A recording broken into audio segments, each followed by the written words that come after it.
grant them wisdom. And deliver our nation from wicked people in authority. Deliver us from evil men who will sit in places of authority and do evil things. Deliver us from vampires who will drink the blood of the nation and leave nothing behind.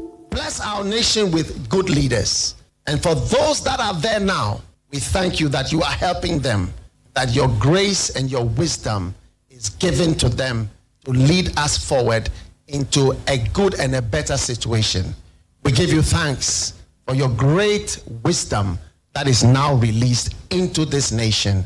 In Jesus' name, amen.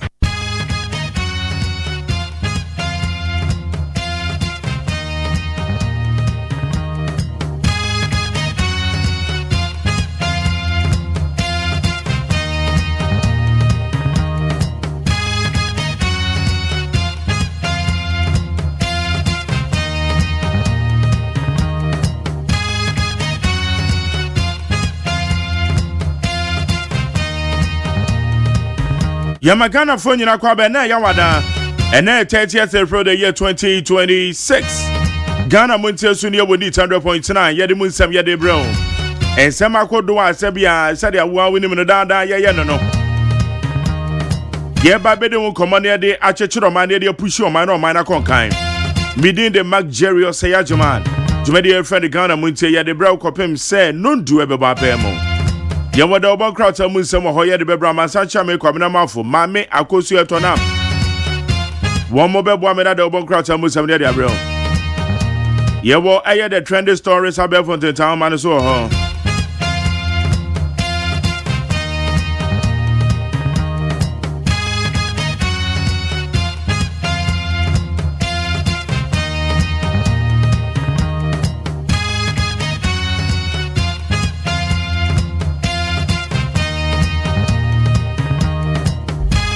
and somehow do bebre ye bedin komo na ya wo nyame ya doma ochina ye holiday ochina eye May Day Ghana adwumayefo da etu ochina ye mba etu de esa ye Friday ne be ne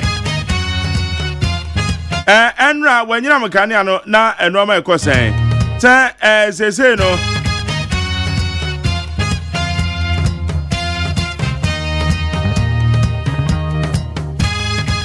say no woman to me the unit in the area about mainstream now yako somebody no na installations and so na ye no and also how far but wouldn't it be Enra former managing director of the electricity company of Ghana your friend Ura Dubik Mahama or a lawyer Dubik Mahama Enra na okasa ye asempa na en samokan ye no former managing director of electricity company of Ghana okasa ye pa Enra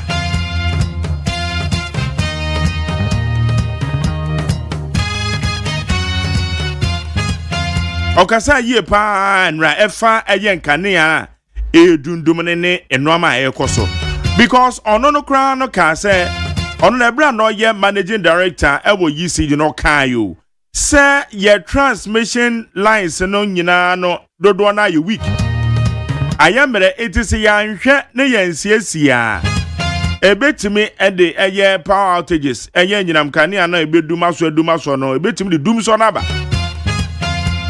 na the minister kano say ekoso na ye no ma bi ono na say no ma ne kura no na ebi ebe koso dada but then ye nyina no timi ye okotena 2 years 2.5 years but Sandia oya the presentation devoid of politics in fact me too me che edemano me can say eyade a me can say bi na etia na nko bi a friend dada eti me can say no so wa onim na nka be friend no catch and say Mac Jerry say and run the presentation oh yeah me gram send the message say or can and someone no face the realities anything and you can say and normally be ho enya manyo sem ye partisan politics na ye de be no o face the realities e kan sama e ha o man no ye nyina mkanea e mu sensem no because ono why managing director we UCG open o face the realities e face o man no It's already big mama. Okay, I said the minister can and throne no chow. And no that's the realities ekoso. Na akoso mbo na channel pa na say okay I say aha dwen yie pa. Because transformers ne say no man what so mu change no. Because ono no hui ohu kan. Na baby kro kan unso ono MPP time na no managing director.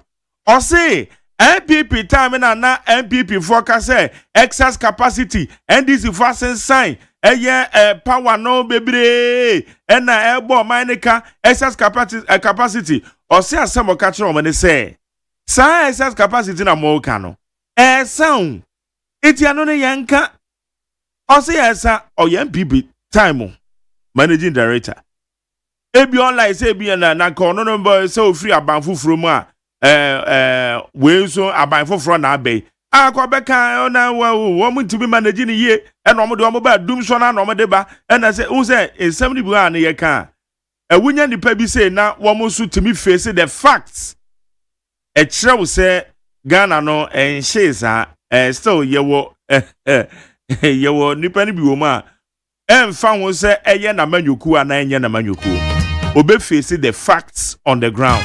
Etienne, managing director of the former managing director of the Electricity Company of Ghana. In fact, I liked the way in the presentation. I like the way I just say not all cat and some of the far and kania dundume because on also who say problems be on a solve why the doom son baba and found one near by or so. As you say, no how no moment I say yet who say. Ye betimi asolve na ede eye asumdwe aba. Rather than the mere partisan politics are ye dey.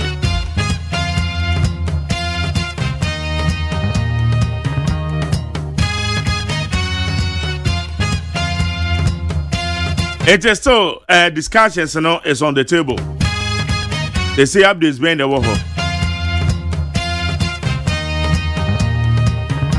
But Enra de me won sakra kakra because Enra na we expecting say some areas be call. Me nka say bia baabi enumu me ka me hood numu.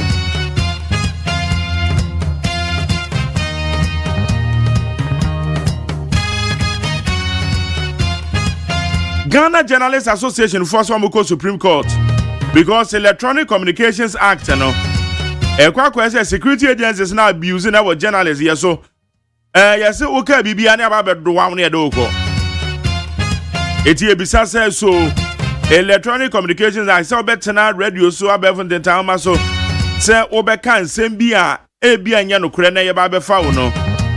The Bacho security agencies, one abusing Anna.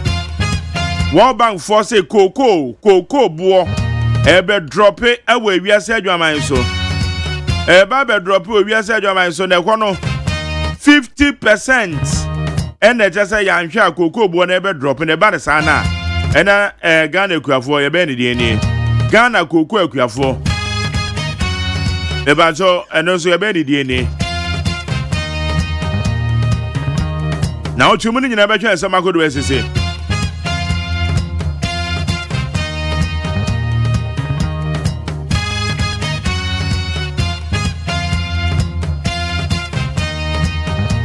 So call YouTube channel also at your Despite Media, Facebook your live Neat 100.9 FM. Neat 100.9 FM. TikTok near Neat 100.9 FM. No see I'm a double piece 104.3 the Casabon Didi Cambe Brown. Now you will a solid interviews immediately after the news. Get the moon something in Abe Brown.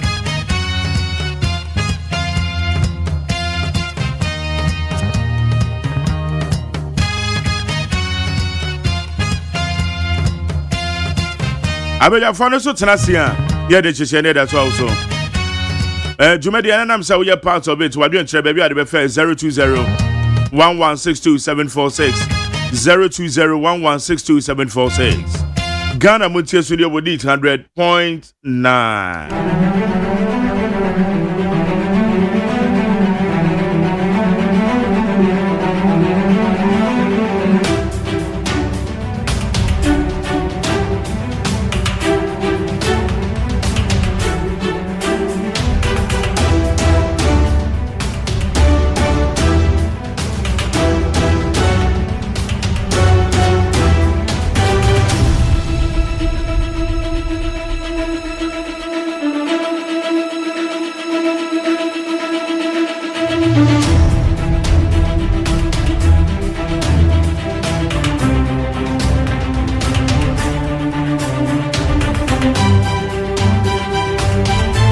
Yadia Sedama Peace at FormOnline.com, cdnewsroom.com, myjoinline.com, checkoutghana.com, Star FMGH, Class at FormOnline.com, AyoHowDigitalOnline.com, and other relevant news portals.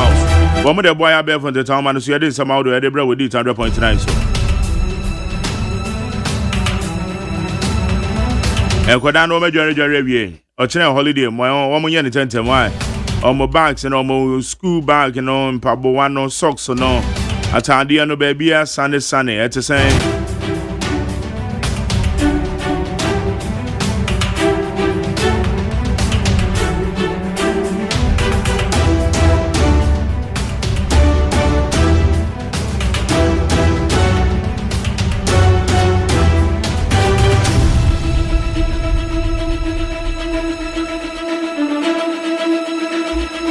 Well, my dear man, I'm very careful on Koday. Obi ba na eto nchen ya mesra o twese wonya na yakaka de wan obehwe ni ye unim se untumi ya ne ntena ma ne nko ba bi ofri ban bianche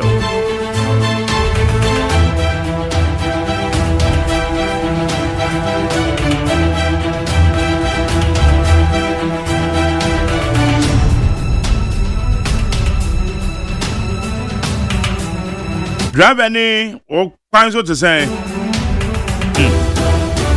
enra yanimu ha na ye colleague ba konana obi a ochi vox small boy bi ochi vox na ye sinsem hu no di wo eye alajo area mu ha no won be report on police for be chene and sometimes na because drive for ni bi adwen ewu a ebi obi ne me ya adwen no ewu boy ni be gina wa me hwe ndi nam sinti wa de wo yeye dia ye ka se wo yeye papa Edipa nso gu vox in mo enipa gu ma waludu a ok mo ana mo ka na ebeka say na vox wo return say ade na driver for no it's not about car because a vox bi anya akwanshi a eye steering wheel bi na ebu ye dade bi na ebu wo ho na kwanya akwanshi na ana driver ni na dwene wu ana ode ti see anachi okay yanko anim na yenhwe nsem akodo ekoso na Mami akosu yato na matena CD. Na afi na de obonkra tamu nsem no. No nso ye de abrew. Iti yen chance yen fem free high. GJ heads to Supreme Court over alleged misuse of Electronic Communications Act against journalists. The Ghana Journalists Association says it will head to the Supreme Court to challenge what he describes as the growing abuse of the Electronic Communications Act by the security agencies to target journalists. Mebacho Electronic Communications Act, he said, American Ghana Journalists Association for. I say they are yet journalists. It's a trophy. Can be near Beswawako. Inti Omoko Supreme Court, Omoko Siki interpretation, the amount and trophy. Police seek public help to track 3 fugitives after Adabraka jailbreak. The Ghana Police Service is appealing to the public for information to help track down 3 inmates who remain at large following a jailbreak at the Adabraka police station in Accra. I'm crying about the same police agency said the woman unlock the pumping. Okay. Police force say one more now woman show my catch it Adabraka. Amodo mo kan yura no. Ebrinadu. Say you be warm information here to match you. Omodwan. Minority condemns political persecution of Kofi Joma. The minority has condemned the arrests and continued detention of Maxwell Kofi Joma, describing the development as a clear case of political persecution orchestrated by the government. Mebacho Domkuma for say Ora Maxwell Kofi Joma. Ose oshe we your friend saying Yoko faso ye. Na no kwa minim say eno wo mutimi nya bill ma na nti na di afre. Owo Yoko faso ye na eno enna minority for say ayatata ehunu amonyosemu atatai na womode amaye owura Kofi Dwuma no. Xenophobic attacks, minority demands, arrest, protection plan for Ghanaians in South Africa. The Minority Caucus in Parliament Foreign Affairs Committee has urged the government to secure concrete assurances from the South African government following a wave of xenophobic attacks targeting Ghanaians and other African nationals. South Africa, the cause of honor. And a dom, Kumane say, Teddy and Ome Kono, as I say, Womoche, na Ghana for ye, South Africa, Bani and Shishe, na Ghana for this year, Wamakwa, here, mono, a bomb on by. It's your no so and na a womb. Okay, higher need 100.9. Jomedia friend Ghana Muntie, Yada Serema, peacefmli.com, citynewsroom.com, myjoyline.com, check out Ghana.com, Star FMGH, classfmli.com, and other relevant news portal. Woman, the boy, I bear from the town, man, see, getting some audio, the brother with these 100.9. Mammy, I'll go see you now. Mark Jerry. I want to say, Yamina Dumo now, swear. Yamina Domoko. Oh, Yamina Dum, yeah, said the Biame catcher will say, Nipa be enough for Mudie, Banyaka Winyam, and one of my semi some of Bejuma, Naso, Niakano, Winyam, Pacho Sebusian for Nubia. All right. Young Queen, my name is Gratan. I was here for a queen in Dianacha said the Wokrata, but just saw no way a Nifa Edikan, and dear Patupa, your bonnet show so dear Mao, and Che, your piece of family, a cofanusia Cassiano, Eddie Abramo ye bar, Mark Jerry or Sergeant Betana Senan Seminum, the Dumu Asuko Eddie Amon. I was here for Yansha seeing free daily guide the Wokrata no animasi. Now we share daily guide the Wokrata no animasi or day. Gold board CEO on Munyanfo Samijan Finfo Yine Abba, why we ni suit in a tie, and I said, oh, smile, as a wooty we are Simon, na what yasem deno, as I was smile crankra, na sabi bepen and for Yine etie. I know see gold board and on my recording as $970 million revenue a year 2025. Yeah, just say guy the Bokrat and so Edon Amanibo Ede Abba. Na guy the Bokrat or anonymous ya no de notice no Abba, Mayday. Yami had much na eja ejuma for do yeje ahome ya to say daily guide the Bokrat ano Edon ho Amanibo Ede Abba. Abusia for guide the Bokrat ano ani ho say no say Adamus eno o ma ba bonti akasa nsem bi mu a ye de for omo se omo de omo ho ahye galamse nsensem no omo se sansem no kura bia nim enti Adamus omo nya gala bia sansem no a nkofo keka ene na monten so Ghana fo nyina atibie no wase yati ayem montungu omo nya gala da ya acha se guide Bokrata nso ede ho Amanebo ede Abba. Na guide Bokrata no animu se odi owura maso Kofi Dwuma fo nyine Abba eno ose yoko eno wakokofa x kanen gihog box ya je ho nsem so hase ya guide Bokrata ede ho Amanebo ede Abba. Na no adanse nsem bi aba abonten ya se yankasa Church of Pentecost mi yankasa me chairman nudu ya che se free zone ma mi etutu bi de mani ni aden ya wakoka galamse nsem se ye nya nsuo emwa su biom isi ano mia ebebire wo ho a wo mutimi emwa su eje se ye no a yeji asubo ewo nsuo tene mu no yedimi mbo biom yokoka ya ma mi se wo ma ne last one se eja opeso de fa amanyo a wone ne beche ne pepe we last warning ebi mba biom na sansem no mu a na Catholic bishops ababonti ababeka se nyame anim no kura ni enti yentimi ka galamse ho asem biom ana Ebi onti ti yeti o ma we mu na se asofo gu o ma we mu ahemfu gu o ma we mu aninti ni atwotwo roti o ma we mu na se we politician na se niam nkoyi a enti o ma na e ba kofo dia enti enti nka ho asem o mse sansam no a ya nan ni nan na mabonte enti bibi se o ma we mu a yenke ya no ntum na da chinchiri ma o mo ba o medi den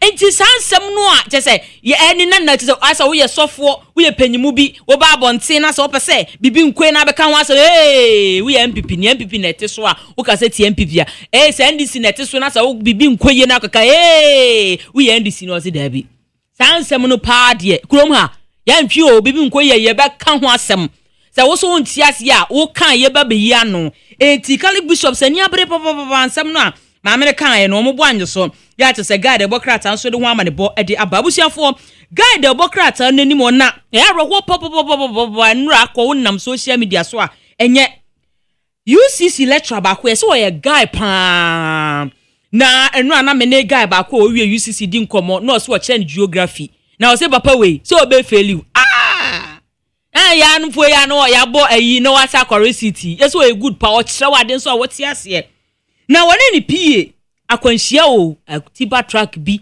a che se akwaham mo kura age kuro manka bi ya ro sempo ya se guy Democrat an e de ho amanebo aba abusianfo yemfa Chronicle Democrat an yemfa nto so na Chronicle Democrat an ani mo so de IGP Christian Tete yo no fonyin aba ena wo mo sisi ane die papa no bo adwuma isi ande wo mo si intelligent lead operations no pa de yesi ubeuti se nkofo ashase bopo bi wo mekwa ko se wo mopo boni sisi a entisi ese ansa na kra asem no beji nsemu no oduru wa clear wo yakwachi wo mo de dadadada entisi ya ne de yesi kwanya papa no edi intelligent lead operation edi dujuma de tete akronfo so wo krom ha se no nya asem ketontu ye akronfo atuhufo Chronicle so de ho amane bo edi abam na Chronicle anim ha se no obo amane eno de maso kofi jumanfo nyin aba eno wo so masa akire ne biom Chronicle so de ho amane bo edi abam na Goldfield Ghana Foundation eno wo se World Malaria Day wo so edi wo ho ahyem se malaria ya de ya titi ye nyina be hwa ka ho asem se de be ye betimi aboa na yetu ase abusuafo yemfa Daily Post Democrat no na yemfa nto so na Daily Post Democrat no nanim ase no obo amane eno se Ghana ese edan ya yesi Ghana building cost yesi usi dan ya eboa nke wo se wunya anase de niema no bo no ase ya de na wo se kon yesi a drop 2.2%. Omse match ni mutizia no adansi ho ne ma yefofo si an course no a ka wo be sidan ya ka wo be bon yesi so atekra ya Daily Post Democrat an so de ho amane po de ababusiafo na wo hwe Daily Post Democrat an wani mo si a na wo de wonmonyamfo atofo semfo nyina banazo wo hia mito ne abrofo mfo nyini wo ha se kama mo di nkomo na wo ka se isi an Ghana no yesi kasam no baby jena ne nanso ya restore kakra isi a credibility no bamba ko ya atose ho nsem so wase a Daily Post Democrat a de ho amane po de ababusiafo Daily Post Democrat no anim hase no obo amane no se omampanyin John Dramani Mahama kopiem from mantam na ensuo bi a atese epo no nani abere pa adehie bi a omba po wo from mantam nsuo na kwakọ bo mu galawe ntine no mo de hihye kogu akwankwan ben so ni ebefa so na yetimi abo na adehie no ho etimi ato wo mu a Daily Post Democrat so de ho amane bo aba Post Democrat no ni masi a na wode see wo da gold board ano ora asemi jemfifo nyin aba na osisi ane de gold board ebo adwuma wo mu revenue no jese abo ahenansa kora na wo mu de niema egu akwan mu sika no wo mu abuild pa amasisi ano wo mu esi wo motimi generate operational surplus ya eno eye 909.8 million Ghana cedis afia etwemu ya Daily Post Democrat ande ho amane bo ede aba abusianfo daybreak ade achie bia eno wo bo amane na amane bo no na eno no bo amane no si yesi fugu nsensem no yesi ukopie mu ewo Ghana Navy a yesi asore wo ho ya daybreak nso de ho amane bo ede aba na dom kuma no eno wo mu ebusa wo mu busa o wo mu si where the money dey ni nyina levy bi a one Ghana cedis levy no a ye de beto fangos sisi ya no Iran tokwa yi ya o mu ni Israel for ne USA kwanyiti sisi ye afri so na no bisa sisi ya sika na ewo hen o mo pemu nchiremu ya daybreak Democrat so na no pay ode ho amane bo aba busianfo daybreak e de wo bo amane no se onumunyamfo Harry na Jusu na wakokosra ADB managing director ya omode ho mfonyini aba daybreak so ede ho amane bo ede aba na daybreak Democrat ado ani mo se do de Mustafa Buedi Mensam wono eno ye NPRA CEO eno mo so ma record 22.6% pension asset surge ya ho nsem so wase ya daybreak Democrat an so ede ho amane bo ede aba busiafo ye be copy si akofa no nsi akase no ede abramo ye ba Ghana 4.3 FM Suni on my ma ya mamwachi Anopai kasia yensa ka ne bredu a yede bremu no. Na kasia boy fi Peace FM so on cry. A sign nam okay 101.7 afi Nit FM 100.9. Yen nyina ye wo Ship House Abeka Junction and cry. And afi hello 101.5 FM and wo Kumasi Adum. And watch radio stations bebrebe agi kasia boy pete anopai do mutie yen wo Ghana enya brocha mama bebre so. And say me nyina wo peacefmonline.com. Afi so GhanaToday.com so ensemi eguso na kasie boy mu nsam a edi akote no ebi ene say Professor Abena Yebu Abani dia tudwa say da ubonwuma no yan ye say traditional media no yenkura yemudiem na Ghana for da so wa hotoso aweyemu Ghana mapani Orajo Mahama edi atudwa say won watete mpoano ya ensuo to na asochi twifa won so no enya dia aban yi nani omu yi die hia ban pa Kane Bono is regional minister na mreboye atebu amantem na shebedwani so dia tudwa say DNA test no ebeboa emedi asomdwani enkabom ababusuabusuam nanso professor safon so say ye ya yemfa mamre ni amane ento ho na yenhwe ni yi Mrase bedwani a wo hye tolon edi atudwa so obi bisa kontabu a omisa abone eti sika bi aban agegye no adoso ache omu hu nkonta Yako ball bom our Champions League mechire amanone de na eno a Atiku wo mutre fie ema Arsenal eno mkobo baako sisi ade babiadu no ayehu Wei eni nsembi ni aka bom anopai a yade ebremu se kasebo na moma yentie enwuma bi no omadaroma waso yasene no enwuma ni bi ani KK Pepra Roofing Company Limited anopa we osi yenyina simpie so na ye mama nsante se ampa de enim na enim awia no yenso ka na ehuna enim anadwo KK Pepra Roofing ama omeya tiase se base ye bodanso enadoa prego mepacho ebibi te se iron rods ai bema oda ye fenya hodin wa wie na oda wada no yen chance papa wowa kala wo pe na de aguso a eye KK Pepra Roofing mepacho number de offer ubenya ne papa 0244 912 100 0244 912 100 Ena buying 20 disinfectant no kroni nyamenimini JA Binding Company Limited was in feeling kikawa bia etete wabushemu no what the buying 20 ebetu asese hong na ada wada 0541 808096 Shannon so sell loss in herba center kramuse kuko yade de eya ampa amamene wanse eno ane yade na so call loss in herba center nema loss in herba mischani bi na nya waden boba madede 3D ya de typhoid nya de ebema ni nyina share free widierim na wanya hoten e de aye wadwuma number aba friend 0248619999 0248619999 yankwa nim nko First Atlantic Bank yes PLC esoso ye nyinya se wanya ese kutu ena chese wanyi wonyansem wanyi wonimdiem wanyi awo bobra na ofefe na woku anim sa adwempo wei ena First Atlantic Bank ewo edemam into omo kwosoro womna mo customers ena ekosoro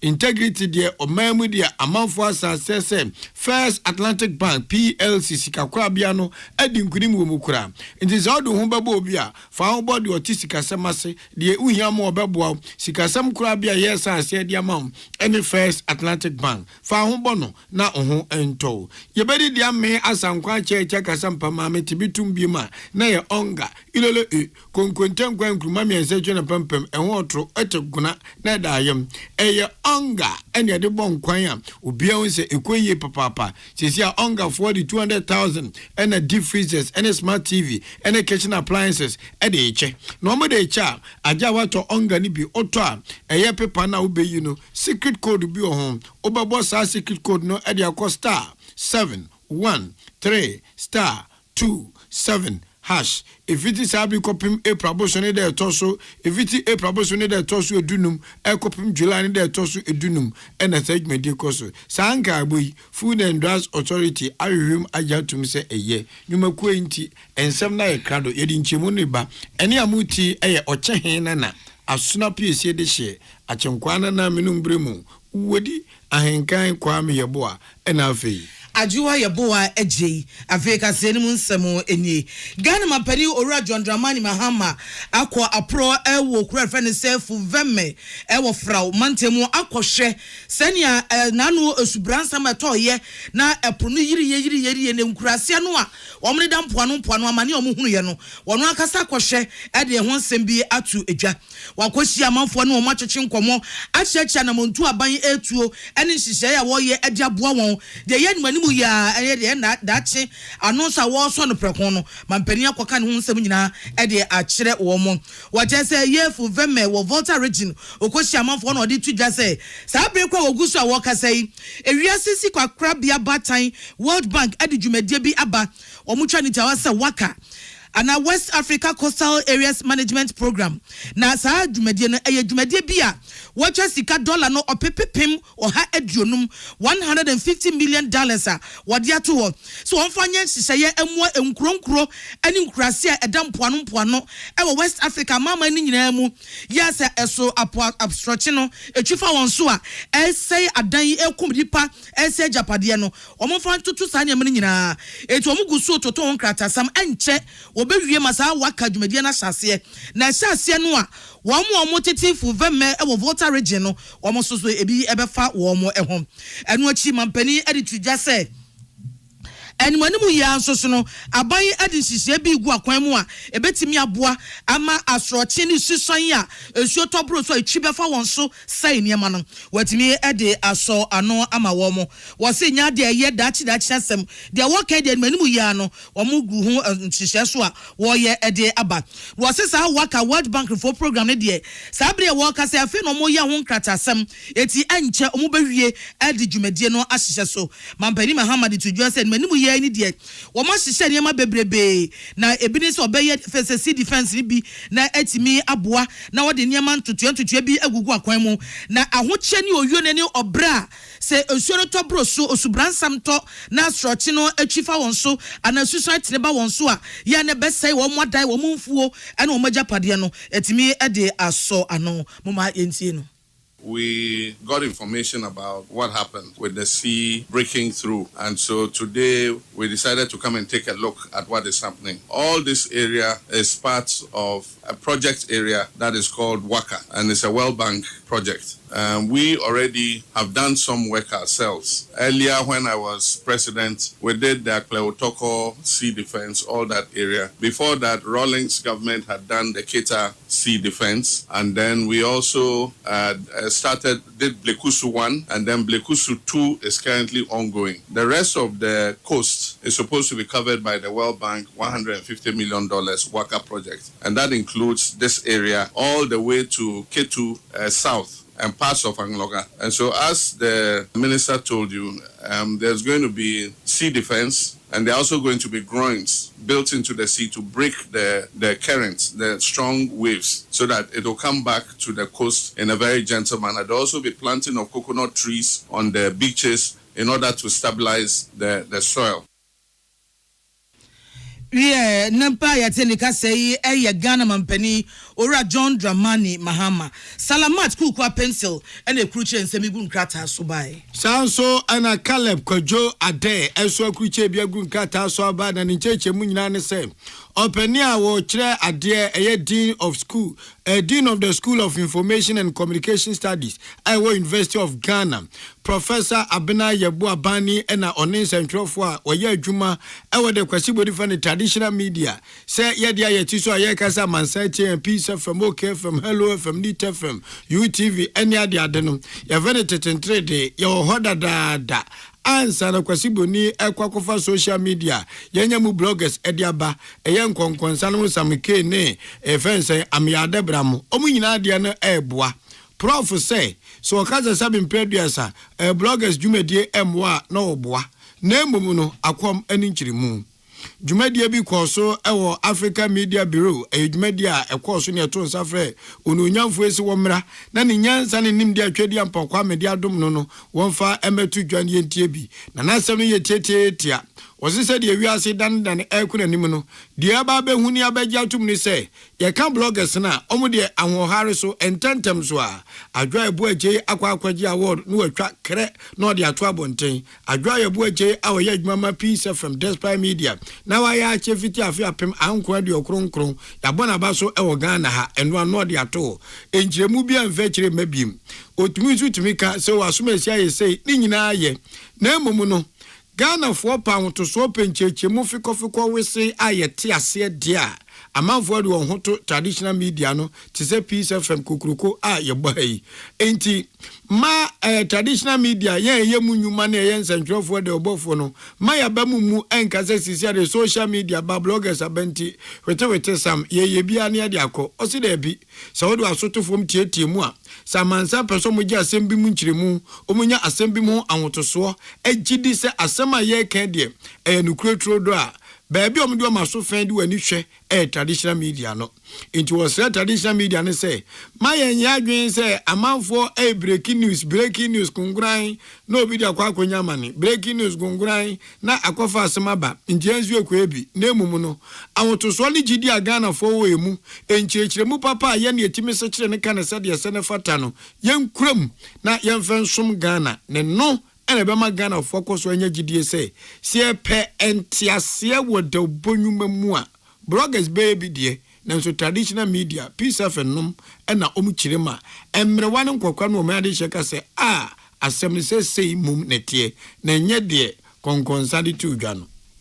The bloggers may be the ones who break it first, but you are the one who contextualize it. Because audiences want stories, they want information, but they also appreciate when you are the one, explaining rather than just throwing it at them. So perhaps for us to begin to also look at what exactly do we want our role to be in the information sharing ecosystem, and what label do we put on what we share to make it, if you like, have some value proposition beyond what the blogger, etc. community is doing. But while we are at that, maybe we should also look at collaborating with them. So perhaps to look at collaborations with them so that the kind of legs they are able to give the stories, we can leverage those legs as well. Eni amuti ye Professor Abnaye Buabani owie no osade to subiem se wasre papa se nimdie ni nyansa de 7 preduasa ye penu ankwa nkupe bia ahwa na onyoma wo yo no na ene abrabo akwakosia pai ti nimdie ni nyansa bia suahunu bia abebo amada obonwuma amanfo bekoso nya wotoso yimu anya gidie yimu na amayenso yenya akukuduro timaka se asema mika de ho nyina so enchechima medi medie ene kwanso ano saa nimdie ni nyansa no so yenyine ye ho ne empebi emfenka de ye wo ho. To invest money in media and information literacy. The issue of disinformation has come up, and other issues that are relevant. We need to put in resources so that Ghanaian audiences are a bit more aware and conscious and choicier in the content they allow themselves to be excited by and to give legs to. Because if we don't, then they become the hands that are actually pushing that misinformation and disinformation we're worried about. But also their taste buds for content perhaps need to be, education will train the taste buds so that they are looking for something more credible, something more reliable, something more enriching, educational. Eni amuti ye Professor Abnaye Buabani na shenen so se Caleb Kwadwo Ade the Batman na Daruma eno kuchi nsem wonyina edibai. Ye to akase no eso mrase bedwani a wo hwe tolon abato mpesua so edi ensem bia pagya wa hye da trokrata edi akoma abanya so ye a ehwe ojahoden ensem so Ministry of Energy and Green Transition ebisa won se aban gigi tuo bi ewo ojahoden adwuma no so sa towards aban agyegie no sa sika no ade na ode ayo ne dedu aduru san wo mu nkunta enwa ye ni muma obia entibi eye energy sector levies asam ena mrashebedwani honorable Habib Idrisu wo kan ehwo asam no na tolo mrashebedwani wono aso na ye first deputy minority whip ewo mrashebedwamu na eye committee omo hwe ojahwodin sem so ewo mrashebedwamu no so oka ho bi wono no wa trokrata ade akoma ojahwodin aso ye ne se energy sector levies no abanjegie no jeje nkapre no sa sika ne dudu aduru san aban adibia ye den akasan na gu ho aban se obu nkonta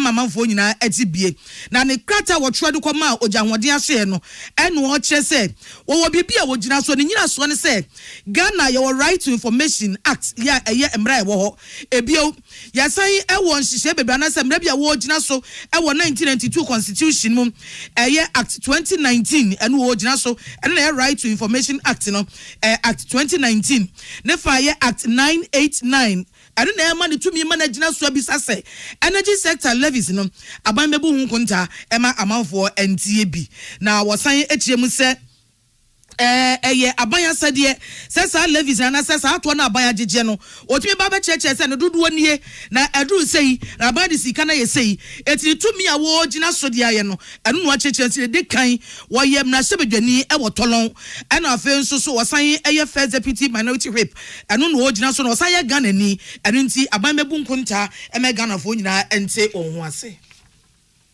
ye ko ye nim wa kan kasebonim kani pani ano ye so afo hwebono potem wo enyina so no saye atebu amantem mrahebedwani ononyamfo kofi amoakohene so dina no atonsemu se sa private member bill a mo bobo mo aye de akoto mrahebedwafi ni agya tum se Ghana ha se ko ba ne bema bia hiem na se awo firi mu ba abofra no yen rese be ni DNA test na nukraba be de di se ampa oninie na osenso enie no o se ade bebeboa pa na dia hotoso ni gidie ni nkabom ni odo ebebe nipa setena emu sanso ene sa beboa amasebe bembe timefina adwumu fa ka se wei ayamedehye enti emoa bia mewo amede beboa no so adie wasase so no menso meye ede aboa no eno anumre wo no nsi aka se bom na nana ya okese me amedehye ozi nkonyo afidie so mokenkan anumre no nsi aka se bo no sango twetwen eba ebetom na yentie se de opani no esi kire nsemu kire yetiefo intermission channel at Emra Ghana Ajiatumudia. Now where you start to be a free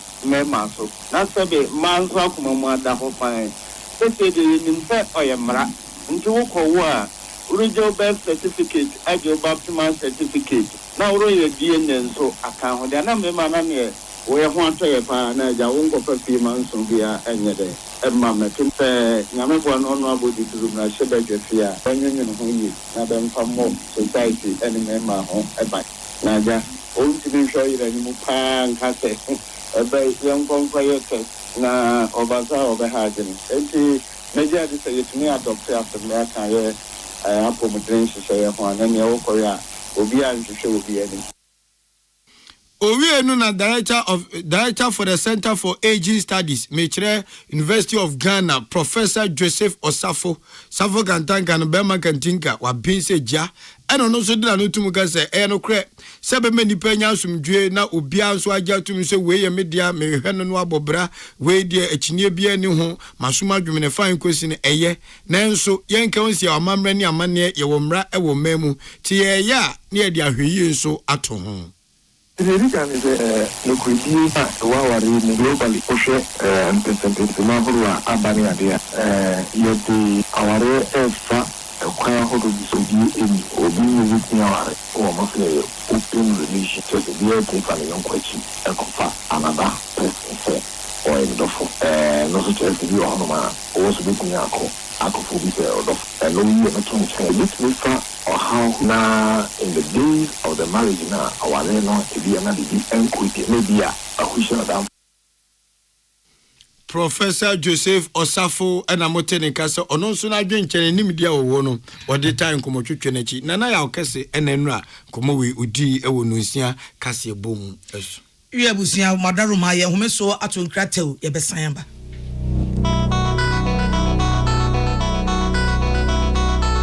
Peace FM.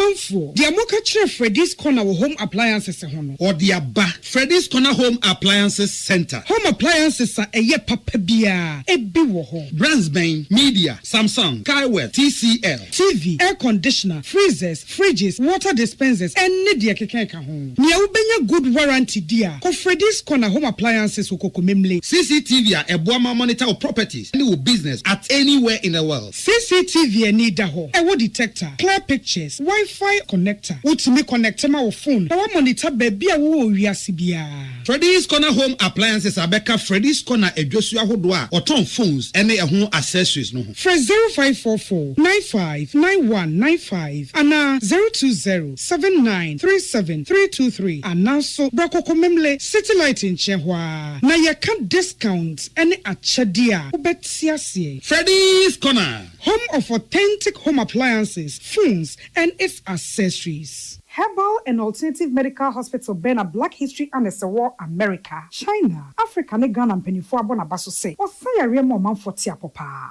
Amin Scientific Hospital. I had a sabia, or one Fidian was so, Yawudaswa, and Fidian Chiro Yadi, Nanua Sanso Sao Yadi. Amin, a expert or one croyaria, one run when nam. Now, what Dr. Fonia Nurse Fonso, or what Sema? Amin Scientific at the Herbal, Homeopathy, Naturopathy, and Reflexology, na Sayadi. So, one I will pay, and I are to same pa, Yamia Dumunti, Yaria expert.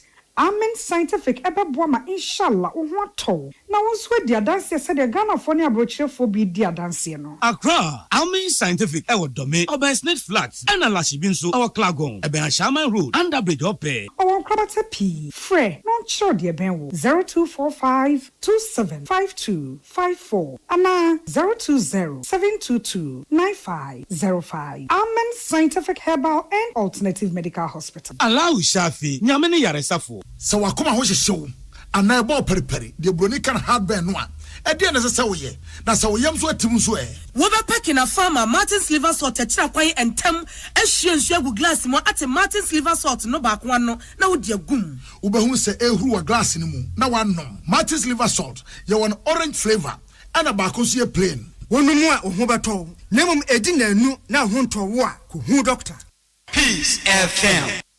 Tune it in, turn it up, Peace FM, and rip off the knobs.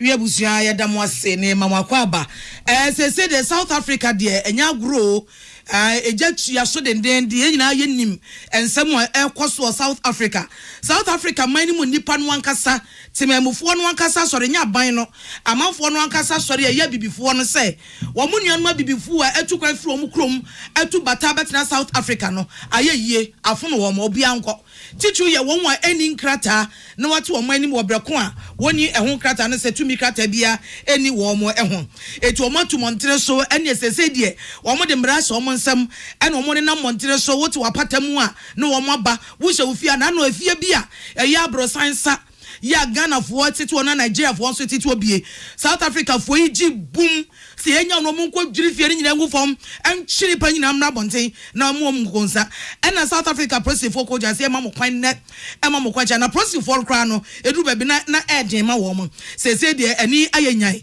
anopai wo de abetu jase eye omo krekase eye Johannesburg womo so do omo ho agim ahinkro Pretoria omo do omo ho agim ya mbo tu montene so omo ni abrese chichina chia abibifu atu bata na techu ho ma do omo ni abre omo so eye ye Ghana fo ye ni Nigeria fo afei Zimbabwe ni Mozambique fo omo nyina eka ho bi se obia enko ni krom se de omo ayira womo krachi ba ko oni ensentwefo kasa ye ni din ede Sanile Inkambule asomodi tu dwane se anye se bia bibifu omo nuanu tuntum for no motai wo mo na emom no emra e wo man ni mu obi ye immigrant a wo ba ne nkrata ne sei adwuma ba ne wo ba hwa ebre dodo se na saso otena man ni mu aba ne hwamfa sa amra ne nya adwuma na nya se obi be wura man anu anu no na aba na yinani nipa no betra wa atena se awo ne ma ware abo ne bra nyina awie ene de koba sa de ntwa yo mo mpene so ne empene so chente bibifo no obi anko e ma South Africa man no wo mo ho ento wo mo amanya foforo kra che se oye chie ni mu no Nigeria fo mienu ana sabi yakun wo mo ye ko ball bo enko matwetwem ni nyina ne se obia ni mi se dwun bosome a enche ni ye bewura mu ena we are seeing now we can see a first World Cup a mema ball bono ebaso a manager which is Cristiano Ronaldo, Kylian Mbappe, Lamine Yamal, Messi. Some 90 when you know back we see a can be Brazil for ba. Now as a when the toss me and say yeah World Cup Italy for and me unqualified. Now Italian guys say you many chance on my ball bono aba from kakra. Baba from the Sanke pa ma would was sabin bread as a bob ballwa. One with me Champions League AC Milan Inter Milan Monia dia there. Kwagasa mamu Juventus mo oh my god. Nanka try to make a sobate with therapy what a crow. Nanka a form. Na at Nakasa. Now should I say Champions League yo World Cup Italy for Tia dia to one so is telephone do mo yiro mo ya pato amu.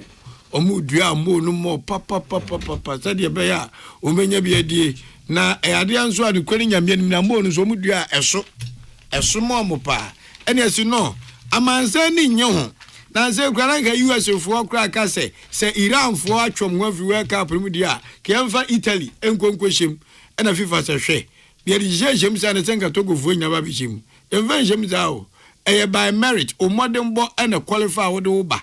And it's a Italy for Antiman Yomo, Quadron Kansas Senior, I'm a modern Antiman qualified for Ma, and young Finnabe who mobile World Cup, say Italy for the Moyo Maya Mosu ball boom, and Timbo Bobby, there be FIFA and Tiasia. Amaminoka say World Cup Ayoko 2026 Canada, Mexico, USA.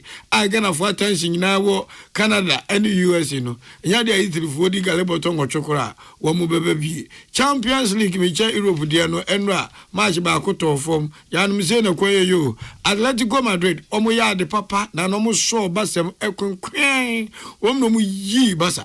Edomu free Champions League nim amene ka Champions League omomu pobia basa fo nka na ne visa o mayi basa ide sesi Arsenal so nyoma ntentam se de amanfo epeno no ti ko mbebo Arsenal fo kajiwa antentam eno Arsenal fo penalty kukuro na dem omno mu share first goal yakoba na article fo esi eveje ngumu so na de bekeswa eno ne tata tom so hwehwere penalty anom so munya na ete omodete kano nteno ejeta obi a no nyonko eka baako baya ene eye PhD ende goes makoma konkono baya fo hye nan PhD ehyenum na watwe ebe ene obi aba no sweetness level de wakwa final ene de odi sun beko fia ka se bedam de adu ano no odwa wo sun o se de aya ano no enti na watwe ebe no baya fo trafie no ma eye PhD fo awa 2 sami osegufo nti Africa nyina ta omachi omo hengrofo no man ana Arsenal fo zu kwatnafie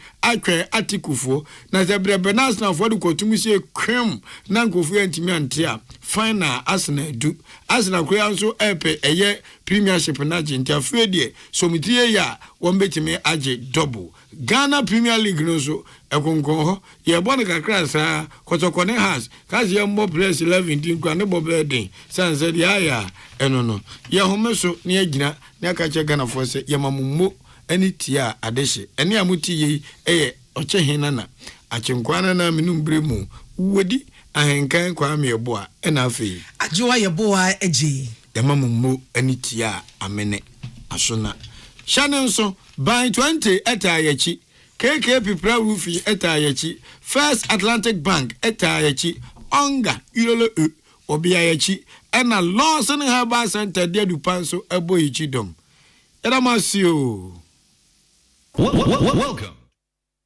Ghana Muntie na mansanya so adawroko fiaman homene so ejiji tonton sansan ewo neat 100.9 FM. Ghana Muntie Ghana Muntie Ghana Muntie Ghana Muntie Ghana Muntie na mansanya so adawroko fiaman homene so ejiji tonton sansan ewo neat 100.9 FM. Hey, catch it. List ni nie. And you ma beto to dia me baba no ho ade no. Hwem so betumi a. Hey, asew. Hey, now beka. Ya John to ma me ensa duku portmanteau. This way chocolate drink. Na kan wo hwe afi bia so beri ni waware ni a. This way chocolate drink. Na kan sia. Oh, asew. Wo den kan no ntumu ho. Me be mo anu nsu hye kura de aka ho. Wo hwe de wepi ho. O ka sa batete e da fom ho. This way chocolate drink. Crash up a baba worry. Asew. Ye fear say this way chocolate drink ya sorry no pa no ne yenom.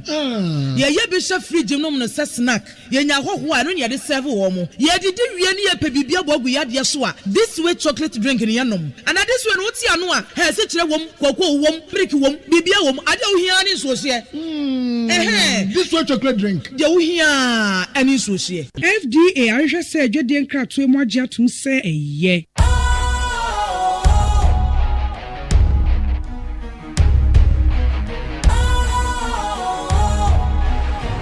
What's cool, fresh and trendy with a new look? Makes you feel real good, that refreshing vibe. Satisfies you right just the way you like. Do you know? Do you know? Do you know? Ain't gotta do it alone. Specialized makes you flow. Anytime, anywhere. Specialized feel different. Always think specialized. Special Ice Natural Mineral Water. Feel different. Think special. This advertisement has been vetted and approved by the FDA. Ghana muntie na mansanya so adawro Kofi man homene so ejiji tonton sansan e wo NIT 100.9 FM.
Yamo Kwambe de Bandit 100.9 Jumedi e friend Ghana Montia na 30 years April. E just say Bosumi ewu. Bosumi ewu. Yami adomo china e first May. Iti eto na me just say yasha January, March, January, February, March, April, May, June. Adene kwa neko. Eti Bosumi eto su num ne ewrem. Eye 2026. Ewrade. Eya asemo.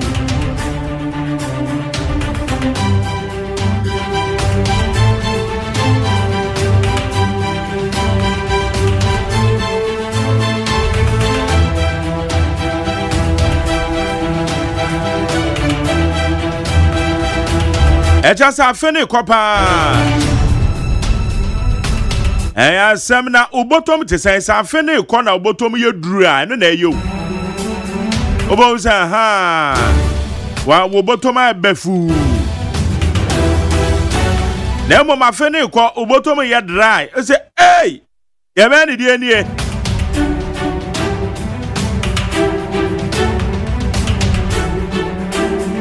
Nyame kan ye hu o.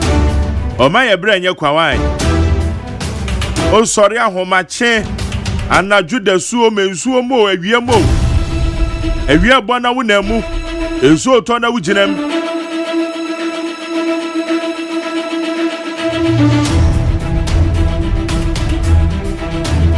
Ekukuruhwe ase ni nyina no kakra yebedi nti o de ye nyina kakra yebedi nti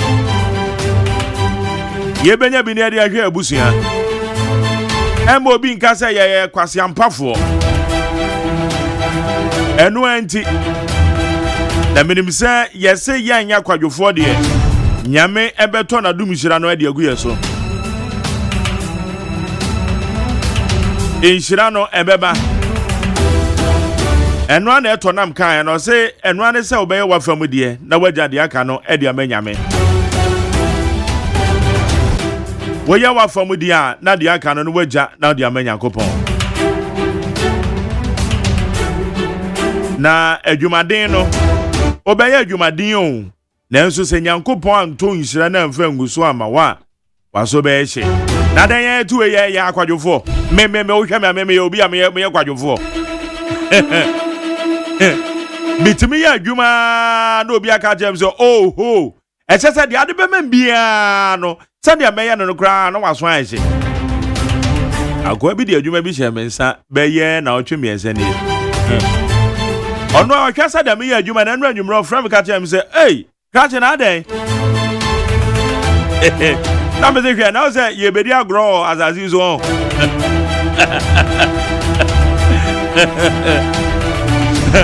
I say at Sakwa Ramafo no ma, woman the Oma Yo Bibiano.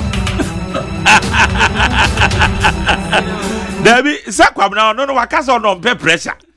Oh no, so no, they oh no, just oh no pressure be no pay pressure be it's your eye, oh, it's a kind of bar. And Aquana Casa no, you man a milk man no, say, hey, Charlie, na is it then I would me sorry, Enra around bear 1:30. Na missing a human ho. And no, I text me say, hey, are you not sleeping? It's not me pay information, be na. Me send you information, man. No say, Charlie, my details way why. Me your information when I made the Macacao boom. I say, hey, my Jerry, are you not sleeping 1:30? And you wake up at 3. Now me say, no, no, Zabe Pepe. Oh, no, I can't one. I then as I made 3 months, you know, or no betting and in 1 month, 2 weeks in my year. Nabio, I just said, Kakra ye bedinti you. Kakra ye bedinti. I answer more. Etia rade, Shira ye breso emaye. Na yente so eduaba papa.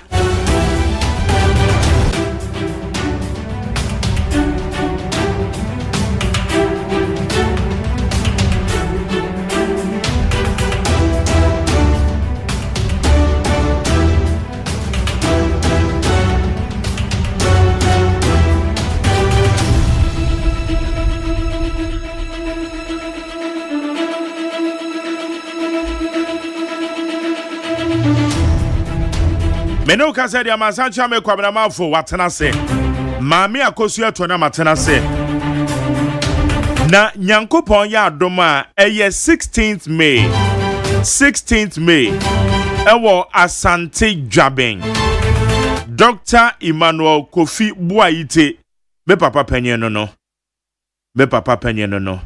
Dr.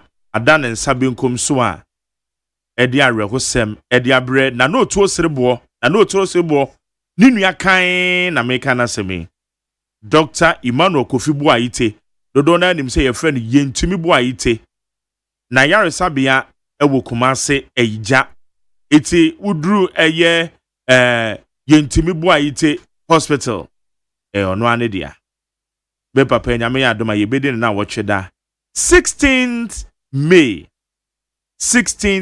ewo Asante Dwaben na me ya adoma obusia ye betena se etadofo etitire mu amunim eye Dr. Emmanuel Kofi Buaite Mami Jebua Kofi Mami Sarah in fact ma eni abusia nyina etunsa edi afremo 16th May eni bedin na wocheda ewa Asante Dwaben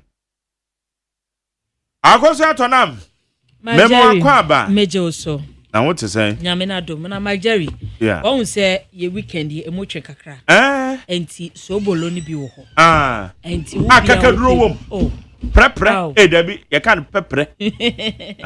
Wentia bibia wom. Enti me pa acho. Ohia bi dia call program. That's all. Na wafre. That's 0543 42 8174. 0543 42 8174. Me pa cho terms and condition ka ho.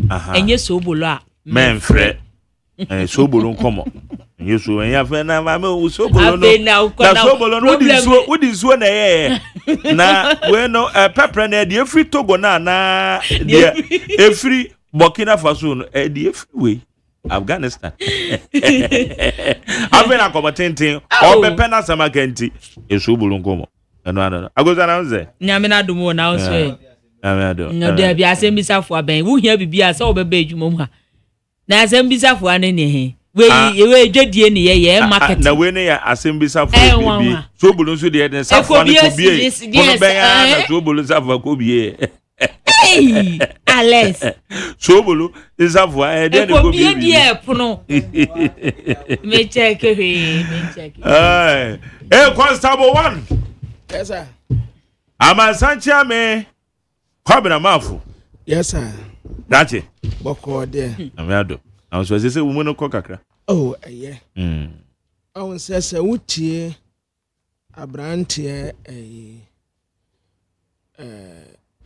alas there were two terminator no ne din dey say. Came promise. Came promise.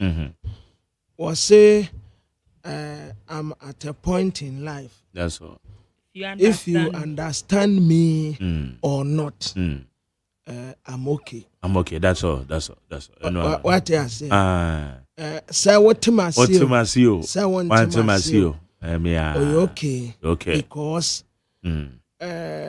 anya fe na wo baby sebisa na me pesa me sampa boa we na wo ne sen. How? Me metumi asema de na me de tese no na me kro no. That's all. Enti ma jari me mfa ne ma ntetire me hu bi chese obi ha me mfa ne ma ntetire me hu bi na me hu se wodi animu a onsanka obe na musa.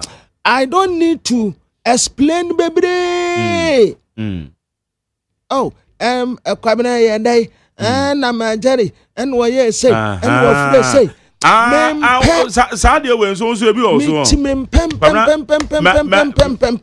akwa say obi efirim so na dipa no efirim no un say the close relatives afi na wo frɛ na ma nipa no ya akɔ na we be say oyare ena ya den ena mo ne ko hospital ho ena na doctor ne sesen na me bisa say sa questions na ubisa no ebe ma nipa na sa abankwa mu ana etimi wo we se bia mete se manyonko bi bi afiri ma me friend pe first na yakọ na mama na yakọ we de kafra o minu ade amatini o confirm ma me an say aw kafra wate kafra na afei na nipa di areko no okobi se ite ye den na mokoy adan dai oyare abali sa na nipa kwa no eche se wo sai kra na wo kra gira no ma jani se obi ebe explain this how ebe ka me ho asem kire wa fitia pa kwesi enimre de tene se wono a wo ka kire wo no untumi nyi hwe obenya ne den you can't take anything away from me obenya ne den me mpa bo matade o me watch o untumi nje ena de wo ka no so me no emfa ho enyamasem no anti mantari me mfa abrabon chichire me hu bio sa wo ben me sa wo ye hwan me kasa fa we tu a o so mfa nto a me nka bio oh yes say eno na ya papa wo se wonya me nka bio metime baabi me dwene me ho ena me nya ma dwene se de aya me ka kire wo no se me pesika da ma ade agumi dem timani mrehe kakra men sabeka bia na me ko menya bia fine menya bia fine no enti metime baabi enti nya se memfa hwe ntekyere me ho memfa hwe ntekyere me ho yeah and me yeah saa no ma jere first bi anka obehu say ukọ hospital efe kura de eduru ba bi ni ama a book no anope bia o check o temperature na why timetable na wa take you say me ya say obeya to so bia be boso me adai they check it adai sisi akura ni nyina ada baby na wo dia to baby kura see da baby bia da baby you see da form cool because won fa ne ma nchekere wo no simple now to baby o the mommy are fine one farm me ajai you say yes sir don't do this here yes sir da yes sir don't sleep yes sir massa na me dinne am fam niama nchekere wo hu bebre na what one wadua na kuma bob kim oh ye ne sanke be boy pa oh ye ne sanke be boy in some ade ye kana enough from but yeah oh man wo mia wani a but so mia wani a yeah oh yeah ana ye wutwe no bi na tete baby ya na what to be a good baby yeah na what to be a good baby na just say na no nyumo no kem promising they say I am a dama or say at a point in life if you understand me or not me I'm okay and yes na wo ba be validation e dey free asuma si ho or dey free obintin ho whatever or you okay dia obeka o dia obeyo or you okay because cemetery me dwene sadia ya me ntumi mensuo nto me ntumi mawia mo me ni saa power no kra mpo se meka na bibi aye ho no ni nyina wo tumi wura no nsem yeah kobi me dan so ha sa bombo kone de oh my abodio kama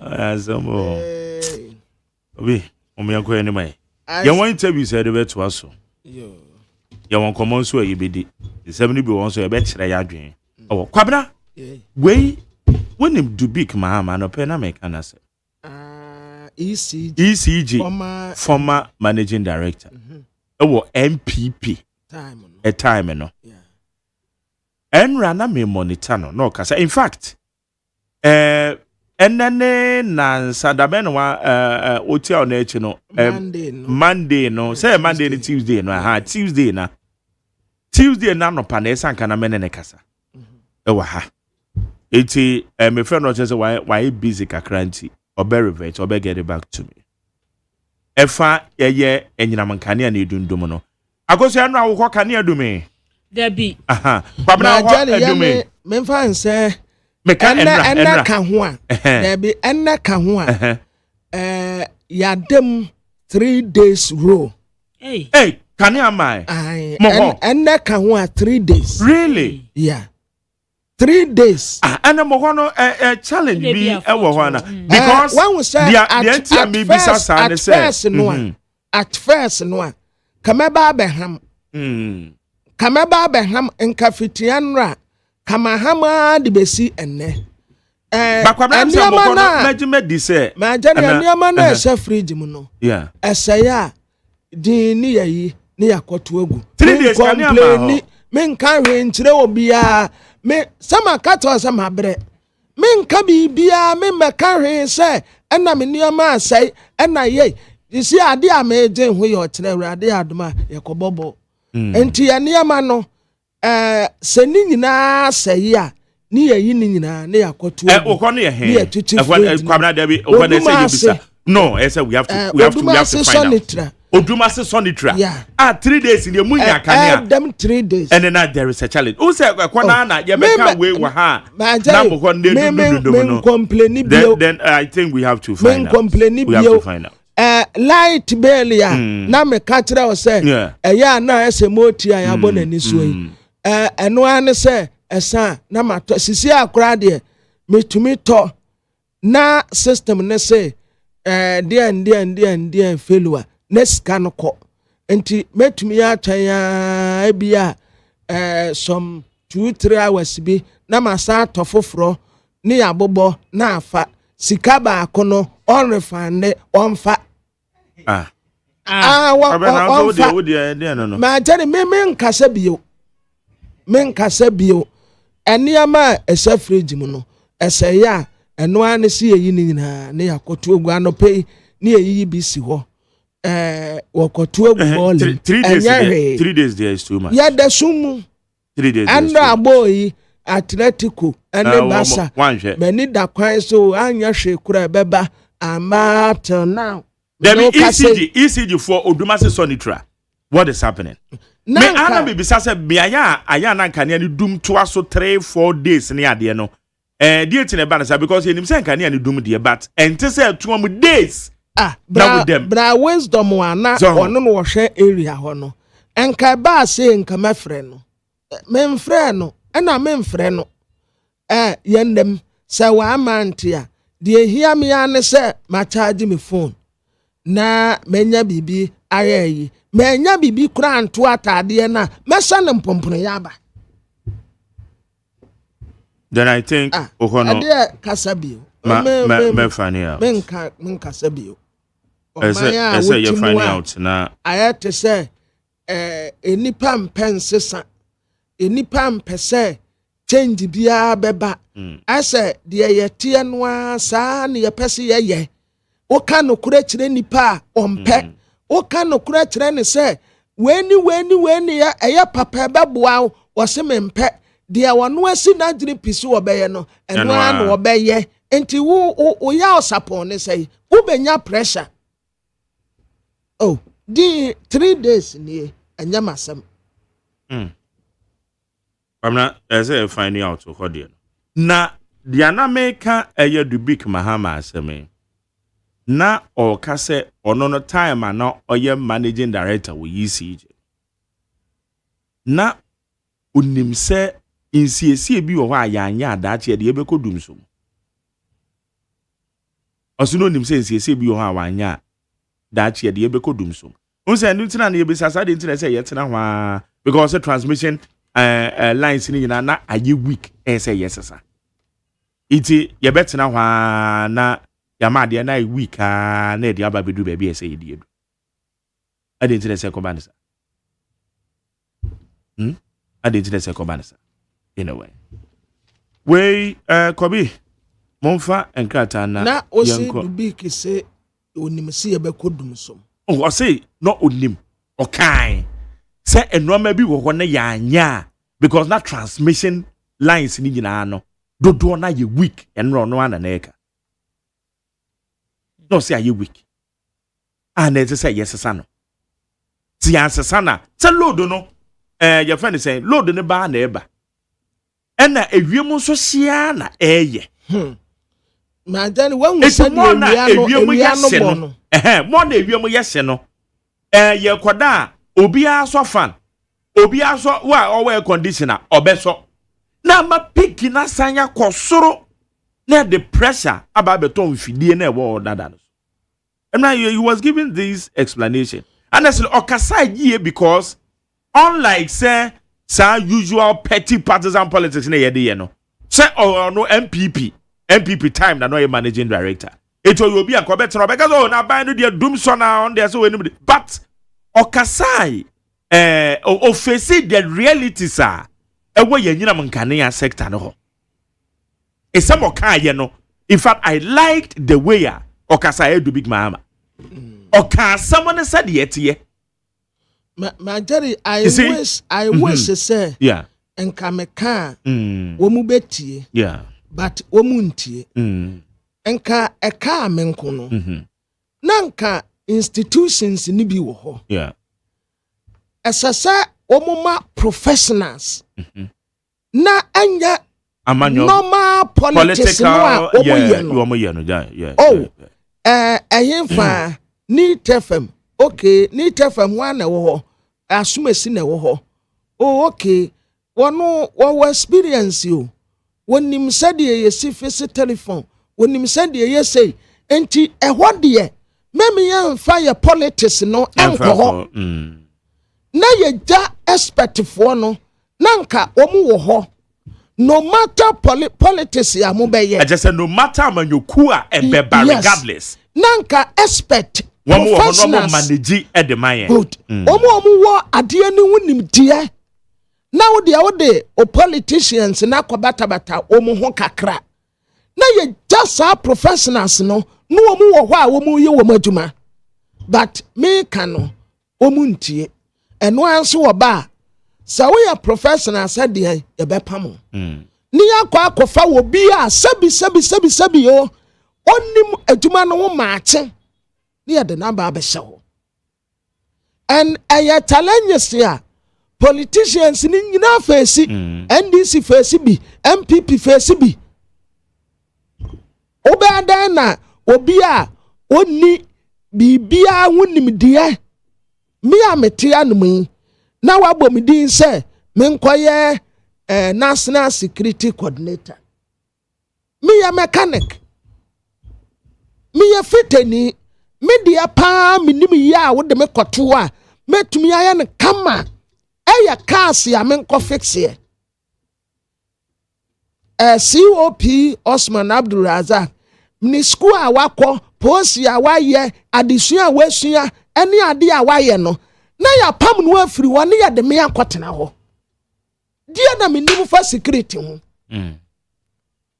dia na me nim fa security ho ni ya yi no ni ya se me nkwahwe ho na ya yi obi a wonim koko wonim dia pa se koko nie enabanie we ya aboye we ye say ni ya di obi a sabi ejuma no kura wonim ho maache na ya de na akotena ho enti da bia no na o man ne tukọ nachi da bia no o man ne tukọ nachi and because of omo politics ya omo ye omo selfish interest ni omo greediness enti na o man ne sofa da bia no o man ne sofa eni kwan senka basa but me kan eya asempa ba omo ntie aya politics no mo ye yeti a ye dwene wo man ho wo mo dwene the next election ekwa ben ye be fa so a ye be win the next election MPP for plan e de ne ye NDC for plan na o man ma no o man ma no na nka me ma ye den metua me light bill on time sisi akura de sanwa ntobi awa wasem tax yesese metua bibia sese me ye bia me ye adenti na sese me dasu mu 3 days enti senne ama kosi anwumre a ne ye ko 4 days adeti a etoato asosa adai me maye den maye den baba no a wo free fie senko okọ akoya adwuma no a yedum ne light no bone ba na waye wada na okoye adwuma yedum ne light no de na waye but enipa bi politics ya wo mu ya e benefit wo mu nti na oman ba no na ye sofa na jeri eye de nipa be ya na eguso aye no but with 3 days in there I have to find out before I end this program. Oh my jeri men complain you said 3 days. Your place is be baby 3 days. See, do to us na we have to find out. Asofa.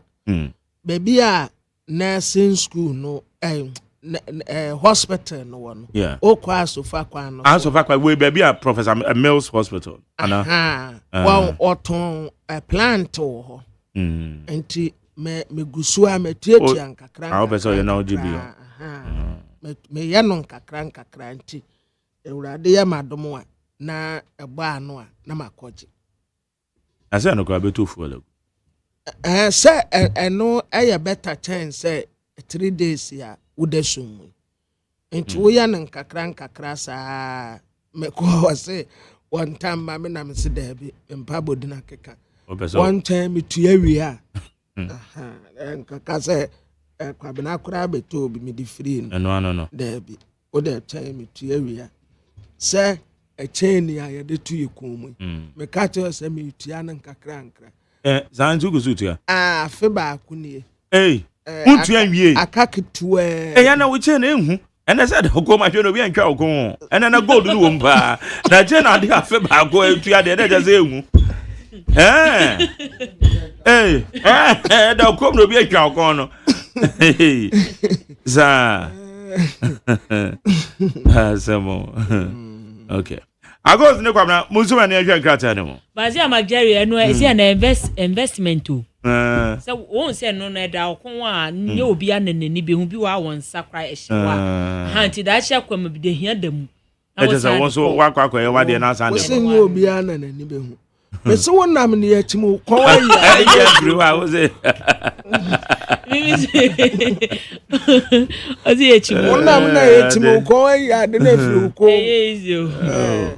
Na father the end of the dan ko na me fa pa you person yes I style nibi say one dia no to me cambo so me yeah na ugunu kom kama na me de bia baako na nka dem bisa no SDA na mama ya asemo SDA na samije mfiti gold wa ntumi mfe bi ntunu ko wa hwe samije mi ko SDA wa ko SDA oh sa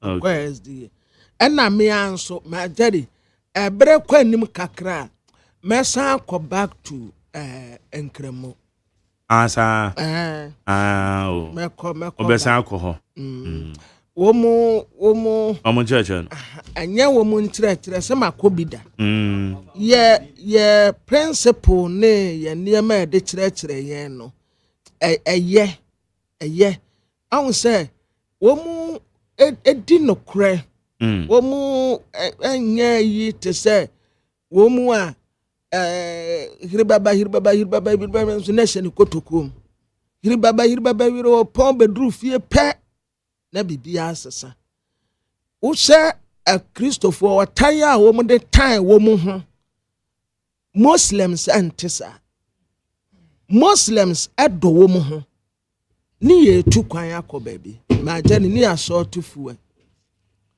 ye duru akɔ apam honom ni ye fuwa lasa nti ye call galfo no ho no ɛna wo mo so fuwa lasa na me so anya hwe nti gallon no kura me na me hu sata mo aso mo be ya asore won se minimeye okay nti me kodwan ni wo mo ene ye nyina ye ya asore ene ye wie nso aduane ye beba ne di obi ya bedi bi nti aduane no me di bi wie ye ene wo mbisa me so ye konkran na oh no mama me fuel ni bi no mama me bi ampa na bi asa but no omu wo bi wo ekire ho omu maame bi odo a omu de do omu ho no ye ne a Christopher no ye no ye ho sa o ye ne ye tentan ye ho obi ye mu anko obi awu obi ye mu anko obi adwuma abɔ no obi ye mu anko obi anim agu ase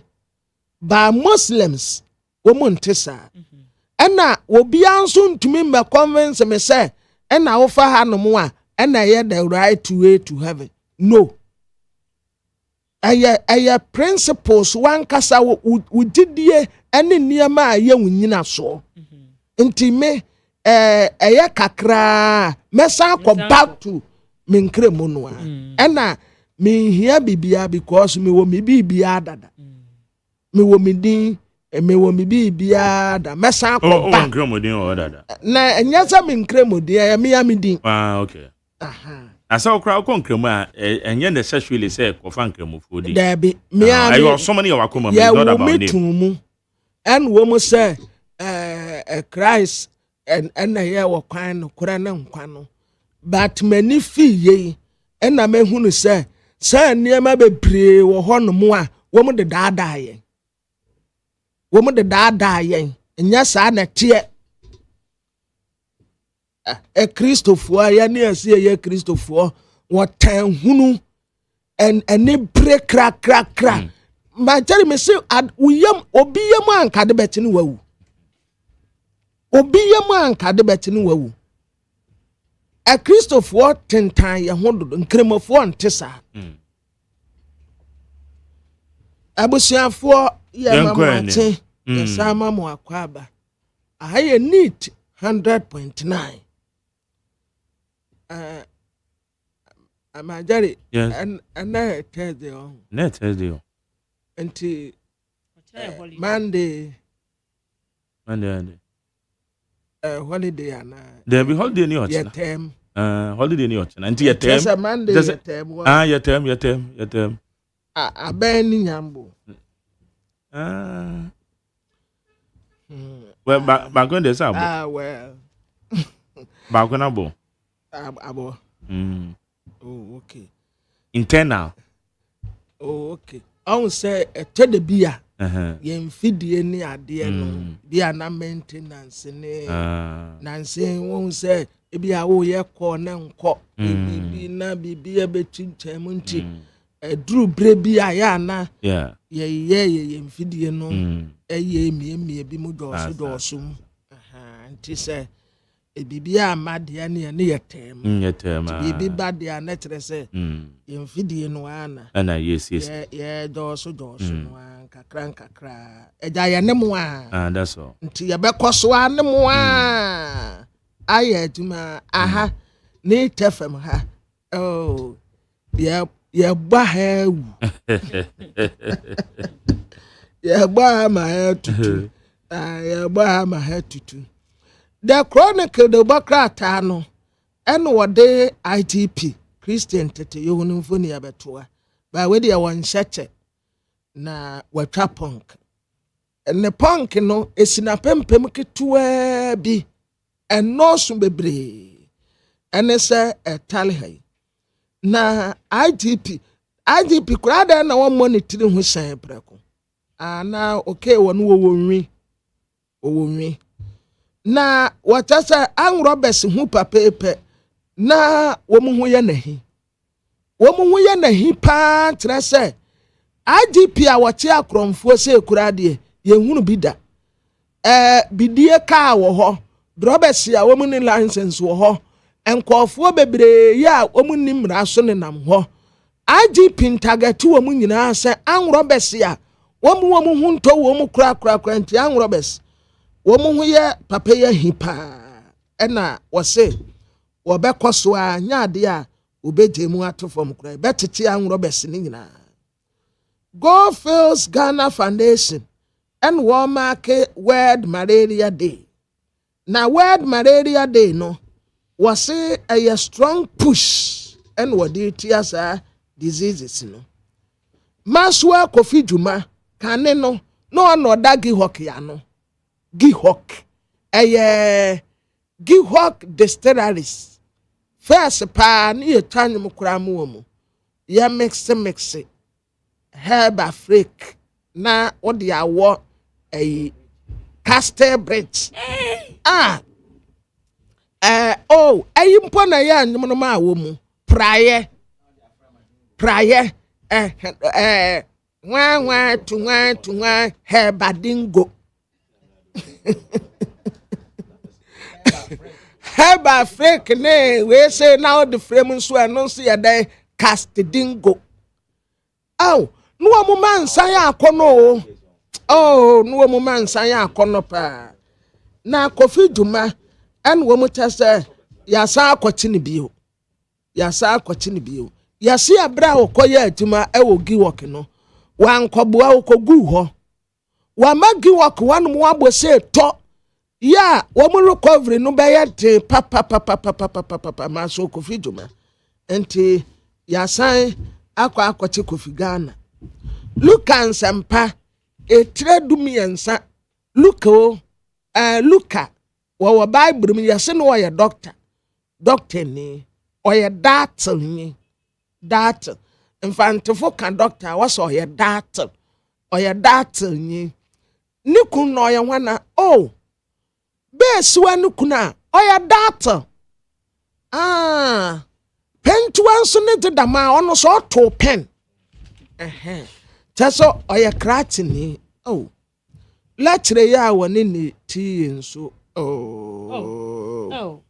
enim difo say ya na ba mo awu ramete meti a pension no na agwacha no mo see we wan video no be oh one private car na ba me say a lecturer ne dia en woni ne tii no ekro na minim sade ya accident ni si ya yasemo omumienu etumi ewu ya am say tipa track bi na so we akwa similar one say central region one Cape Coast one say tipa track bi elusu control bi a UCC dance one but when dey minim baby port am say oh yeah lecture oh nim di four pa say so ya we good pa nra na me ne guy ba ko na me nim no no wo UCC no so ono ko che ne geography na lecture ne ye good pa na se obe feli pa de oh ubo homo de kakra obebwa na o kire wade nso a wote ase antinu kwan bie ni wa wo pese o feli kwa obefa so feli ma jade sa kasa bi no aye kasa ni papa panche no yen nane no na yenye ne se ni papa che nye de ano be kan no na de ano be kan no eno a na bem na ni papa panche wo ye ni papa kra wo suro se oni pa mama wo ye hi wo wi asim wo ya se ni pa mama nche no wo eye sa nyum ni nyina mo nkoya remes na mo nsesa no ni papa che ni papa che na ndi ade na ni papa kontem na nipa bi onu be ha adwen wote wasa wo be tete January obi timi tira se for generation oba onye hwe mabushi wono a wonsi dai onye set ebushi fie wo ha abushi agbo no ho kasa wo be se adi ni 8 years kwa no wasa yare ya betu oyare no okoda hospital obi ani da kwa so obewuo ya kwa ya daka nyina ready wo hu ni asa obehu anse waba oba on namba ho ya dia obeka se man nye obe yare no obesa akoye no wasan yare ni asan tam na koto hospital ni agege abusuan sika ni ade akwa no onwu no wasan aba oba mo a mo gigi sika ade kohwe no hospital obesa aba yemo ono a wonware anu anse abrabo ne na mu a ebi okra 3 days wonware wonwu no adi 80 no wo ho 100 not ho ono a 80 no a wadie no hu na atiso obi a wadi 26 hwenya no one nam wasa ni ase ene ni papa nche ampa ni papa bi a woti ni be bi bo ni bra wo abusuan no onu mom tim no wawu kai pa accident enya ye ka otumi pa se so fa ke wowu wonwu obia ni papa fo bebre tetika no mu bewu no wa frim ofrim ba ni baby ya ne ya mu ambassador na ko hospital mu de no ko hospital ye treat na ne ho ato no no asan abetina busia fie ho na no asan ba busia fie ho na ne ese ena ni papa de wonche oh yan sesa no ne yan fi ya no nka sempa ni papa che sisi a ni papa che na ni pa bonefo be kontem ai ya dane no ne ya bona dane ai ewo Yesu dim ye di Yesu moja ne bona dane ya bona dane adenti da tase won wa kra oju won kra won ti ase obe wo re nkwala no ne mane na machisa oni nipa ba ko hu oni nipa be sensia awo we wo mienu we wo nan we wo nson nkwala no so a won hwe wo mu ana maamefo no so o mu abre no enti wo mu agya na la obi anka na asemma no oni na mo a obehu anu asan akoba ko no asan ne na konyim bio won hwe ba no na nkwade ya be ye burden no wo mu dankofo so oh let's say na memfa ne crancy ena menim ya se kopro bi nso ayira won kran ya obi ne yire papa bi ne yire omumienu nyina ayira ayure frem yenim baby pote ya womuwo so obi na ekum wo mu asie wo mu o se nipa bi na ate wo mu akosie o se de ani o yenhu wo mu enti aposifo gusu a wo mu hwehwe sa nkofo na minim se what ye security foi o mbati wo no mo pe na yehu de kode airport ya ha koprosi ena akoni mi se ukuro mu wonso akwada bi a wanya 8 years abaya okay ya hwehwe no a yenhu no yehu ya ne se wo mu akobu no komu atukoko afuo bi mu oh abaya wanya 8 years wono so wo mu ebu no komu mu ko no wo atim no kon no ena wono so awu a oda nwura mu wono nti ahweye obi a nse ne ho yi Luka etire dumiensa ntitemiensa mumienti ewurade asem na senke ewurade we senka SDA kia baba pon a ne kan wi a sa enyimu yi sa we gada adawreva ako unimuto ba cho David meniti na menimuto ne brofo no so ye besi mesu no so ne abofu etetia esu krojin a ese dafe nya mi ahingba ne so ye besi esu no so esu fefe na ya ukọ baby a SDA wo mutaye student bebre no a wo mu du wo muto no brofo shall we get at the river and these are greetings and the greetings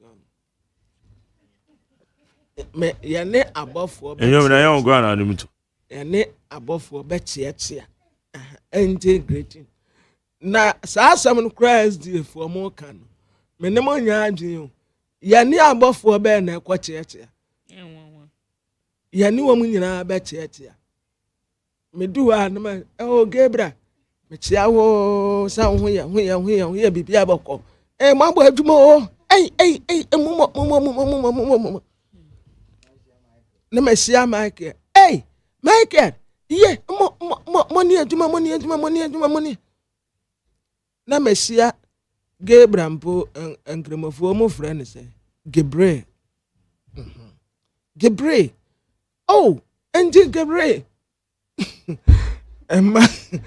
emma no a wo mmekọ heaven a wo mode self ni ayebekọ no hi good morning see I'm here with Endi Gabriel no adia to osura himemu platform no so na yanko pa like na amati mark ni Peter mu nyina like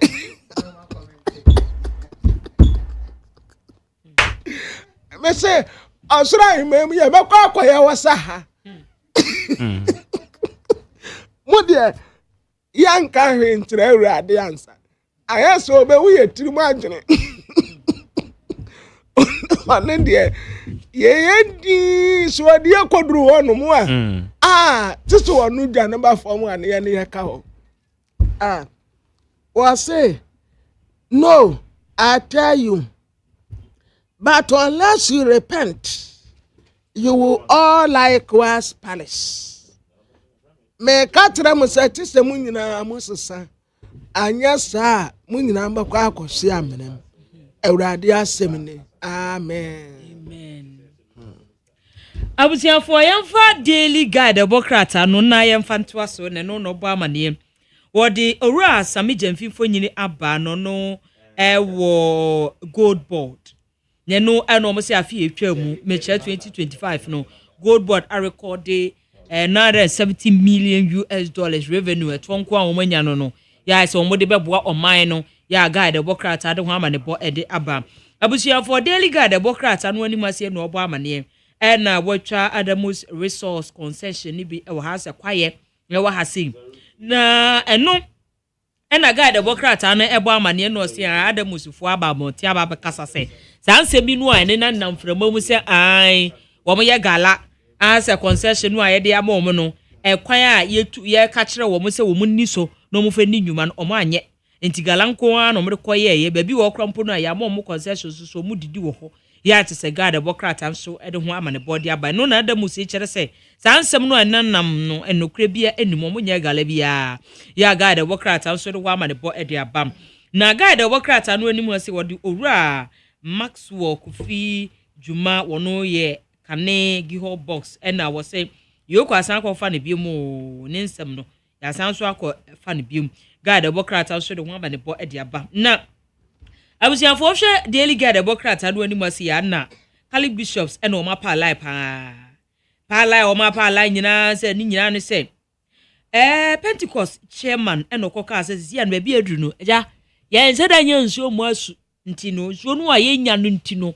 ema jisi asori no apɛ kwan bi ya so naja wa pensuo ne adi abo asu nti na ye ntume mmɔ wasunsu wo sumempu mu eno ne ase ayasa obɔne no a na wotimu no ɛhohoro a na ɛtaa hɔ ɛsɛsɛ bɔne ne tumetene kɔbɔpu mu aha obɔne no a eno nti enam so a Yesu be wuye no a ye de wu hye nsuom na ya bo wasu ase ja woba ene honhom kronkro din ani onyam no saa wo bone no eye bone ade so anti esese tene kɔ na tese wu pia wa be ya abode afoforo bone kane ni nyina ya pepa anti ya bo wasu mimpu mu a woda so te wo bone woda shiti mu bone no mpepae ye bo wasu wo nsu a etene me ye bo masu ewo river prem nti epepa bibia koi epepa bibia na wo me hu bia menya kuwa biem mese menya kuwa biem wa wasoro ni asase di adanse se die menya kuwa biem ye wasoro ni asase di adanse se ye menya kuwa biem akwa pepa nyina pepa nyina ekoye enti metiwe me ya abode afofo amen abusia na sansem no mu a na ebeto oja se reason boss wo ho no ekoka ase asem no a shema na aka ne bonyoso ntino o ma no wo ne se mema ne nka bio so peso ya amanyo de a wo mene ne beko e wa amanyo lemu a nto anyame nipa ntino ono de won ka hwe nti sansem no enam so master sa Cali bishops ababo nti se tisi yeti o ma we ntimi nka galamsi asem bio mu ana adan asofo ntimi nka asem bibi nkoyi o ntimi nka na nti o man no ye nsase eni nsuansuwa obo ade nipa wode adom ye no ssese ye no ti ntimi nka ho asem bio guide nso do ho amane bo e dia ba UCC lecturer do ene ne teaching assistant no a omkonya kwahia no guide obokrata nso e de ho nsem aba. Okay, when also wo fa supreme crowd no enim ho ye story bi eye etoram se ebrana me news ya no de any Greater Accra regional minister edi nkomo Canada man na sase na sa esase no ho nsem no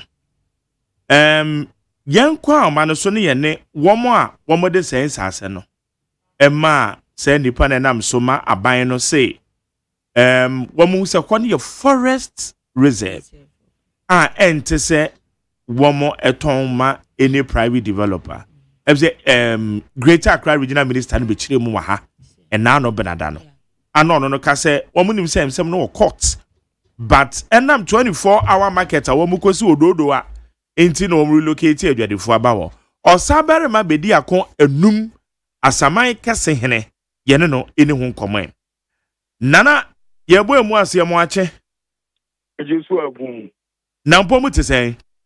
Nyame adom no mo mpae bon. Ye da nyame ase. Ne a yete ne se eye mo na asase ya ewo eye dodoa eben dodoa forest ya maton ediama Ghana ni bi ho nsem aba Greater Accra Regional Minister, even the former minister Ora Titus Global ne yese ono kra sa abre no so ka ho asem and the current minister so about chese sa ho ne nya ba bi a ete se ye toma private developer mo na mo ton sa no. Omia me chia no wati for ne wadofo na yo ni sa asase ne ya asase a eye obosmansefo asase eye akuapem obosomase. Yes, one who said dodowa as a town no. Yeah. And sase ohoni na dodo ni na meka so mu say akuapem for sase obosmansefo on sase wo amono kru mu on sase late e won sase wo enti no yan family ni yan friend obi kase family yan de na wo before wa ofi aga furniture do kodu forest hotel I stretch ko afinya kwanu su na ye obi kase family land ya wo judgment all land title ye wo bibia ho enti sabe Mr. Dro buy no na so opebi dia yes some investment bi ho na the man who say Ghana obeto assassin so so you very due diligence na who say assassin the oton man no ye de dia na bushia no a omotun no na ye omotu enti ye man the kwan boko lands commission ye the entire man no boko ye in the state bibia ma say say the land is not a state land. It's a family land, it's a family land. I already say what type. That the man. It's that do some say about the year man or back from the war no. And municipal assembly do what traditional I have free be by say a ben so called forest now mokano. Now even million forest now mokan wasam na yes I for forest. Yeah we are paying for bushmans for your forest. Into the Ben Forest, it's the then dispute DCO Dodua for the past government. Any traditional council now concerns to this DC in the residence. A meeting by and premier, sir. No, my coin, your former Scotch Resiano, will be at say, am I yet to war for 15 costs for assassin now for almost 6 months?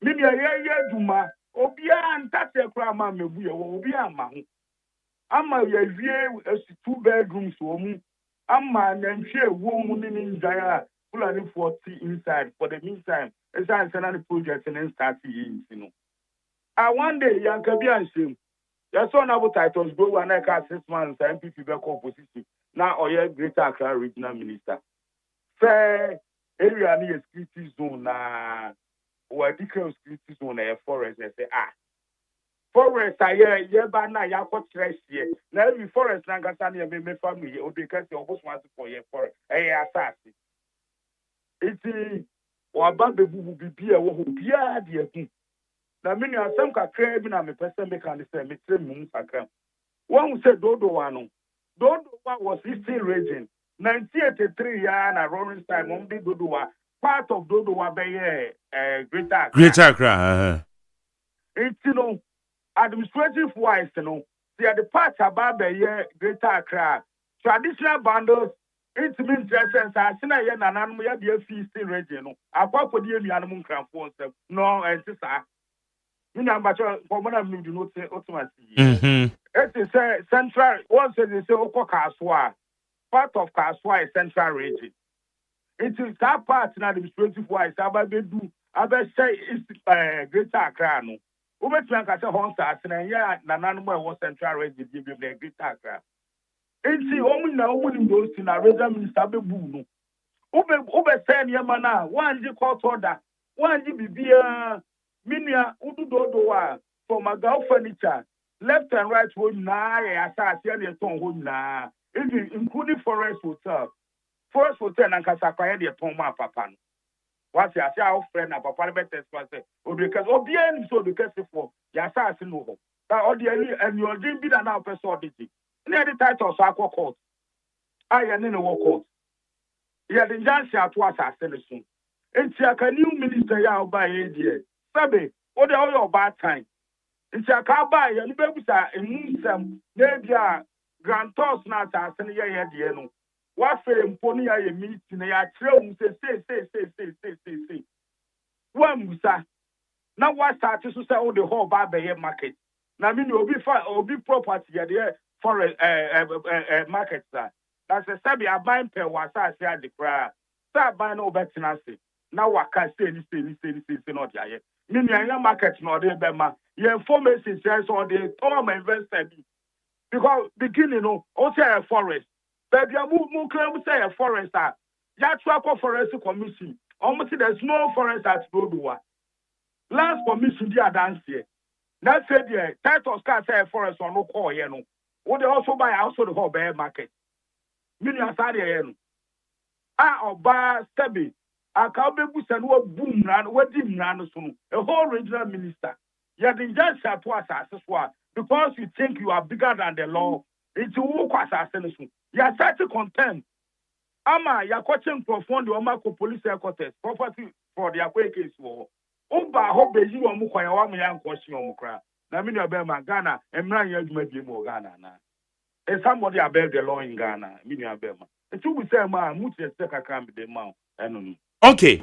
Now, one year where say parliament because regional minister and then answer Yanika say parliament.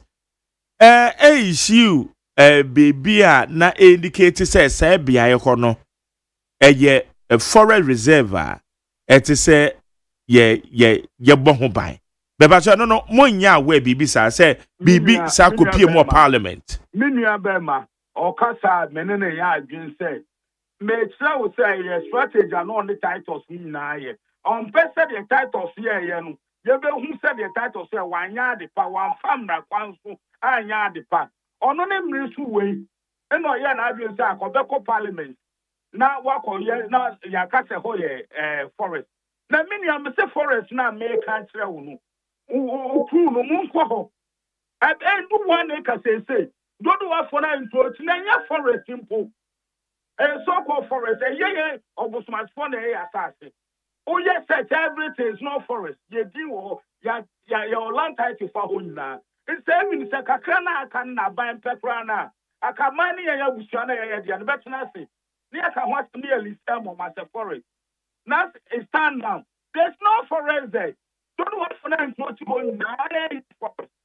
And your title, your party, you need to so-called forest too. And this essay, Amma, your name, this is assembly, and the traditional dance to the transit. I'm a coaches, and answer, Jumano. We have what I say. I'm a Jumano, I say sorry, and a cocoa.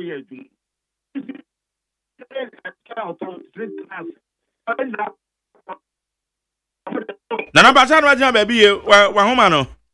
Yeah. Automeka. What you say? Yeah. It's the all kind move. Now, obviously, I say, over declare all forest, and I want to make a want some to declare all forest.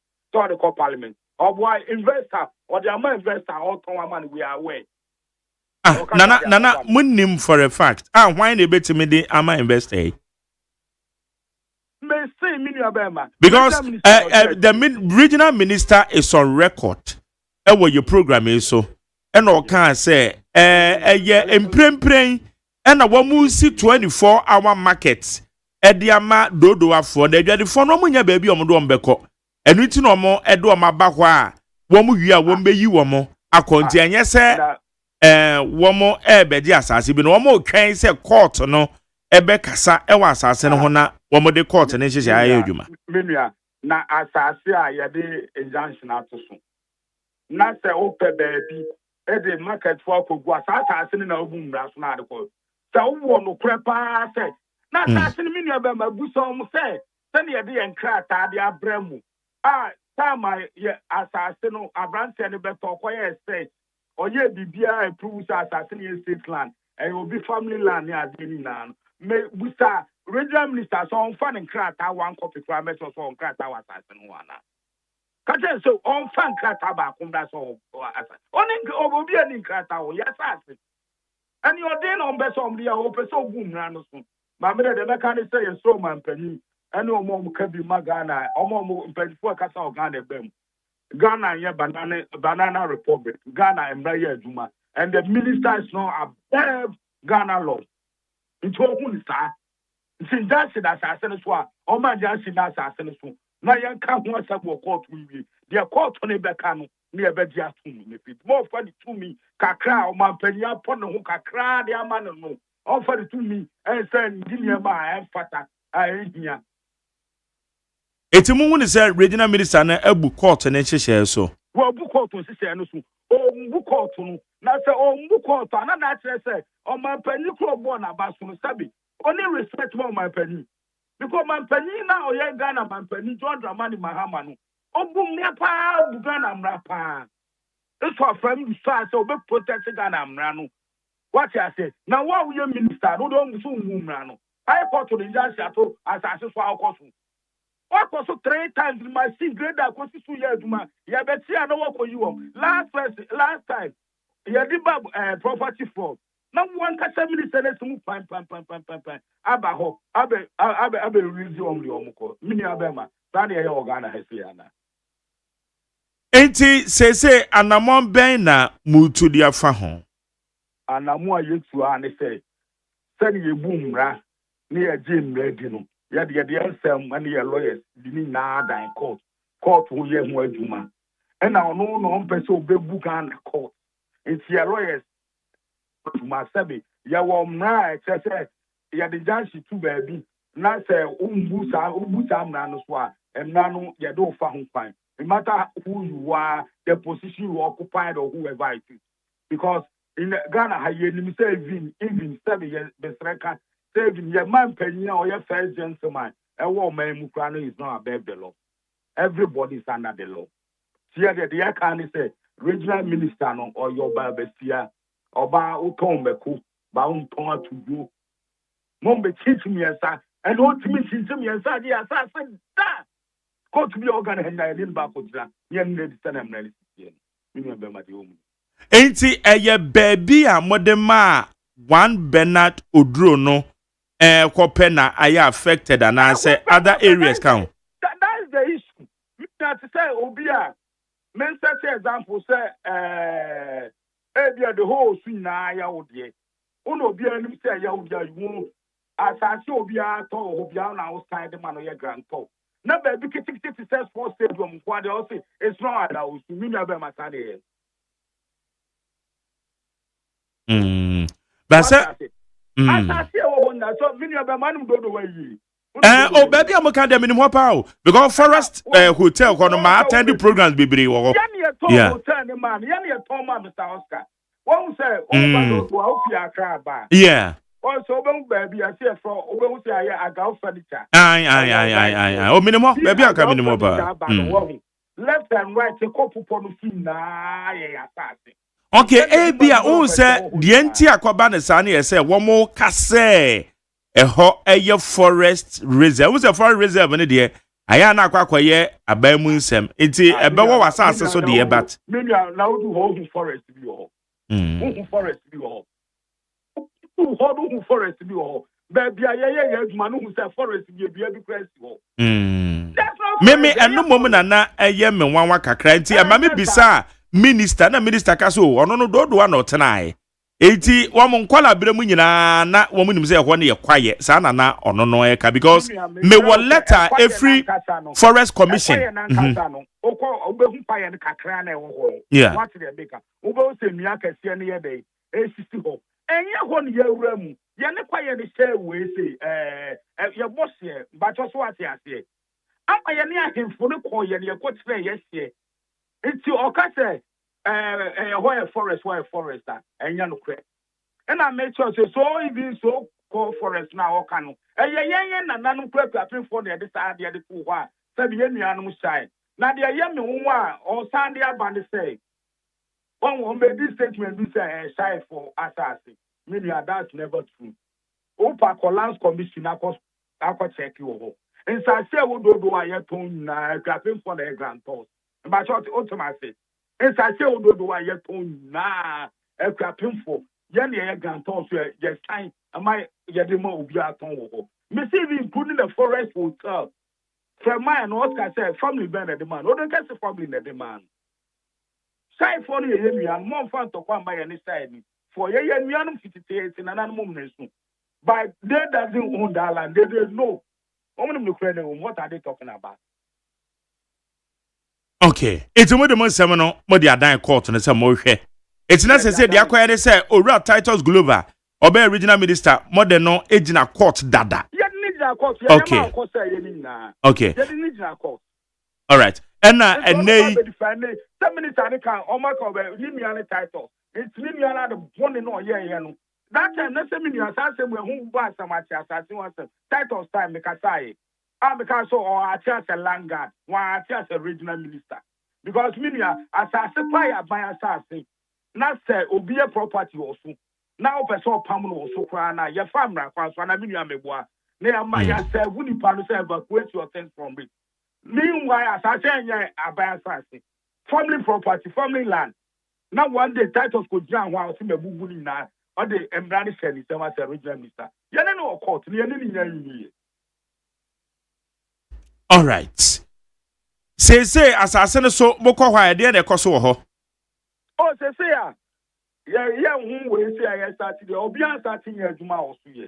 But minister, go catch and say, on the Obekosun, if you say, or boom, Rano Suntino, or Becom Rano, or Becom assassin, so by so Bianco speaking. By the empress, I didn't run the say, it's yet the answer, nah, Rano. I'm running any minister. Na more petition lands and natural resources as you know so. Say be a dear question here. Once I send it by first, yes, official, you know, yes, official lands commission, no, who say be your documents authentic. Almost call forest is a 1 year forest. Your documents authentic. It's you know, you need titles case, you know, yes, you are my attorney general prior away.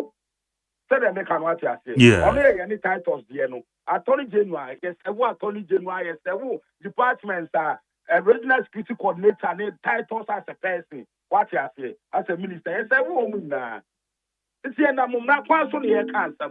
It's not an ultimate kind. Now, your family, I hope the market won't back over. There's a places in Dodo are waiting the market for a call. I start a permanent while in 24-hour market. One yes, I did. Okay. Osabarima bedi akon enum Osabarima bedi akon enum asaman kase hene nana anopai yeda sese oni akasa wo Neat FM so nti yen so yebekoso na yede ye ne yede akire na ye ho baby ebekwa akodu ne nkonkofa oye ne bia nkonkoba meda se no watiefo na entima watiefo na ante se yuti dodo wa na enye se eye saifo asase efi ayikuma oyibini ade nyina ye kwapemfo asase na akosi ayikuma enso saifo bebrete asase ne so that doesn't mean they're the owners of the land.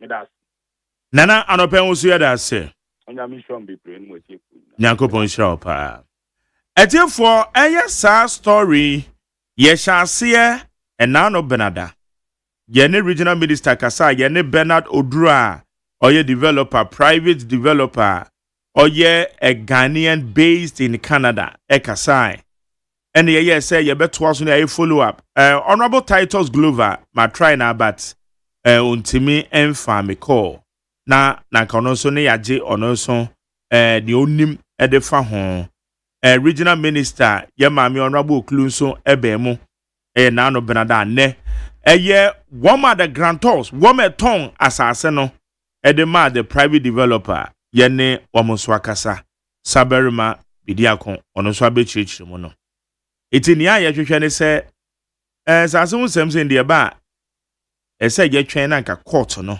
etimi ekasa na court ne kasa wi na afi ne ye ho sedia etie ye kan wan hwe ne yie obo na akwakofa bibi foforo akwakoba enti ye ni abrehu na akwakofa bibi foforo akwakoba right high needs 100.9 na nyame ya adoma eye weekendi Taifa we de mehwena no heya menua baako eye Kofi Sapon foso hene va Kofi menini nyina na free dwabe Kofi Sapon foso hene nase eda from Mr. Thomas Apia Donko dodona no mo frɛ no wo fatidi eye Taifa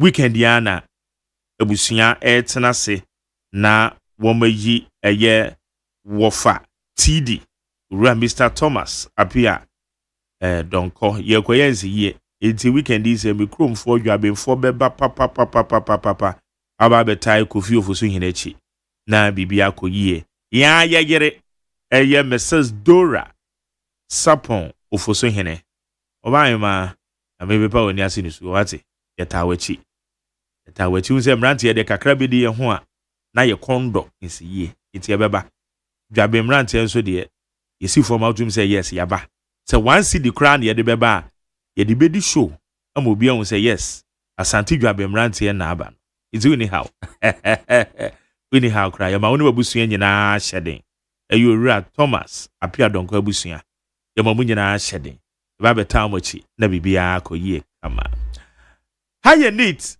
100.9 agosia Jerry Orokodo ho oh jinamu de that's right okay you go anyway I was here for your quenim dia na yemfa Daily Post the Bokrata no na yemfa nto aso na busia for Daily Post the Bokrata no ani mase e no obo amane amade ba wo de aba no was Ghana's building cost inflation no abafam na yes ohwe enema bi mu a ye de ekeka ho na ye di sidan ne nyina no sika na ube hia anase sika obepe na de akosi dan no na nema bo a ti se wo adansie so no yesi abafam eno eye abafam 2.2% o amchichemu mienu ekirepɔ mienu yesi bosomia etwemu no march ne pepe na se bibia etimi eba efam omo yesa nhwehwemu no ya Daily Post the Bokrata nso ede ho amanebo ede aba na bosuafo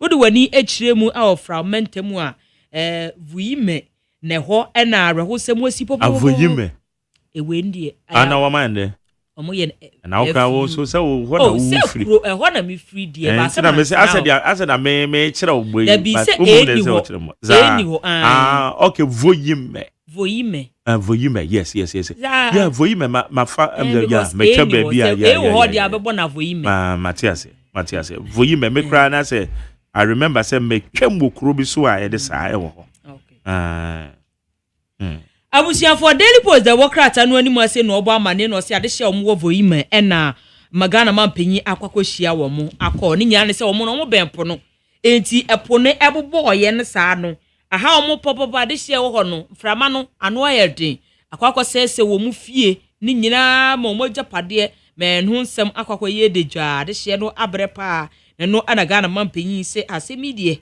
semidika enti wo so okọ na wokohye adehia wo mu ewo voime se de be ya won so ohawa wo mu namu no bibia nso betimi akoyie ede ama wo mu a Daily Post the Bokrata nso ede ho amanebo ede aba na busiafo Daily Post the Bokrata no ani ase ya no obo amane e na wo kire se fotosamfo ya wono ehwe oman ne sika samso no munyafo atofo se na akasa sisi ya no de Ghana de sika sam no agina nanso sidi no anya hoden enya nantu agina so dollar ni pia CD no kura CD no se memitim se be komanim pa onye CD na e stable enti sisi ano de o se Ghana sisi ano de niema no ya restore yesika sem no credibility no eba bibia jaja ne na so se de nanka ne akomko atuntwa ho ebere bidu yi pa susu ampa se ade be che obekọ niema bo ade chi bia ne etum adechi anwa koya ma ye no aye wa chichi de etimi to bi 50 million anwa galo ba ko ezi ene kra mi se 5 million po enumpo ya teso se hu enti nu sa ni ha unya sidi nu a na efon ye ma dollar no enya ho de si anu tie foto sanfo se bibia ekoyie ya che se Daily Post the Bokrata nso ena no pay wode ho amanebo ede aba abusian for Daily Post the Bokrata no ani masia no obo amane na amanebo a wobo no ene wo kire se good board ene omsi wo mu eto o manya no we de abo ho ahenasa wo eto na bonta we ntaade emienu we ahenasa ena wo mo ese wo mo spend the sika ya na wo mo edidi dwuma no o ma ateso ena fe revenue ahodo ya wo munya mekire wo matimi a generate operational surplus ya eno akokosi 909.8 million 909.8 million Ghana cedis wo mo si afie etwa mu no sikasem a wo mo timi faso a wo mo timi enya aye no ya tse daily post the Democrat so ena no pe wodo ho amanepo e de aba na busuafo yemfa daily Democrats the Democrat ano ne yemfa nhwase yemfa nto aso daily Democrat ano animu eno wakase Ghana ne IMF wo ma hyase wo mo sika no aya no mo de mamaye no wo mo se de etoso ensia no wo mo de niema egugu akwa mo review enti wo maba yene fotosamfo Dr. Kissel atofo se na pamfo ehia ewo enkran ha ne nyina ne ye kwan benso na wo hwe efi enhyehyɛ do a abandada no eye ma aban we ababeto aso omutimi ema esika bi ya ese etimi boa ne edi hye economic cranka no eno na wo mo se we no wo mo ba behwe a review ahwese so sika no mo de ma ye ne sen na esi ekona no de Ghana ni bia bedi adanse ese sisia no de bibia picking crank just that nyema ne bo no de eno onya se eso ate but se kosro ne de eno de bibia bedi ho adanse ese aye stable kakra that say daily Democrat anso ede ho amane bo ede aba na NDPC so eno mudi nipa omudi niema egu akwan mu nyina se omusiki eye Ghana future ezia no de oman ni mu tede niema AC ekono wo mo de nhyehyɛ egu akwam sɛ de be yebetimi aboa ma ohwɛ enema bi mu etese sɛ de oman no befa so na watimi adi dwuma ebetimi aboa we no aye long term international development plan na we ye national development planning commission na wo mo esisi na wo mo de niema egu akwam pa sɛ de be yebetimi aboa ma oman no yebenya national development plan na ebetimi aboa enkoye te sɛ de aban bia ba na sese wono ba ye no de ne dia ba no waba be ye no akomrect ye wa bi no waba be ye we kakra no we so aba beto aso obi aba no de ne policy aba kakra bi no waba ye no nso ko de bi o de obaba obeye o de na nso so man no so wone de national development plan na eno so ya ade ebetimi aboa mo man da ache atimi awie empeyo na ekame ese dada no obi aba ne policies no manifesto no oba no waba be ye na manifesto do krampo no se wo ya ma oman no se enu ne yehia sisi a ana se ye oboshe nti na ye se wo ye no saa ne ma no nyina to betimi etwa o mampanyi bi a obaba bia no national development plan wo pe obedi so nsem so ewase a eye daily Democrat so ede ho amane bo ede aba na daily Democrat anu ani mu ase no obo amane wo se Ghana sisi ande ede nyema guakwampa o ama ye local gold refinery no partnership no aye se bibi no isi ande gold na kasankasa se de ya na ye de boy ho safo hene no se Ghana pa de bibire mama wo mu mutu gold pa de a obi beka se wi ayi firi ho a kuro ya omo nanu ada omo bo ye Ghana ni ya wanwi kura ye fere omo se South Africa foi ye se omo so ya de papa ye Ghana se antoso numu a ye se ye didi eche ye kwa enim saa South Africa omo to gold o pa ise omo so omo to gold o pa nti si Ghana kwa ye nim ba bia ye da se but obi anso nim se Ghana so de gold no ye ya de wo ho na sisi ano de se kan de na ye de raw no se de gold ne kono a ye nda de ani sisi ano de ye de gold ne ko a ye wristwatch ne ye de ko ana se komade asumuade eno na si ye de ko se watch no ye gold watch ne ye de ko ye be te dada no a yes eno kwa no wo de ko raw no kra sa no wo hye da nyabuo ba wo dan da ni na wo develop ka ho a ebu abenya na se yetiwe ukoto raw gold se ya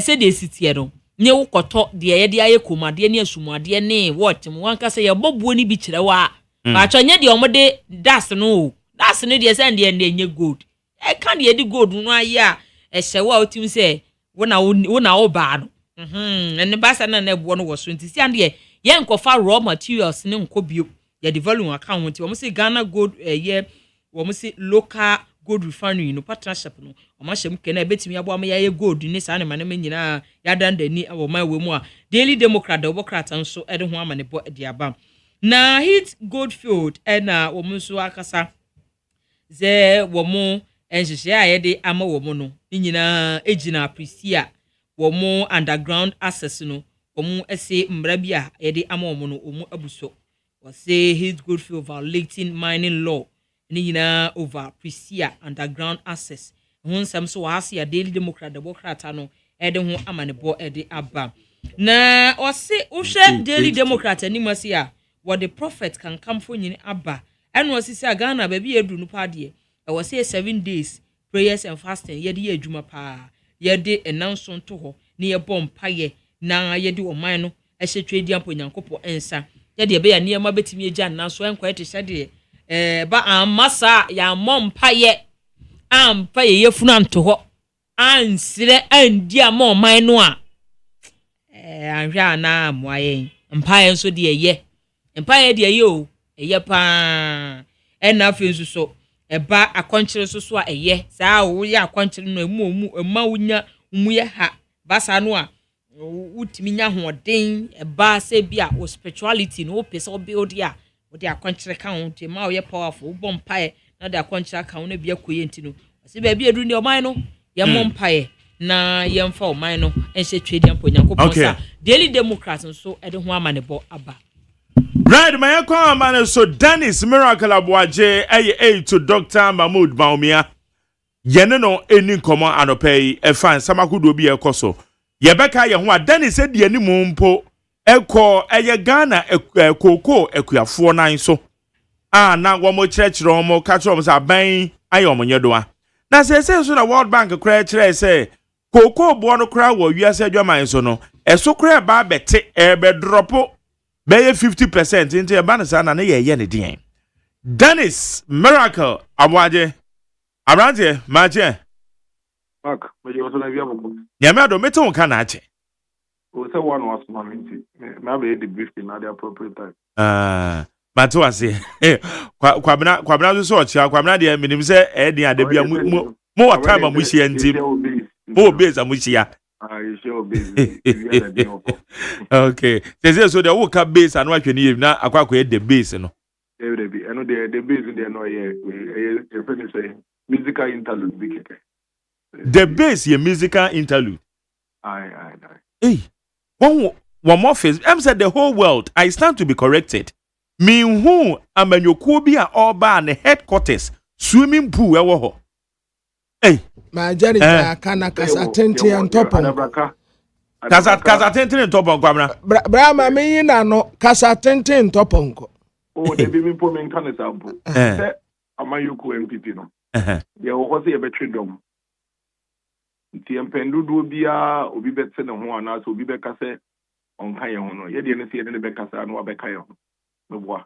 Nti we no ye be poswa sa no te bia de ye ade se sorry ye predom. And you be an beba, but I don't think they say beba. It's your becos one will be a cassa, a popenta, my Benya do one. Imagine if you be a day, but the do one the immediately be. Okay, me beside where you yeah. There is no way a could for be a bedos as the MPP. Or we are the empire bedos as him. You be coswat, I'll bring with much attributions to Ababeka. Saying this, I mean, no casene. Ye go so three ndc for babeka nti ade ne yentumi ntwi bi fidi aka na foforo kra ba nti ehu bi enim sa wo ye de ma Dr. Baumia na the base for sorry e wo mo da na die wo hwe nipa e di akire o ko abe fontentan ma no so de wo mo ye e wo ko wo boss ono so na edi party yenim no the party akokon 2028 e new patriotic party na the base fu ensu free MPP mo apie at the shake be a manana. Oh, the political parties say forming in Ghana, they are for the above simple. And both NDP and NDC. NDC, Krabekaya, MBP, NDP by Mewa. Obekaya before NDP crown, it is the Moody. This is the day Francis said the conference, DPP. Yeah, I'm said Democratic People's Party. and also yeah. MPP and Kasa crowd. You jam you know with along the line. Omunyina wen. You see they say kwa babejina ekuo ne fapem. Ade bia ye de ebufu enso ye no. Pepi entan nyina yi. Ba di odo akomapa ene abutre tsire ha. Na otubinya ekuo ne jare na so. Saa na yɛte sɛ MPP ama yɛkuo no. Ekuo no so nipa na ɛwɔ mu. Nti yɛde a edu beebi a metimi wase ne ade bɛba. Ɛno nkyerɛ sɛ metimi wase ba a wogya edwa ne kɔ beebi foforɔ. Woyɛ ne saa pɛ na woyɛ ayɛ mfomso. Ɛno no ɛnyina. Nti yɛnka yɛ akoma nso yɛ yɛm. Ɛyɛ just a matter of time. Nti sɛ na nsi yɛduru yɛkɔ 2024 yɛ a UP4 ɛba yi. Sena obi ase oh na UP no betwe vote omeje cheda the cheda kwetwa tie ne yebuso aye ne omo so kasa se makwakọ try mo amamu se amfa mo nsa mbra ne enka mo ne tete na ye din prekope tie enye se ye tu obi atwene o bi ye twe obi a ye pri obi a yebuso ni obi a so e kasa be no so ntire se ye beja traffic say some more say be on better ya won say there bi ye dem gu so kasa but until some better won want no be kai won dey opponent ye no so better na say ya we opponent e be opponent na pepepe is ye dey ya boy ho e kwan bi no so ye de kasa de ahombrase e de kasa pa e twedom no aba be kai ho including members of all other political parties but at the same time no one so ho asia we continue to see you as an opponent. Okay, it's the awoke di adanse say engagements koso. Sanity. Oh, at all times. The political party at all times, the New Patriotic Party is engaging every individual. Only I am convinced it's not peculiar or special to Ekubia, but to every individual. You know, okay. And Chai, na yete say a Dr. Mahmoud Baumia we engage one more or no mujina ye internal primary sa e course. Engagement in a diana results be na yield. Our staff for no agiatum say ye better say Dr. Baumia ebe pow ne campaign team and as be chance ye say all born to a gidigidin woman in our beginning as support on an. Oh, would be anywhere Wakase on supported Dr. Baumia. And 24 only Dr. Baumia really run in Nam. You say, wow, you something in I been for me on nine so. Omuye Kukudam, Oma departed for so many years. And they humbly cry away say, with the MPP party to our for him with all the sacrifices that they've made to this party. Dr. Edichum, Kobre Japan, Dr. Brana Champo. Honorable Kennedy Japan, the level of investment of when making, there's no way they will leave this party.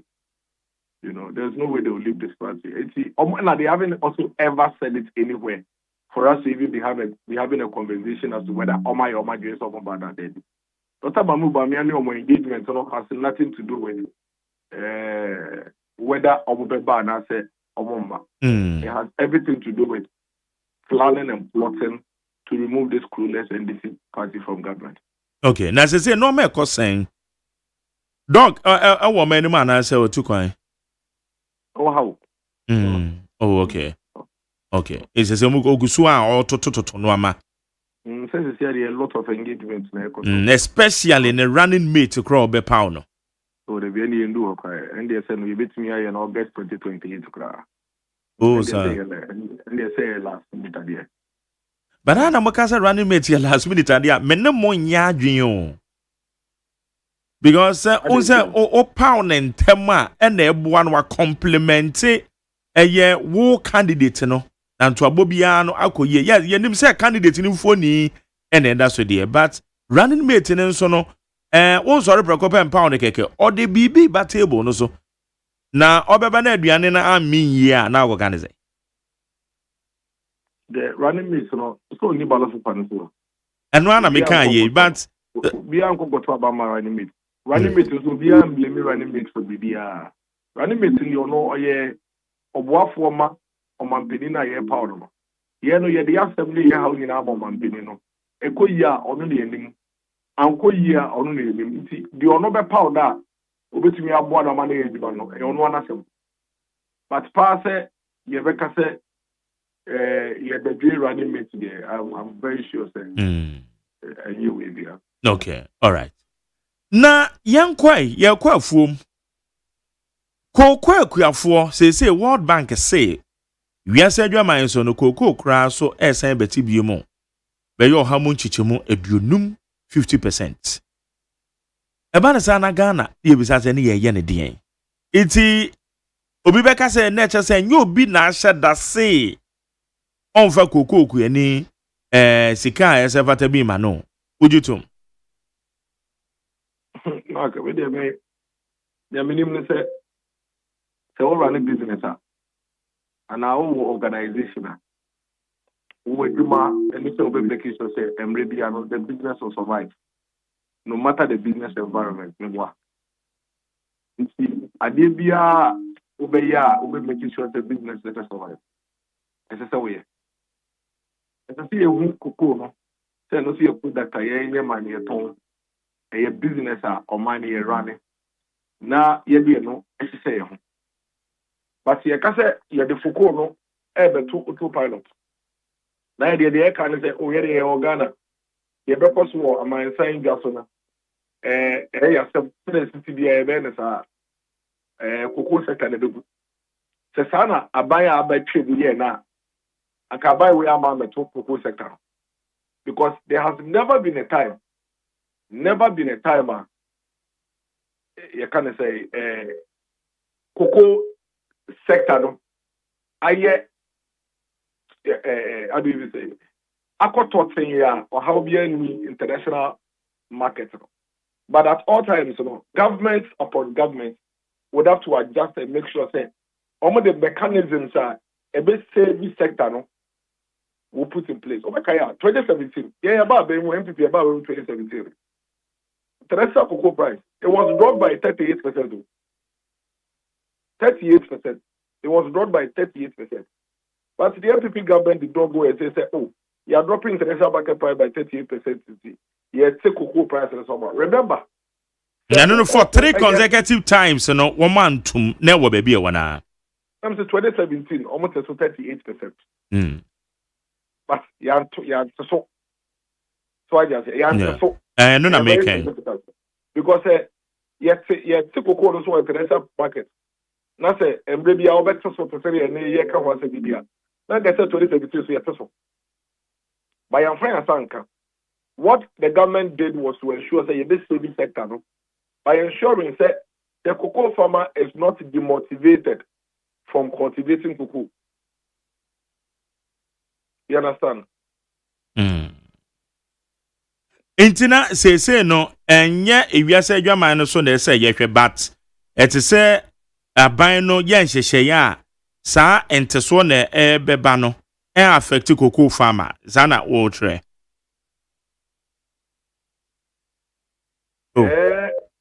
you see baby and the cocoa price about bedu about cocoa farmer no Mark the cocoa farmer's cost of producing the cocoa versus the sika onya no kamia kwa to say one have na obeja cocoa ejuma na kwa ejuma for the biggest question we should ask ourselves is if government should translate this impending 50% drop in international market price directly to the cocoa farmer and say oh market price are dropping by 50%.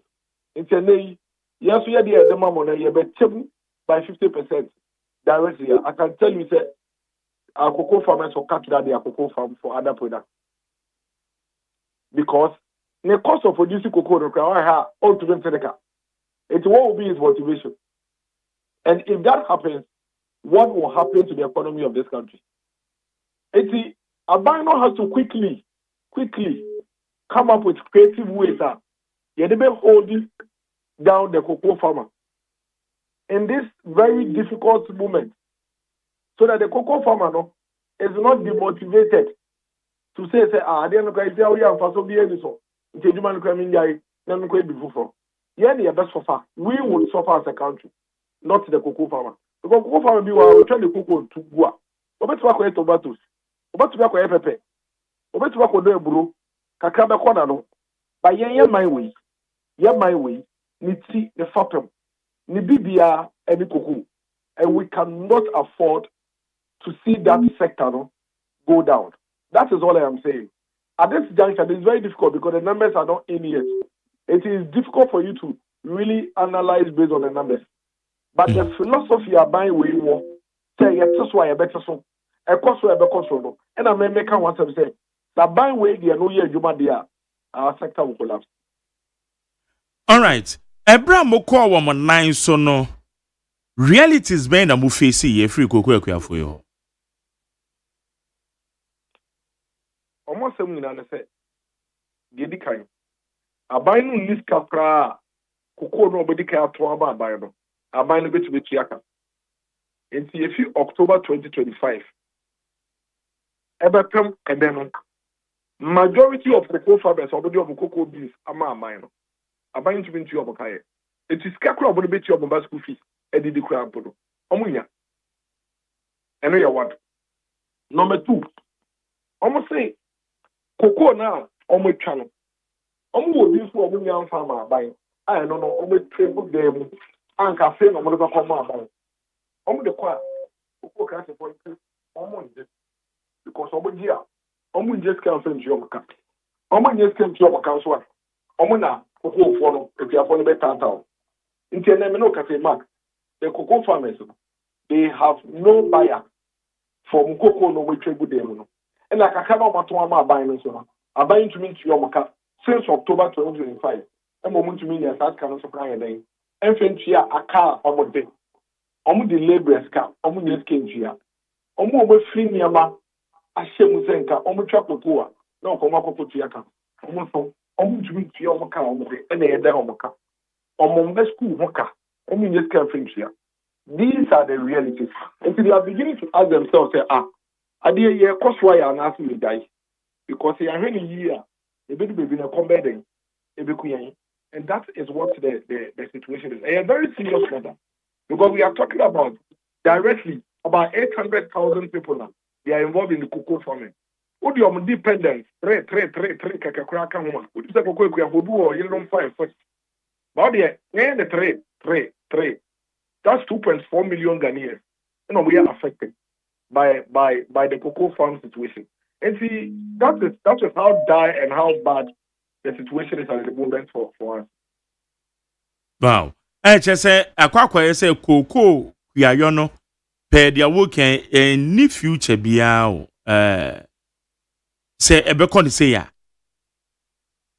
Say abai betwi asano. Abai betwi asano. Say kon say ya there the sector will collapse. And there's no doubt about that. But government can change that. If government decides to prioritize the cocoa sector, they can change that.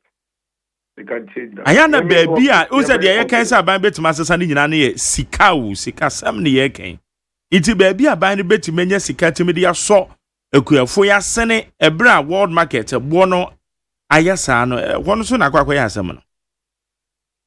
But government always has a way to prioritize the things that are important to them. Eti say meno ka say aban ye dia bebre ye dia bebre to dia bebre in millions of dollars because that's a priority to the government. In the same way, no, if the government decides to privatize the cocoa farmer, I'm sure they'll be able to handle it. I'm very, very sure about it. All right. Yeah, better dia aban no be ye e dia fa ho. Na ihe hu de be na said the keka kone de anhwe na the challenge bi e de akwa akokoba na major wa koi so far wo hwe eye yanyina mankane ahoden said ya eko enra na me ne kwabena kura discuss na me say it seems a managing director ewo eye former managing director ewo ECG adwumakuom ebra na mo wa aben mo no and he was painting the real picture say owo ho no nyina akra no ohui say enoma be say siesie bi ni ade koso enye saa regardless of aban a owo so no o man ni betima kwa hohiehiem transmission lines no say aye weak. Iti meti akire na mbisam say no wa ban that dem na we painted this picture and I said these realities ediamo man no iti se ba ne sa na obi bisa say so obi betimi de ye nka ne adundum na how ediabo eye aban oteso ade ana yenim say no ma bi wo ho aya anya edi o ha bebre ebri bi atwam Max pepe. The question is so this I want to say. Eba ne say na ono no do big. Owa aban mu na oye NCDF bi no. Sa issues ni na wo. Enso yanko ahonyenye a ye wo mu say wo mu sisi. Na we mu de omo ba ya yenya sa problem. That's the biggest question. So there's a difference. There's a difference. The difference is all about leadership and strategy. Because transmission lines, transformers, cables, and you're going concern. You're reader. They be because what's the same in a business? Same be now upgrading. But that does not mean that it should push the entire country into darkness. It is not true. Say transformers, say transmission lines are here to send in a do. It's not true. I am not correct. Maybe some question. So transformer. Oh, minimum transformer. You see the transformer there say. So you say transformer a step down. A step down, okay. So do that. Who's a step down? Who is that transformer a localized? And to say what can say a localized said yet to see BC Midan yet Chiana. Ship house at Beka Junction. Yeah. More transformer be provided power no more Kakedia. Yes, yeah. That's correct. More transformer no. Ya konya ko 2 fuse ni free one. More open a light in the bedroom. In fact, Oba Tesado Papa ye side of car, every other light any day. Because of more different transformers. The boy. It's a banner saying, and on my way, you want 20,000, about 20,000 transformers. Most transformers 3,000. Transformers, look, I'm over to you. And here in this, about when the transformers to you. MPT about the first transformers, Google. As part of the maintenance program. Let me put that on record. But and yet entirely true because I buy one also procure transformers in the It's not true. I buy wind talk transformer the please. Wait. I buy wind talk. Let them show you the transformer one contract. I'm telling you, there 3,000 tracks. They've said because there is a document. I'm just saying we pull in and I will share with you the document for the procurement of the 3,000 transformers. This government has not bought any transformer. And I said, Dubika, Okasasokai. Now, that's a knock I offer back. Now, transformer, they want to. He said it. These are transformers they came to inherit. He said it. This government has not bought any transformer. The transformer they are installing, a transformer is MPT about to go. I never made changes that. That is the fact. Mami, moving on to the substantive matter. Now, over 3,000 transformers out of 20,000 transformers in a localized. A ban is saying, and at 3,000 transformers are better. Sebi, Unyan Semu, what's around the power? What the 3,000 could see what at a go say what's I don't see a man in a you do me a carrier. Maybe I'm a high. My transformer I have 50 meters away from my house. ECG4 Emma say Omo Baba transformer no. It's a mini light. I didn't mini light because transformer, what's a transformer? Ewa Beka Junction. It does not affect Omo Monte. What's a transformer? Ewa Madina. It does not affect Omo Monte. It's your density. And yeah, can you the entire country, yeah, go through energy crisis because what's a transformer? In any case, what we do can you past 6? No one saw the Jumet 6. About 1 a.m. No one say do no. No one saw the 3 a.m. No one say do the 5 a.m. Start 3 a.m., 1 a.m., 5 a.m. Engineers no exercise transformer now. So clearly, the abandoned culture of transformer na also sa. It's in an awkward to do far. Mark, sabi. This is a mumbu yensi in Yansa. Because it is not the transformer change. So what's the transformer pa? That's a nuti and a old doom far. Mark, I didn't think I was around a pa. Okwasa 3,000 at the same time. So I make a crack. And now what's the way they are? No do one more cania. It's open on Benya doom so. 2-3 days. What's the transformer every year? It's on when you doom so beam because I'm transformer here. So, no, could be before. What was almost over the other moment? Almost when you doom so beam because I'm transformer here. But why do we have the entire country in an energy crisis if it is all about transformer? Number 2. Omukuso omu ye we doom so ya we so buy. If I say akosomo ejato ho. Afede akosomo ejato ho ntina. Ya 40,000 megawatts of power. Anything na yenye doom so. Endra omo abeka che say akosomo no. Omo the 4 lines in na upstream until resolved. Yes, 6 units. Now one day you move 4. Power generation now wo endra after Kosovo 4 number up was still lesser than power generation that was a day before. The truth of the matter is that we are in the doomsday crisis because of gas. Generators this is your power plants this is your full lady boom na power mine no na problem. That is the truth. That has always been the problem with the doomsday situation in Ghana. If the government is not honest with the people about the true cause of our problem, and be sincere and honest with us, you better go around in circles, you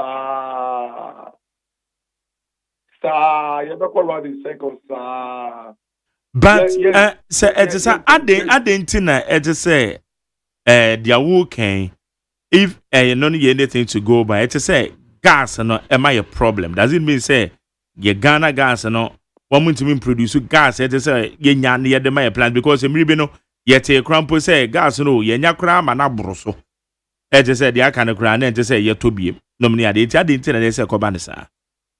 About the same.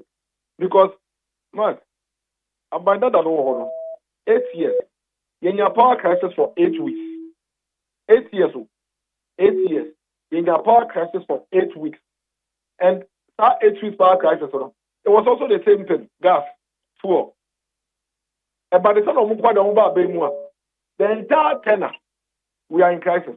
16 months are by waiting on my appraisal. 7 months out of 16 months. I'm on my energy crisis. 7 months out of 16 months. I'm on my energy crisis. And the energy crisis I called last year. And I'm on my doom so let buy. The whole world, Ghana pay any doom so tax.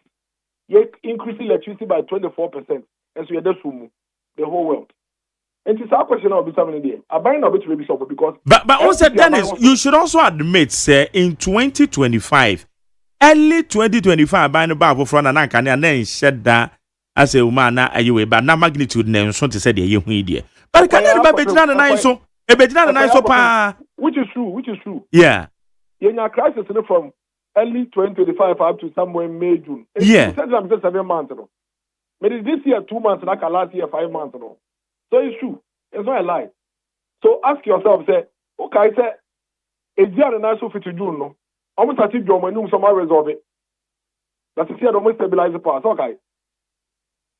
It's about some resolve it and almost stabilizing the answer about you. There is something fundamentally wrong about the capacity of the NDC government to manage energy in this country. That is what we should all keep our eyes on.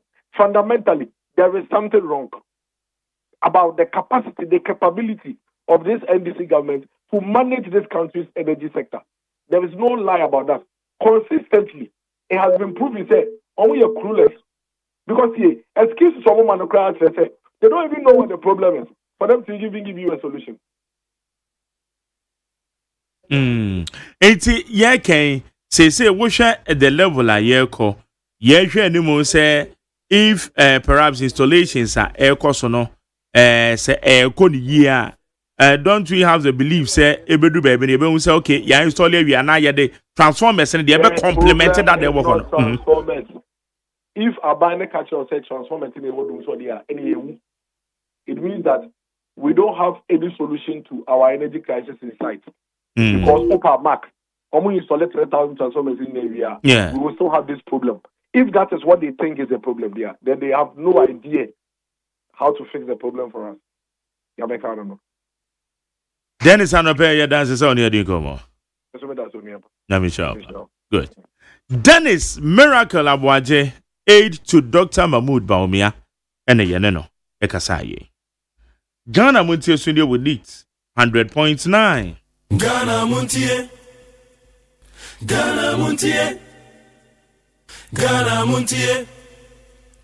Ghana Muntie. Amasachi ame kwabena mafu. Mami akusuya etona. Bara Dennis din wuja baako. Oza.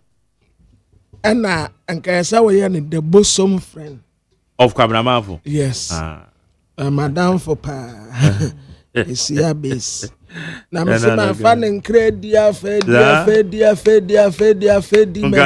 medine nkredia dia Debi nkran dia na dia edi bibi beba na wedi dia na ha adwen ba se bibi a se den beba na bebia nkran na se na wa ha no famina me obi sia me mribi obi sia mase ha o se yi ma Jerry ye ma phone credio adan nkrendi o se ye obi ama me we be cry say we letter be some farmer Charlie okwa letter ne ba ya zana bibi wom oh na da ana ade no e kire say ade agwo no time na twam you ma me didi no yeah ye it me shabra na waya ne za no enkrano ele kwa na ya de da bi enkrano ade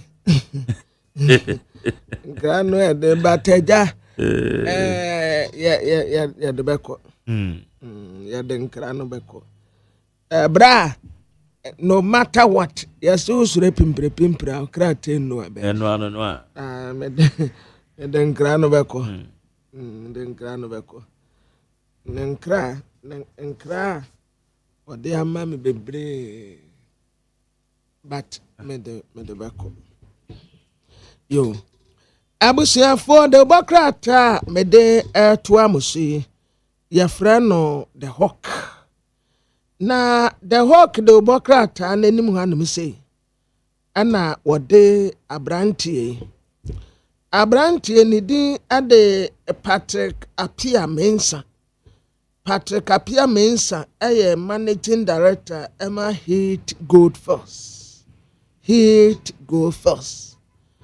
Anna what I say abrantie adwuma a wo mu ye no kana na bi ewom na akwai de wo mu kan nyina no anya nokore.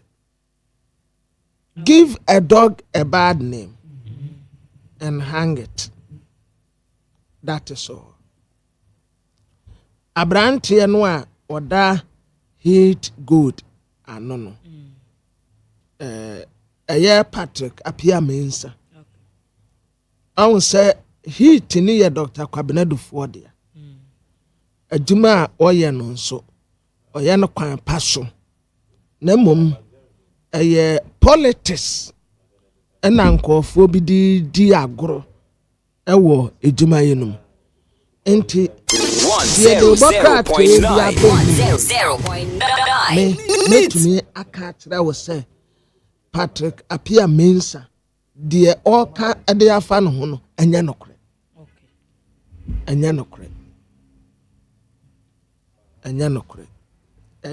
enipa bi a yama krama ne din bone ne yamfa ahoma nsan no kon na woka ana asam no me hu ye but na me said that nim say no kra na nya no kre Dr. Stephen Amwa Stika and was say politics no wo moye no acquire to say pressure cash and a woman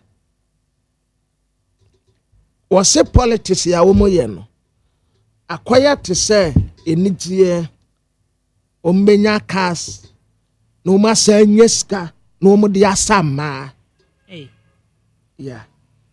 That is all politics is about. Politicians, you know. And yama umu prioritize. I say, sentia obi eba politics mune say, ubenya nijie, ubenya kas, ubenya sika, na wadi asama no like. Na se bi mu okra no a womu bi kra na womu ba politics mu. Eno nso ena me ka kire Dr. Stephen Amu say Dr. Stephen Amu e wadaroma anya sa na ti womu say ene bi a you say experience is the best teacher. Say ono de won kan say politics no a womu be mu no enidie pressure and a cars and a cash and a woman. Was a politician prioritize cars and women over citizens? Well, and your sanity. Me and you may be a me experience. Ya wo enkofu a me no kasa ene wo mu wa ban mu a wo mu tini nipa ho omutini nipa ho ete saa niam yi a wono ka de fa wo mu ho no other matters. Yes, yawo empanimfo bi wo mu a enne ebi kuta dibra wodo saa niam a wono kan omu mfanse omutini nipa ho omutini nipa yi edi ho enti eye ebia wonu mumu bi ene wo mani suade hunu enti o me de ko politics mu no eye wayi a enye o mu tie oha extra ponk no yes enye o mu na ena te sande na atene ye no enye o bia na atene ye no sa se wo ba politics mu abewie ska wo ba politics mu abepema na wo mu ni politics mu kura bi pema kura time mu amosimu ye politician no apia ka so a akose uni mapia dabi ene na wunya ehunu hwe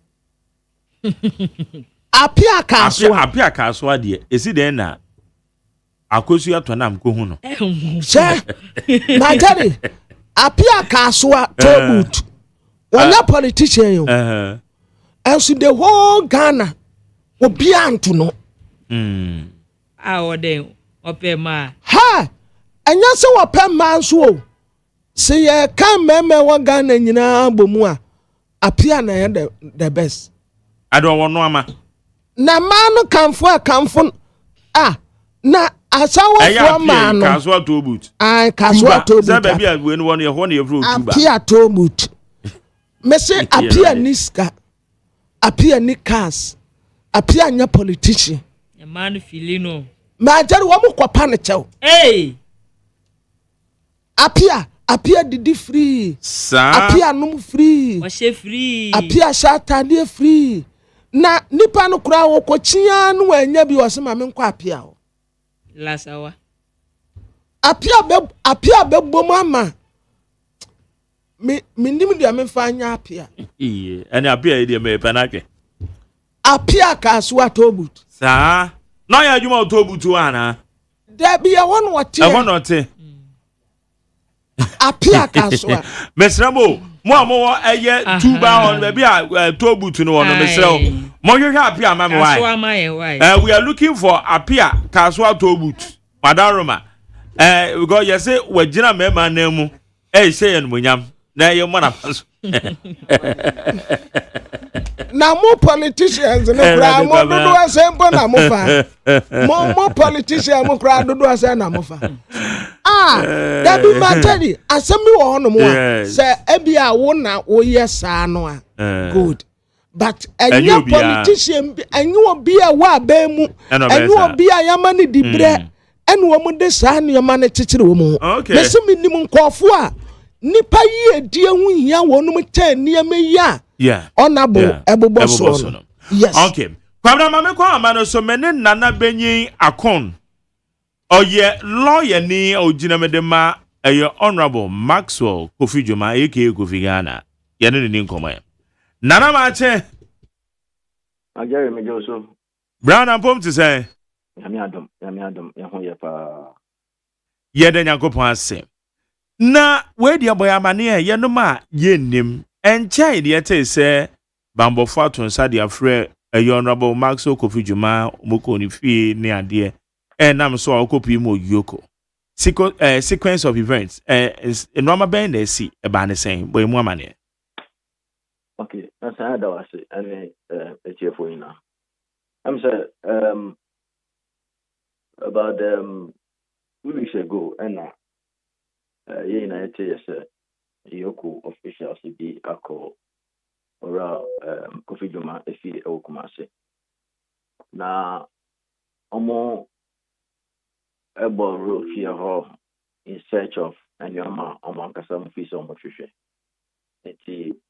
The matter surrounding the Equine Fast Kofi or the MCA Nayeni. In fact, with that prior notice to him, and Omo Bobra, if you're Omo Koyan, so say, almost a chief you have come on now, and Yama Omo fees almost penal, almost as a coy.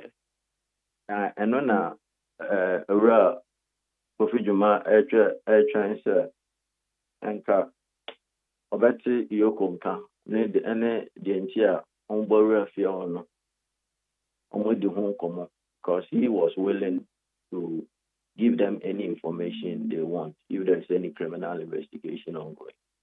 Just as Sabro call na Oniho. No, okay. No one crime. And she, they see a day. Now, and no one or trying to know until no Casatro, a comma yoko. The na say na see na mo matna wa mentil obianka obiaso invite me for investigation ya nke be ya pesa meba na nkomo bia ewo bia na yedi so no actual letter ekoma mo jepene say ombra na omoya discussions concerning the letter no mo kudu hono omo anka issues no raising or letters no wasa name almost say almost start investigation be concerning matters of financial loss to the state. Na yeti mu no nani na efa no Aboso glass factory nonsense Zambia ebae enti ubakaya Aboso glass factory company bia for a very long time it has remained defunct. A good at that enti now I'm office I give up 4 fees on bet to me. I revive now just I'm up investors be now I'm all producing and there might be anka no me imported from Amanone. Now about the no nature say musisi a ho na machine say oh that I done scraps. I check until a technical person. I said, near money in no, I'm going to declare the scraps. The scraps and then I some per company beer or the top scraps. Now, according to the information, the facts, the company be a nima, and we are some better amount.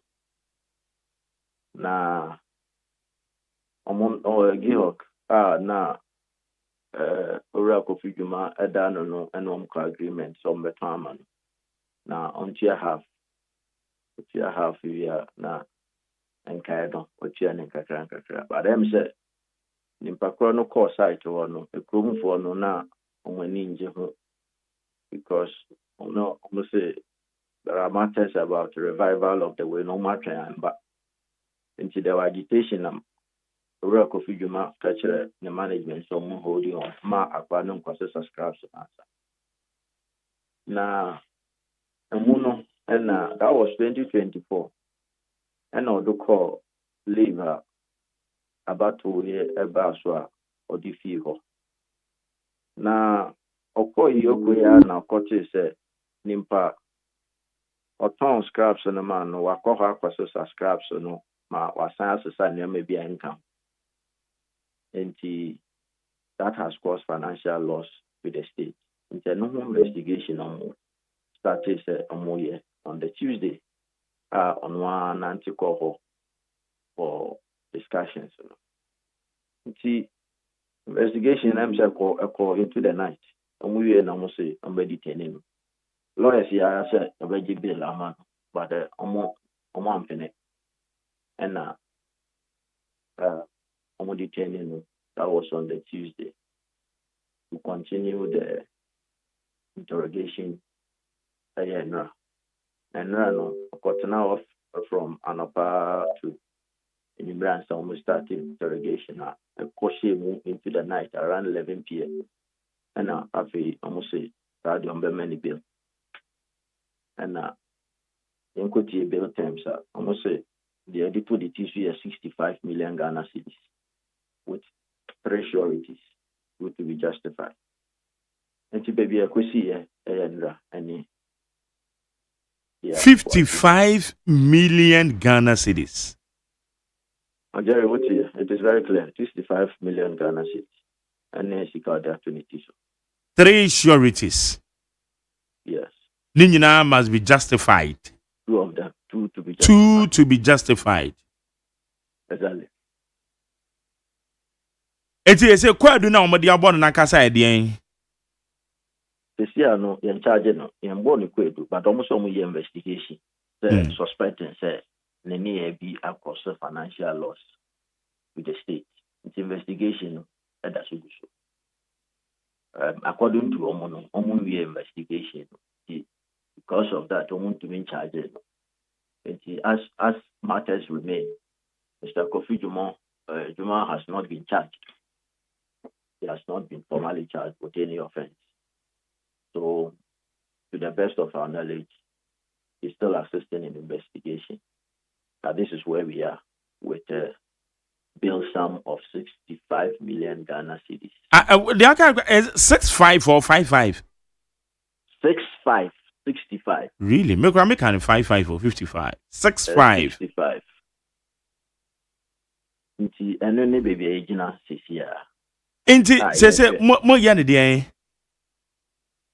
Oja you will say clearly 65 Ghana for saying more properties up to that point. It will take time because the procedure involved will take a little time. They have to, because they are to be justified, it will take some time. And we are looking at the options. Yoko administrative body, and we can talk to them. So we can, one of the options is to seek for internal review of the terms before we can explore other options. Human institution, yakasa, but other options are also there. Wow. Na ne dimi na te say ewo Yoko ho owo access to him Senate here. Oh, access to your access to him and he's very fine. I'm saying not to give him an assist on or to their question assist. And he's very calm. Except that given his age, when he said there will be some conditions he has to take care of. But in terms of his countenance in response to what is happening there, I think it's positive. He's okay. He's very fine. He's very fine. But in detention there will be a fine crowd when he said it's okay. He's okay. He's okay. That's all that I can say. He's okay. Okay. Na when nyina mo no so no na yebisa se wo hwe eye no ma ya o maka ye from eye glass factory minim say bia updates bi wo ho a odi ama why no lawyer yi bia bibi wo ho a waka e de a kire ni involvement ene de o moka over here this investigation eguso but bia omugina so ina ye letter bia draw say importers capsule and have access to the place. And which he even later suspended by communication to their internal staff someone time because of what was going on there. Jamie said the person went to the site when Mr. Kofi Joma was no longer there. And that's where the whole contention is. And let Omujina Sone say he authorized them in the Mpakro say Uncle Sasan and Neomano. And by so doing, he has caused financial loss to the state. It's difficult to accept this and understand, but the investigation is still ongoing. We'll see where this thing will end. But say Ebanesana Nipa no so ye involved. The second person, and Nipa the supposed person almost a authorizing no. No, and be on. To the best of our knowledge, Yoko has also arrested that gentleman. Okay. And what we na Ebwa for investigation. It is Mokan or Yoko bail conditions in said they are not ordering 65 million, they are not ordering, honestly. And on a banner sana Mokana ye yajamo the cockota na. Sir, a assembly you of course. So you can't you can't order a court and I said Okamaye. In Sinosesiano, we are exploring the first options.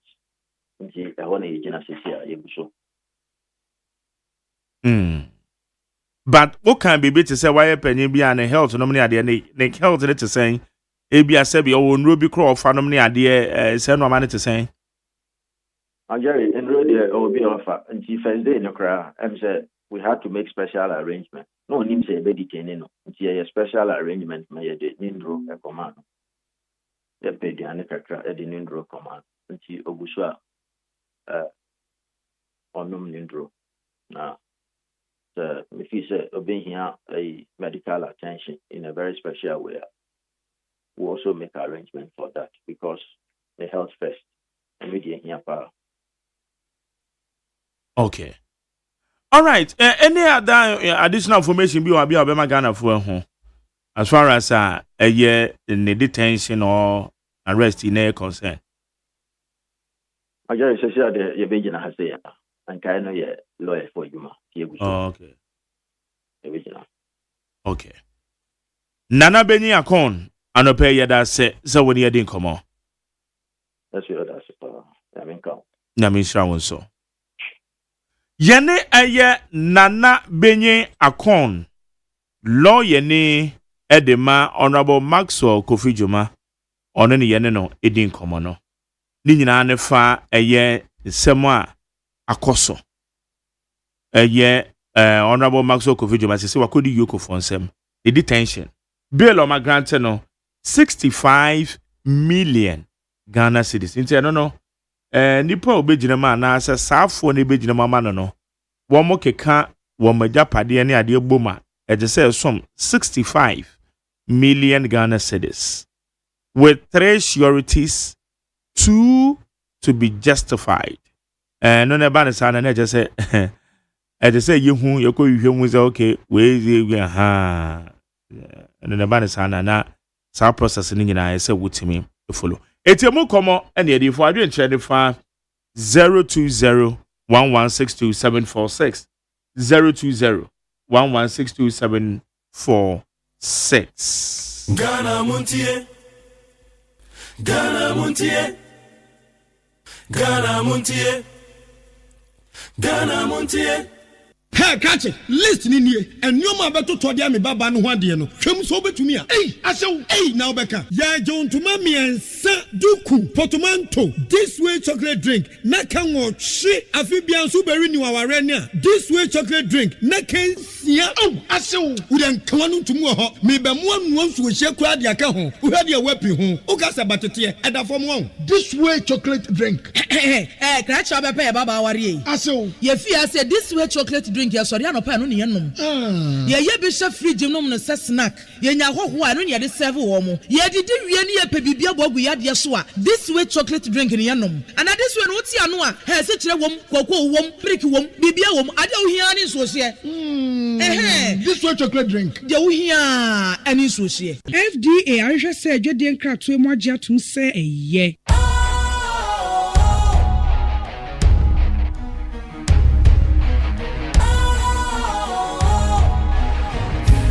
Cool, fresh, and trendy with a new look. Makes you feel real good, that refreshing vibe. Satisfies you right just the way you like. Do you know? Do you know? Do you know? Ain't gotta do it alone. Specialized makes you flow. Anytime, anywhere. Specialized feel different. Always think specialized. Special Ice Natural Mineral Water. Feel different. Think special. This advertisement has been vetted and approved by the FDA. Ghana muntie na mansanya so adawro kofia man homene so ejiji tonton sansan e wo neat 100.9 FM. Ghana muntie. Ghana muntie. Ghana muntie. Ghana muntie. Jamu akwa badeba Ghana muntie so high neat 100.9 you go so dey sama hold on dey bro. Ya be kenka messages ni bin so na ye dey ama me akosia tonam. Eso ebo mi chidom a ye dey jumadi ye dey bro alongside amansan chiame kwabena mafum. Mame fa kakratwa mo ho na ye so. Abusianfo yemfa ebi entoaso yemfa daybreak de obokrata no na yemfa ntoaso. Na wo hwe daybreak de obokrata no nim hase ya no obo amanebo no eno wo se onumonyamfo hari na jusu eno wakokosra ADB managing director ya ese wo monfo nyine ede hase ya daybreak de obokrata nso de ho amanebo ede aba. Na eno ena daybreak ebo amane no se NPRA eno mso ma record 22.6% pension asset surge. And when some was here, daybreak the Bokrat and so the woman the bo edi abba. Na yasi frugu directive be a abba no yase a hard dream papa a shaky.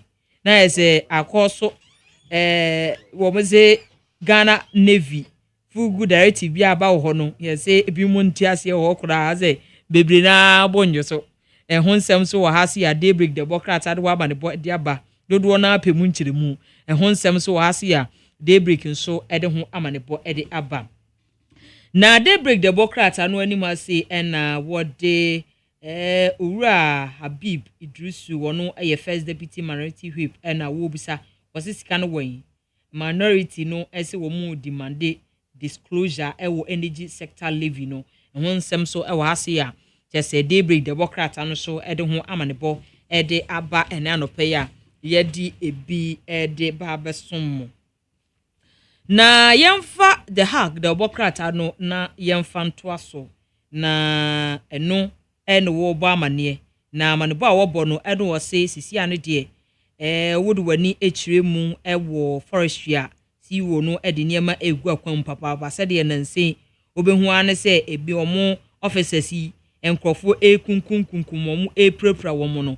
sisi ane de omo so omo tenase yen we han masane ma no enkoso kra biu na obi eye forestry commission obi adwuma e forestry na wo kwayem akwakohwe ze obi entwedua e wo kwanbo no so na se ebedu sa atam na ebesa akwakofa ha e de abade a enu de ebe ha adwen o ebe ha adwen papa ya se ho nsem so e wo ha se ya de hag de bokrata so de ho amanebo e de aba na enum na the hack ebo amane wode owura semije mfifonye aba good boss yiwo eno osisi ande de omo profit o manya no nya asem keto akora ya wo mu eye major expansions ahodo omo trete o munwuma mu nkwabuo mu ya tese the hack the bokrata nso de ho amane bo ede aba na o she the hack the bokrata na nimu asia wode Goldfield wo managing director mfonyine aba nyina aye nsem bi ya ide ato omo so omo keka se omo ye galamsey Hunsam so hasi the hag the bokrata nso ede ho amanebo ede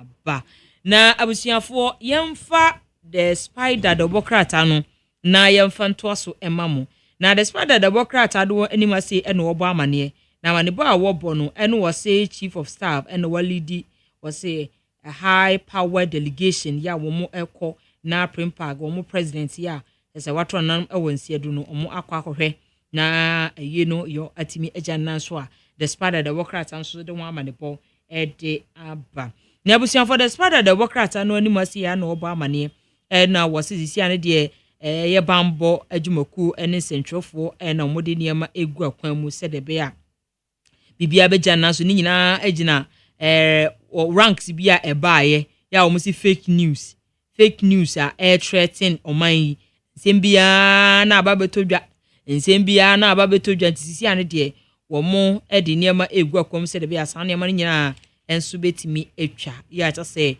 spider the worker and so the one man bo de aba Ghana man penyi John Dramani Mahama na wakopie mu ewo vuime ni nyina eye epo asotwe ya se ebo ye ya enam so ma de hye no omajapade ene omu fiefie na nyina atimi asɛ no na omu se omu hwɛ sɛ omu betimi aye nhyehyɛ bi ebetimi abose de bi ensuo no kura eyirimpo ana ebo mframa nya de ebe ha adwen ewo hobium ya spider the worker nso ede ho amanebo ede aba na wo mo se sisi ane de omonfa eniema engu ko se wo hwe anim ase a wo ba amane na amane ba wo bo no eno se rise to binko taxes now or lose more lives eno ne de ya the taxes ya yeti ebi mu nte so no ebi mu de omo pagya omo de mu ana se den enti omo se CSOs eno omo awone saa kokoboi omo de aba se omo anhwe na etuo ni bi ya mpagya mu a ebe ha adwen ya spider the democrat nso so ede ho amane bo ede aba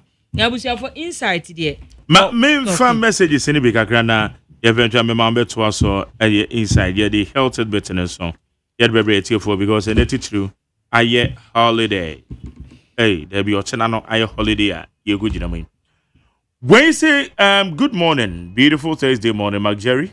So we didn't hear of the position of the daughter of a murderer again.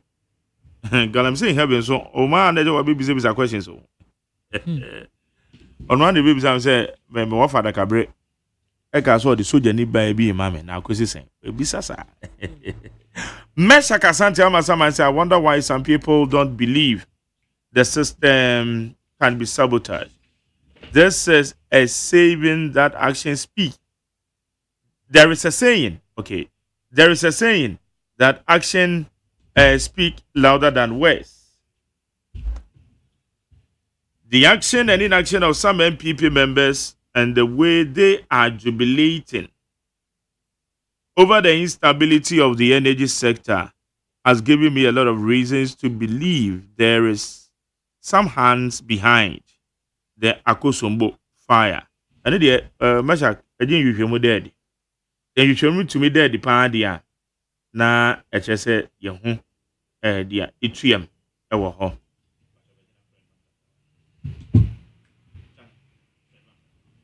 Enti or say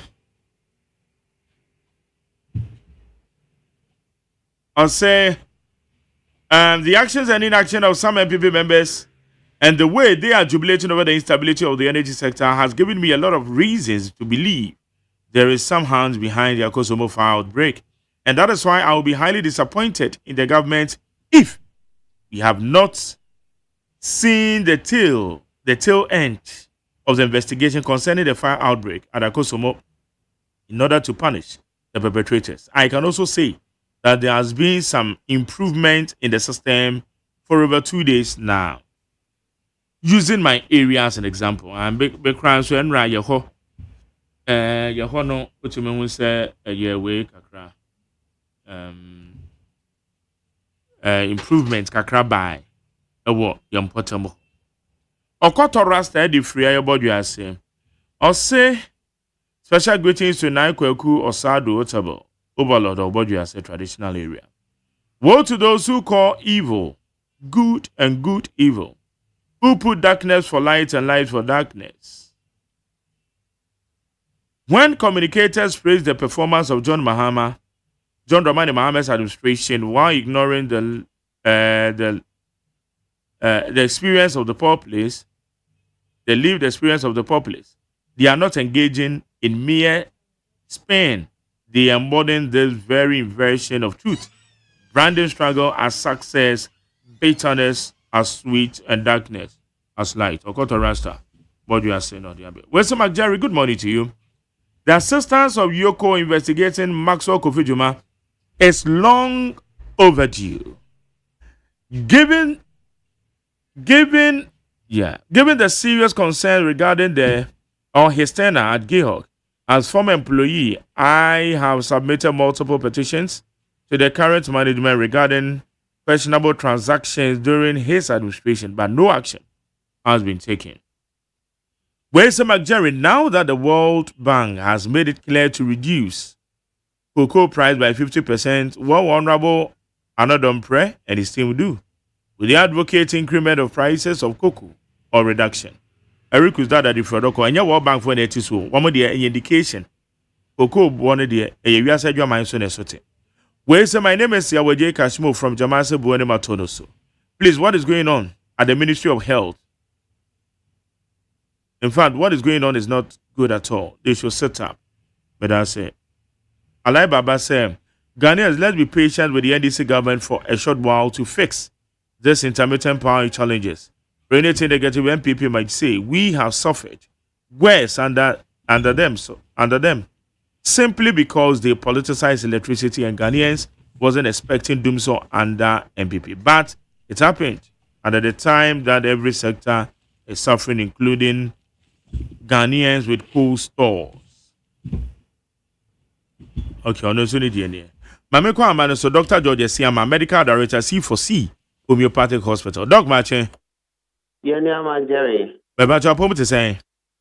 Senior over the other mama who ya pa me that sister so where there. Nyame adom boko odache. Anope ye frɛ wana ye kodi holiday as usual. En normal ben na ya pom de na say ye hwɛ. Yen sanom kwan ben so na mpo se nipa no so obenom ye so ofa so na aboa na pom de ne. Ehun hyehye no etesen ene dia ye de koyemo.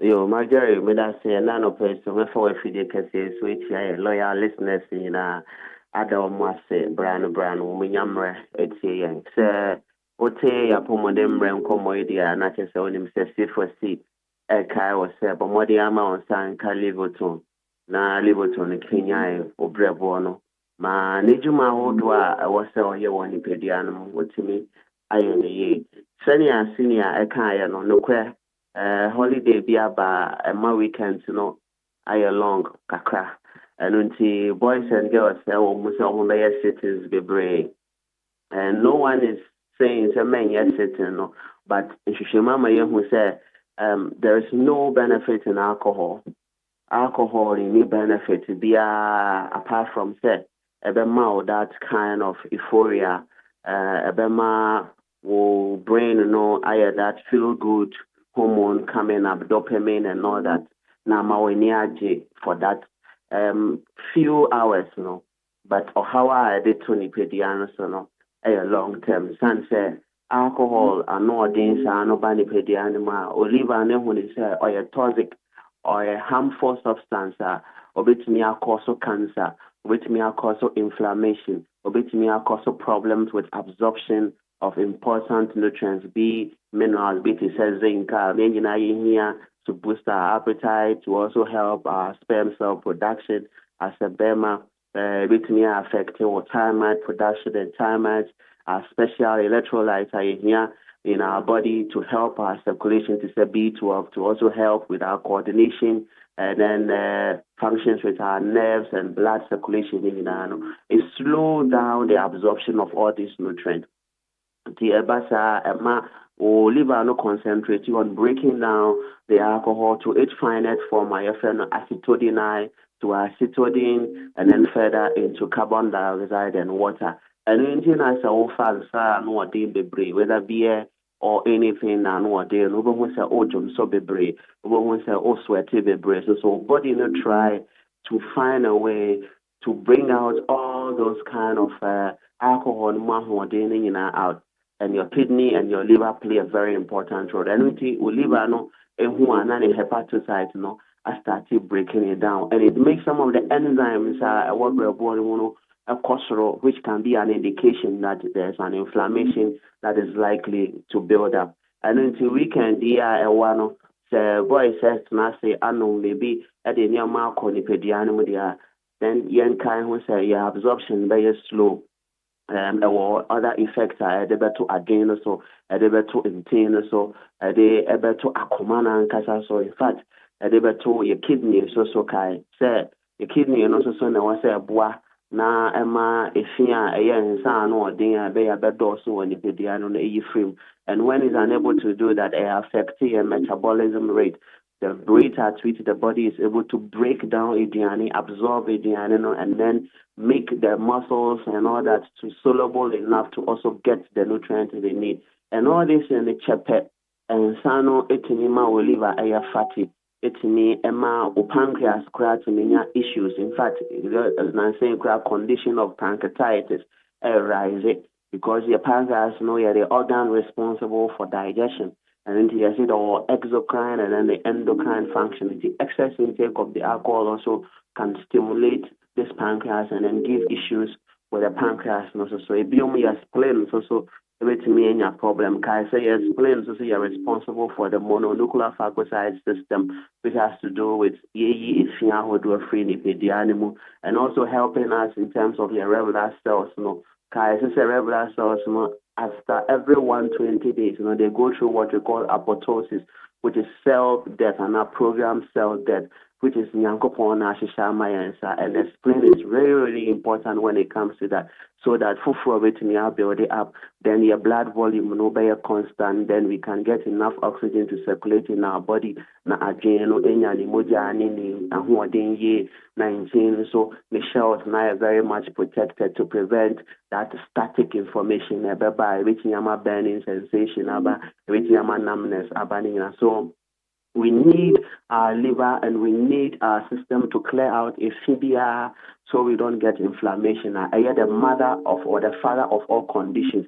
And to say hypertension or genesis, it's mostly inflammation. Kidney problem, genesis, inflammation, liver problem, digestive problem, bone problem, PUID, peptic ulcer disease, or PID, so pelvic inflammatory diseases. Most of the time now the genesis is an inflammation. And then he said inflammation and basa they are not just if it's now only by the animal. If it's also the you assume we said it comes in cholesterol, it comes in microbes, it comes also in alcohol and smoke as well, and also glucose. So all these are if your body will try to take it out, and then in the course of doing that, and if you remember, we said the liver is the zoom lion of the body, and then it says zoom lion or the other Kenya or zoom lion.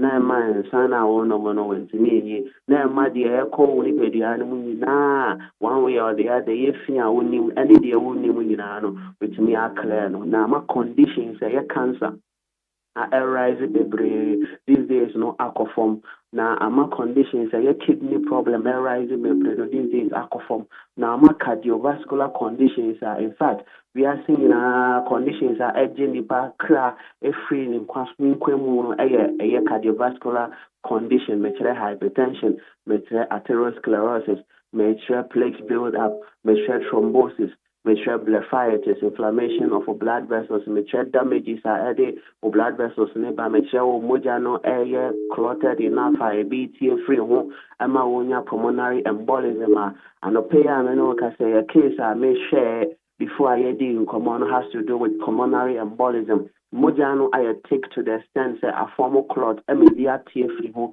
a core air the lungs and the breathing are difficult. Another person so ensure to build up in the lungs into yama home and day or da on Tamila, and the genesis is that nakomano I can and the Cassian every said pressure na command day bonona on shet.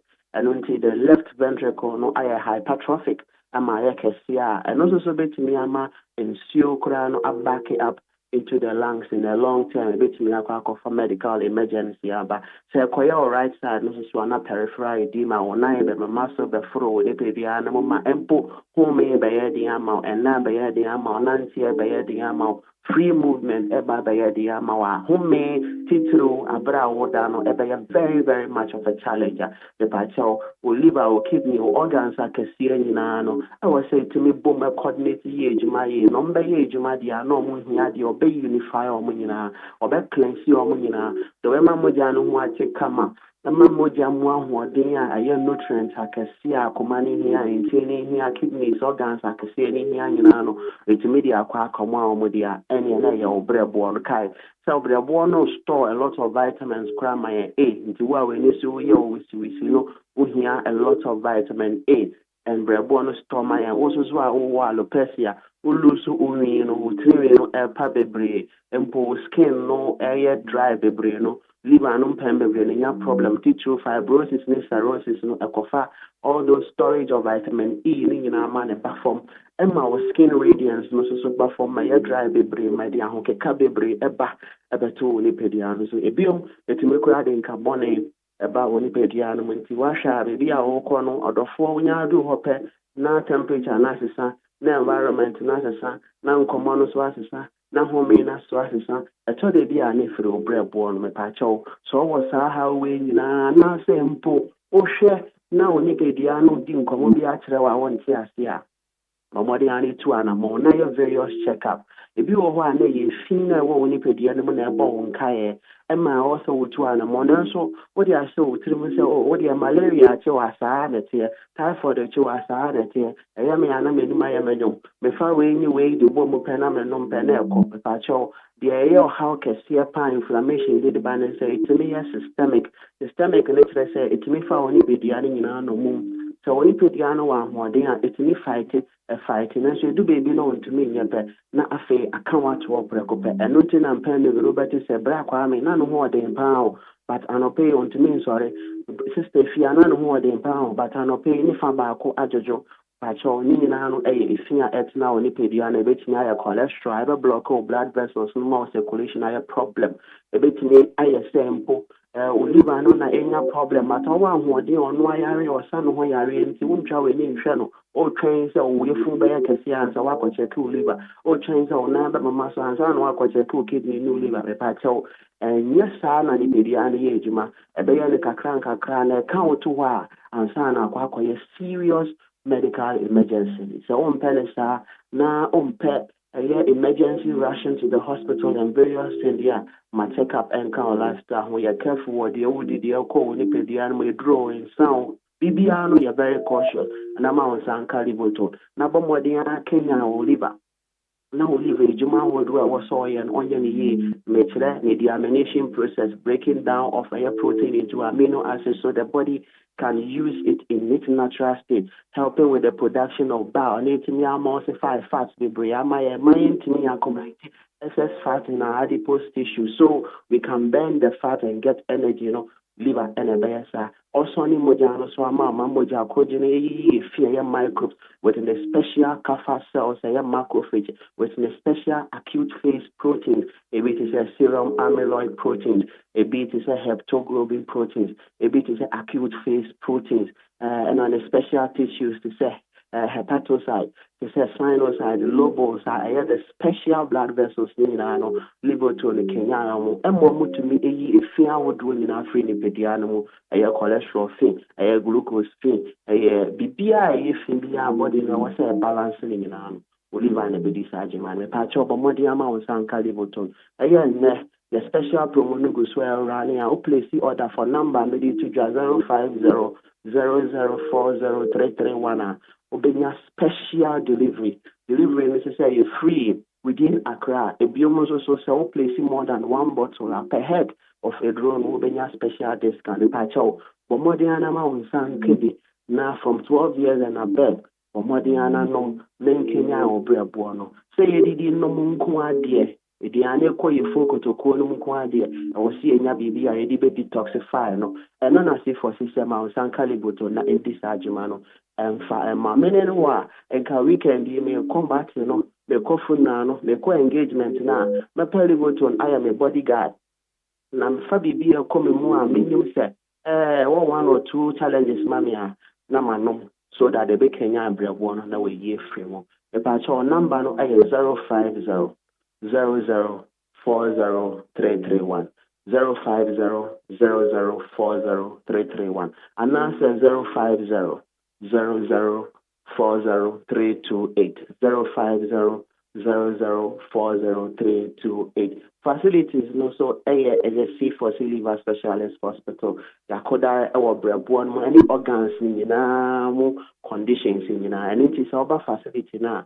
Your baseline investigation, your amount, let's say your organs in actually be a simatono based on complaints out there by me. I share challenges, I'll be to media.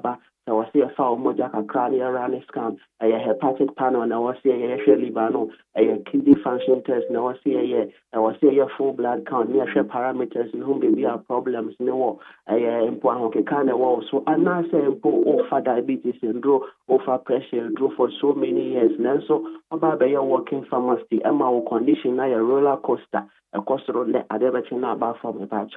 Treatment plan no a holistic treatment. The amount natural homeopathic remedy near Sasra the Awasa Woody, the requires a woody. Maybe I throw exercises so I was so maybe I now go to your sissy. Jonko baby na yama who are they non problem patch or maybe crana and then who are they because of a pains I will go through at patch. Nobody sound commanding in arch the Awasa way, never apomodino ACP guide. Say how no dear Dawson.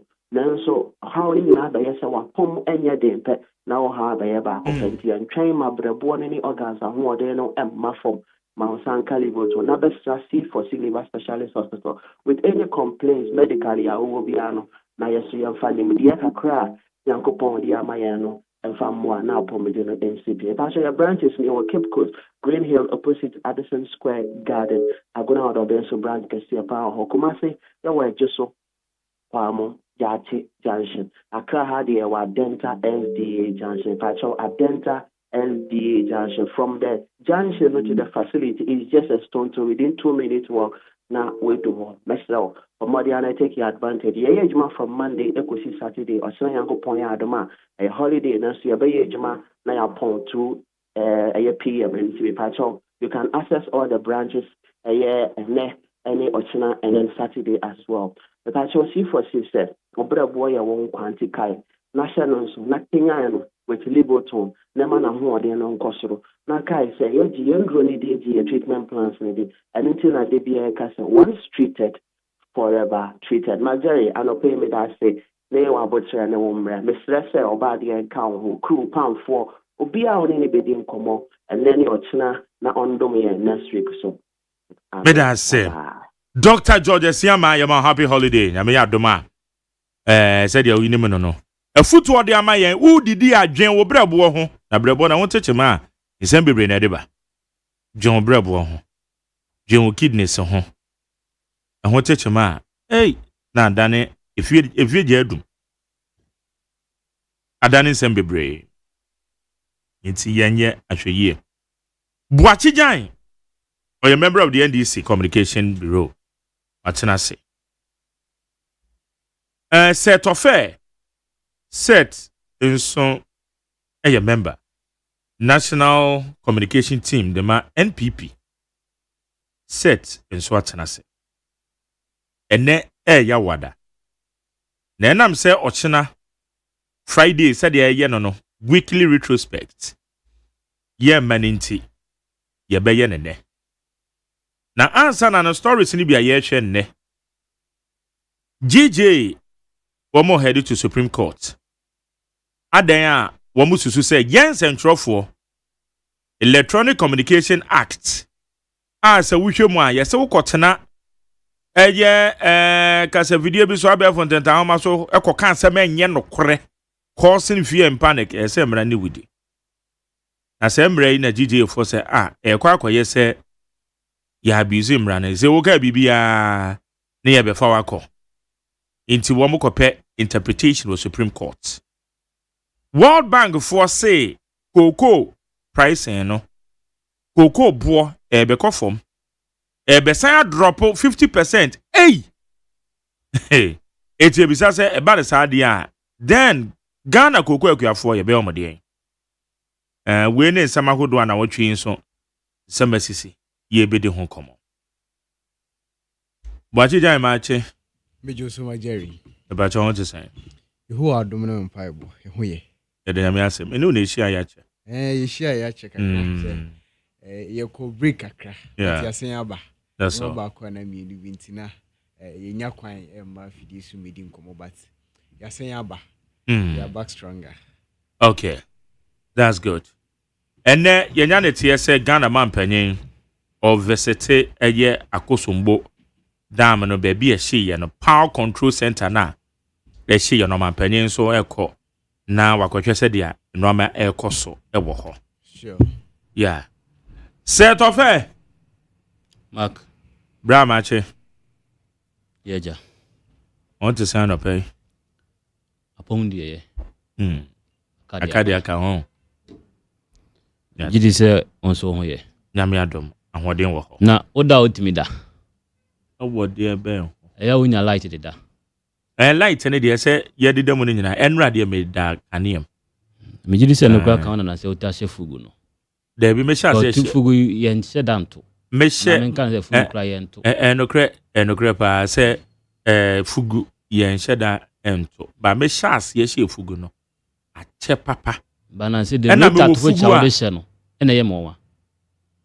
Because minimo. There be na also the okay kan. Me tell so ta she lane African way. African way pa yeah. But and including fugu. Yes. And of late, the rate at which I show fugu no, and normal. Well, they are what kind of the minimum so one hold go. But the first the rate at which an audition and no di. Ubedi dance here. Because sorry no. Sorry now like to go off. Won't you question? Me ni one that because you question tie and die. I want to ye. Equal won't you share this African print here the material pimpam yi e metena abra want to ye. Mark te bia na me werɛ ho ema wo. Ebi se bia wo tinti no. No kro bi wo ha wo ka e be ka so we NDC ni ana MPP. Na werɛ ho am wo. Enye se bia wo wa ho kyerɛ bi mu a ohia mo ase sika ana sempaibo. But I believe so we cry this beyond empaibo. It is enkane ana. Because nipa to na dia wo pesa wo ye bi bintu ntimi nya. I said they wo shake mu. I sound ma na shebu. Obasa enkane ana de yaka ho ase. Nti se wo aban na se wabedi omei so 16 months. Out of the 16 months, 7 months continuous doom so. Why? Okay, 7 months continuous doom so. I mean, by January mu and I shall say experience doom so. I say the doing of the previous government. Maybe what am I no see me you wait maybe some question. I say it was the doing of the previous government. Mark Wangaza. Until from January, February, March, April, May in 2024 in any experience do so 2025 then energy minister and I say current energy minister John Jina Pobeka say o must stabilize in Kania after some bad year o modi en sabe 2 year bottom e wi aye 1 cedi so mo de kwa so we do so me you should e chrono bo fite sabe ye de pen ato o se catch ni wi a hu but to bottom ni fa ye friends etuo kujina kwa hwantente no wache no any problem they are work no betima kan say but they make officials ewia wa hu parliament na G20 parliament for the boy kron parliament ani antuma na ka ban ne hwan so obeje nti parliament na G2 mu ansa na aban no eje aban no na ko wotumi a ode bedwie free ye botoma nanka omo ye ya no man panye issue executive instrument masa mo ko jeje Ghana for 116 but it say ko parliament it dey work and it make say men kase wo mathematics dey kana ba so tie me okay she ya currency e kurai onu say do bia e friend school fees say sika kro na do bia e friend loan say sika na do bia e friend deposit say sika na do bia e friend offering me kira wo say on be boy e kro no in the form of taxes. Tell me chira wono. Ukura sika 1 cedi. Udi do aso dem na dem ma your friend offering anambwa. O mark imano ye di ko. I didn't know say okro no. Me say, o de me ensha se free ha say. Me pesa tie for tim ase. Me say ukura 1 cedi. Yeah. And 10 cedis. O de ko aso dem na de cha. Your friend offering. No. Sa pepe. Say sika kro na. O de ma ba so mfa go school abek friend say. E be friend school fees. Says can the call bank now the to I friend saying. It is so bad say. And in fact say it was thievery in disguise because the levy I answered and discuss it within just 24 hours near pass it. Do you know how it takes to implement such a levy? At least the citizens should have been consulted to get their buy-in. What was emergency so much about our energy situation? I was say within 24 hours, you pass a D-levy. Net ambulance, which is say, will be a emergency. In June, Tama power stabilize the Kakrano. Sena, John Jina Posse, why BBA, into your months freno. And just after that, and as I experience do so enrich here beam. Into 16 months of governance, 7 months of doing so. Like Jerry, say 16 months is who was 16 months in your governance. Now, when you're doing so 7 months, 4 years, when you how many months of doing so? And they say, and yes, I can. And all kind of side, I said, I didn't hear proportion and probability. Time MPP by in 2017. Sanonym Sanan Canyon Dundum, but na enunum the rate, and maybe a Kemuna edundum. Granted, but we can talk about NPP's 5 weeks of doom so. We can talk about NPP's 5 weeks of doom so compared to President Mahama continuous doom so. Why? The angel of darkness is in power. Enra Dubik Mahama, Nana Mekana Samo. The angel of darkness is in power at the Jubilee House. Former managing director. Edema eye ECG MPP apenso and run some more kind na mede eye isusu because oni abemo and on MPP so na ebo no kan den and na o say ono no wa abemo no kro ka kire mo MPP for say time na moka excess power excess capacity abana sensen no mabebre mekram betena ha eka say eh sense me am before mo kan mo ho ma pa o eto ma na enyini da eto so bia sense excess capacity and so what eye be yusu ana so ka kire mo say esa o say ampa asa awe say excess capacity na mo ka sa bandada no e de agya ho na ma be yewe num ni ade enro no akasa na num to no kan o say owo ho no ohun say transmission lines no cry you weak. Asa yansasa. Mamema wasem no nyemrema. Yansasa. Mamema wasem no nyemrema. Ede ye be kodum som MPP time no so ohun sa. Mamema wasem no nyemrema. Itani na de we yan hwe nationalistically. Na mo ye be so we na tima ye we na firi no MPP for na blast akoso modam NDC for na manage ni ye adane ye keka na na the solution be na ba. Rather than facing the realities. Mejidi say our platform na national platform. Excellent. So the discussions we are having here is of national in nature. But you skewed the discussion. Say, yeah, man. That is what I mean. Mark, I nearly asked you, say, what do you mean by it is skewed? If I didn't call you now take credit, and call you I am more so. But we have to follow principle and follow the realities. A simple question. Who take credit for something that's good in the sector? Na bonia aba better ho I don't say fama ho enu na me personally so who take credit na tenya what dey am catch all direct say massa credit you take credit the issue of our electricity power crisis I with a careful and a careful look at what is happening it is not about generational it's about the technical aspect of the electricity company and a technical aspect and it say now claim say you have the expertise to do it. Why don't you focus on the reality and solve the problem instead of blaming the previous government? Look at the investment in the energy sector.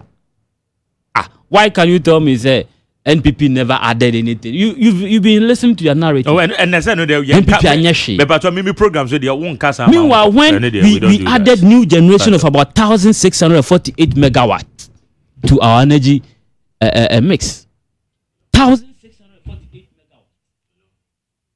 Not only that, communities are connected to the national grid was 2,520. These are statistics in the energy sector which is available to all. And let's say you don't want to go and find information for yourself and you want to live in the age of medieval era. 2,520 communities were connected. Street lighting, 990 kilometers. Okwabrane to office, all because of propaganda. See, NPP anyashi. And so, renewable energy. and I want to government community omunyina me just me bra you prepare the notes e kan ho oba kan ya kire o say anything na make say bia the American na want to mase no. I'm only showing you the impact the investment that NPP as a government did. Mark, renewable energy I was saying in a focus on NPP added 171.8 megawatts.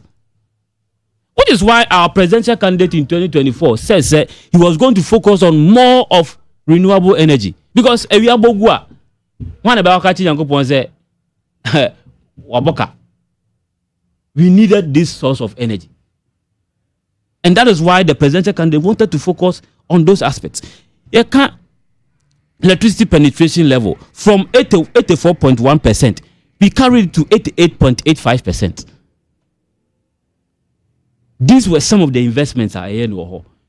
Lines are here, Kumasi there, Ivory Coast connection, Volta region connection, Achimota there. You could see the massive investment. Okay, I say Omokachi as a containers behind our port. These were all investments. MPP are buying now.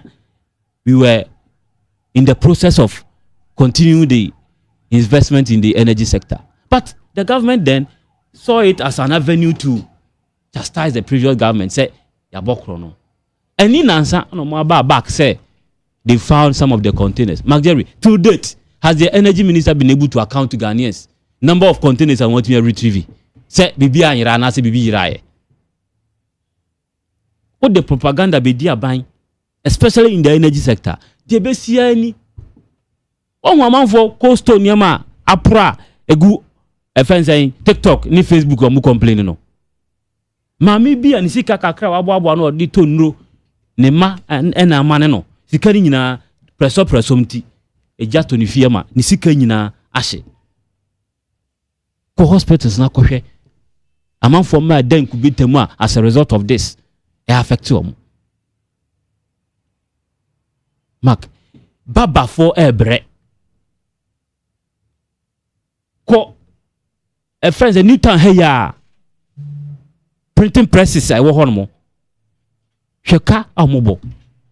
Maybe near mammy there come a month for someone printing mammy. Almost about 1 week, press any low current in intimate printing your man and family. President Mahama. Ade the previous government here no sabe only ministers are on betia ye bintia or buy within just 60 months doing so aji omai. Why is he so synonymous with doing so? Akufo-Addo okofa the ministers in Afghanistan e buy na. Omu nyomo nte Ghana ha. Omo nko the same school. Why? Into resetting and no any. Jerry, let's focus on the very core issues that affect omai. Come on, Jumano. Come production cost. Ankasika despite ba wakoto fu odi abegu mo plant ni mu no. Onti fan to market mu mama na. Onti fan nya another investment. No okwabra ni bi otifia onya adwuma nye enya opportunity to come and work. These are the things we must focus our attention on. President Mahama, yes no. Ni regime de abribia dum so ene tade ka no. Ni legacy odi jaga na foni ana. Mark, aka 2 years ene kakra bi o. De yehui ojidi se afi we beko na wie ni aso wudum so. Se ebedu ani aso won so. Me say ojidi se afi we nko na wie ye ni aso wudum so. I have the belief say ebedru by October. Governance is not about belief. And na uzu bisa. Bisa bigidi.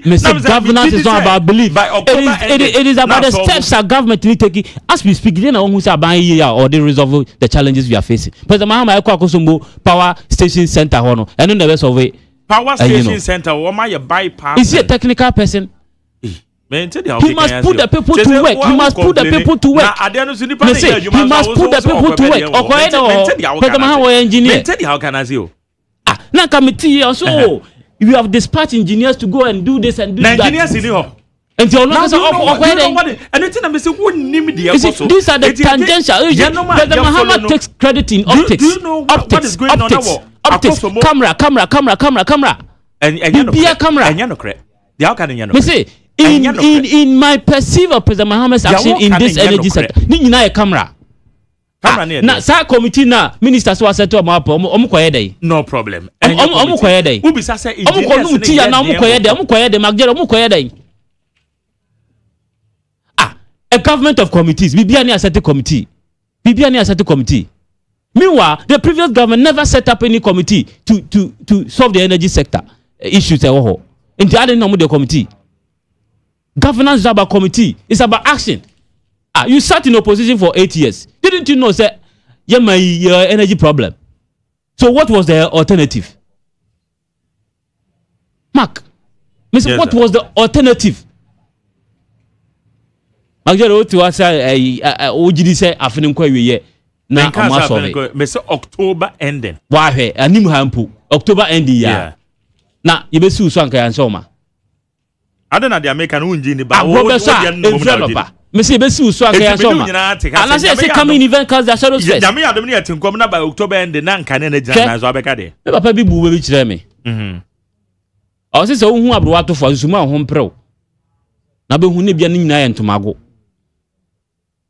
Who have water for Zuma home pros of Bebeno. Ebianin and Tomago. President Muhammad GD or this Ghana for Mupa, for Juma, for health, for energy.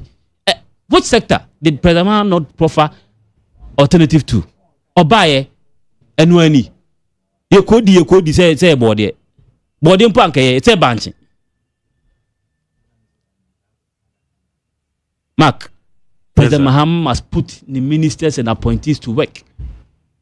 We are tired of these excuses and camera do you think that the minister is not working? The minister is, he should have been sacked from the office. The minister should have been sacked from the office. Now, John Paul sat here with missing containers, lamenting. I did think I was finding containers. Mark, don't take crazy manner. The same person that had to say, yeah, we are containers. I did think, what was the feedback of the mouth? He should have been sanctioned. When a publication of falsehood, and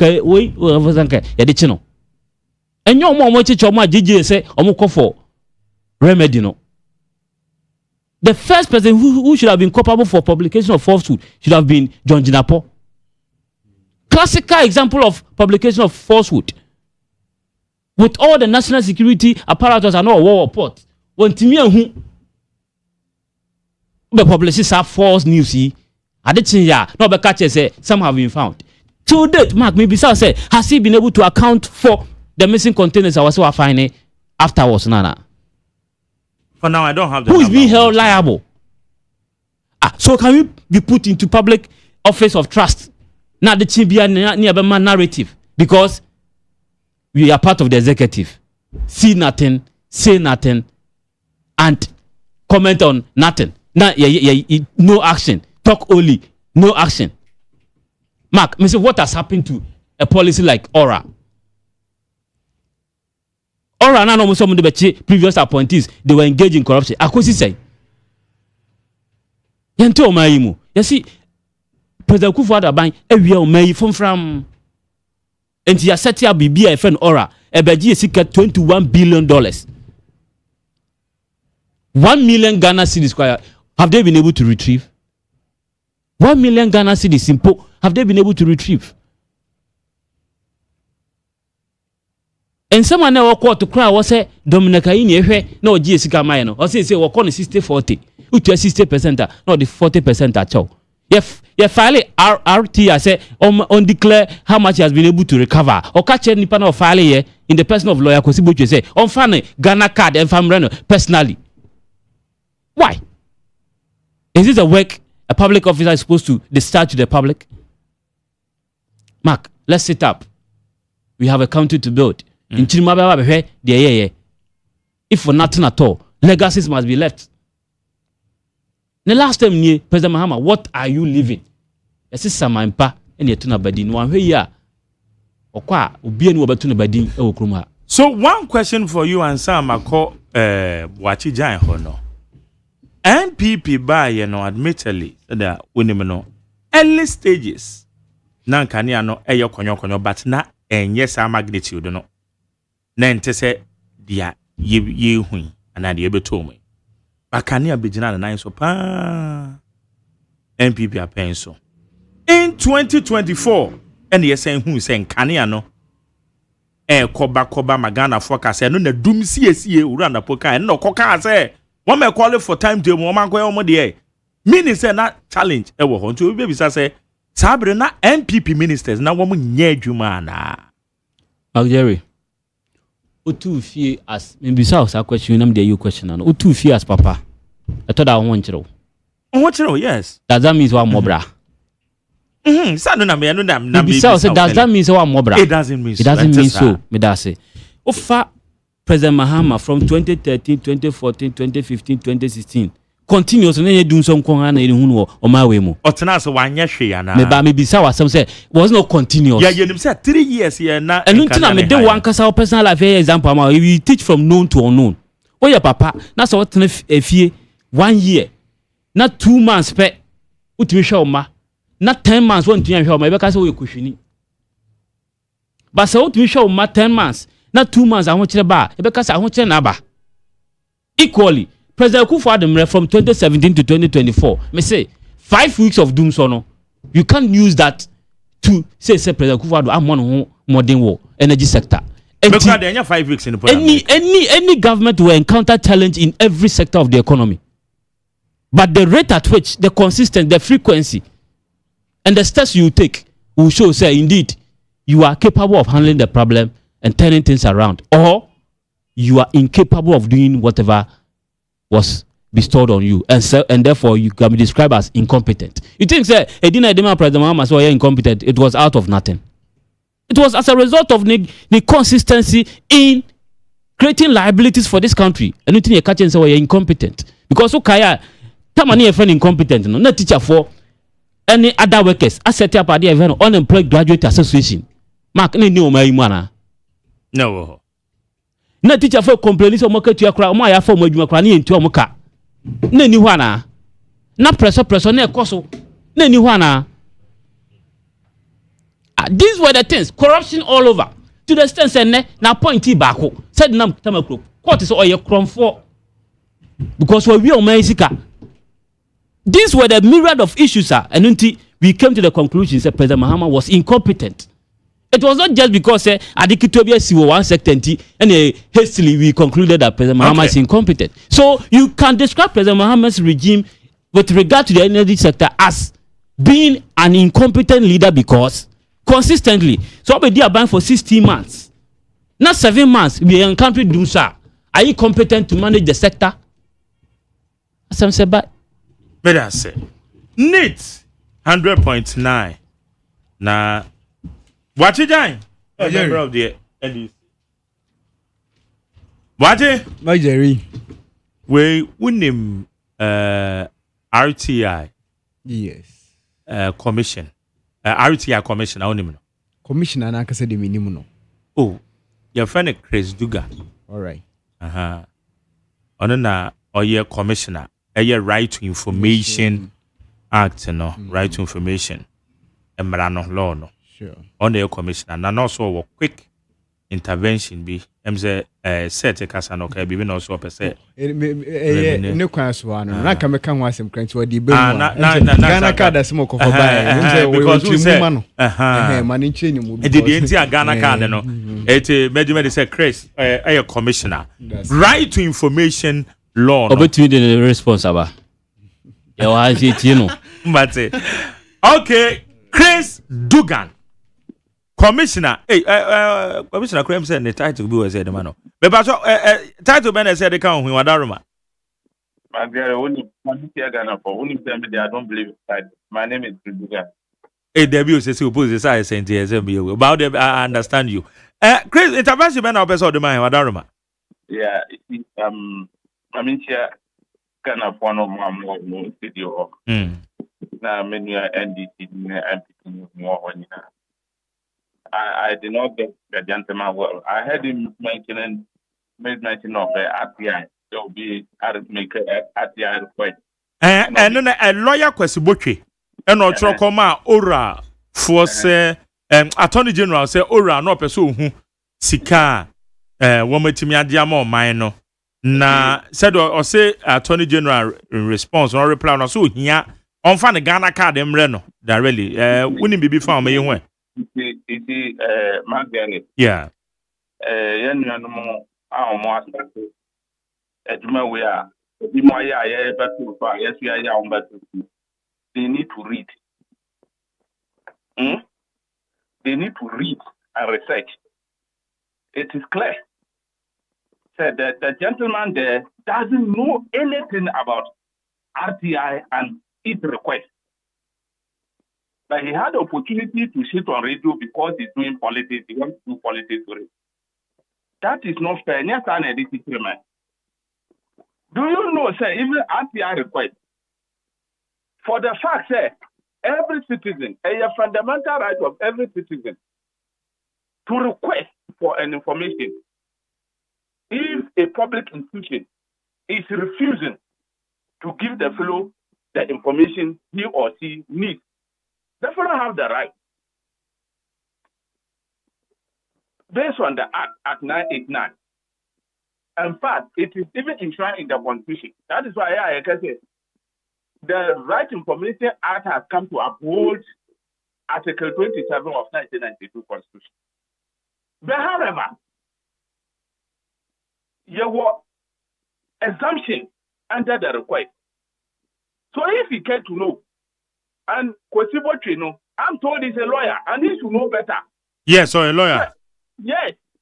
So when you come to exemption, you cannot request issues that borders about economy. Section 27 of Act 989 is stated clear. Say, won't me a request of an information about economy. You cannot request for an information about investigation. Issues are under investigations. Investigation. When Attorney General is pursuing issues in court, a citizen cannot have information. Yes, you can afford this car. Yeah, a bimo, you go bimo. A bimo jina court menu kase omuni AG. Yeah. Now who can be said the can do this? I mean, come on. That one there you are right because that is what the law says, and that is fact. That's why they should read. Look, he sit there and he talk of incompetence. In fact, Margaret, I didn't want to go there. Me clear when me just second because me himself brand new and my comrade in the studio will do justice. He talks of incompetence. Margaret agreed. Adia President Mama Baya Kurumha. A quarter 2016. MPP Porsche were incompetent. Nada control developer Kohitam power. 8 years, and if that is incompetent there, the crash, the abysmal performance of Nanado Baumia administration, if Mama performance was incompetent there, their performance was hopelessly incompetent. If he can sit there and say President Mama, Doom 20, almost President Mama incompetent, yet to Kroma citizens of the Awaye Duma and yet 50 years. What that's what they are more for unity, the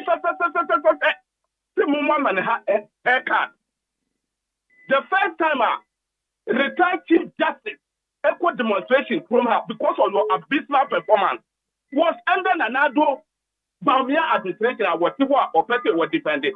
And that particular administration and the tradition he comes from and he's sitting there, if it is incompetent, they are hopelessly incompetent. Okay.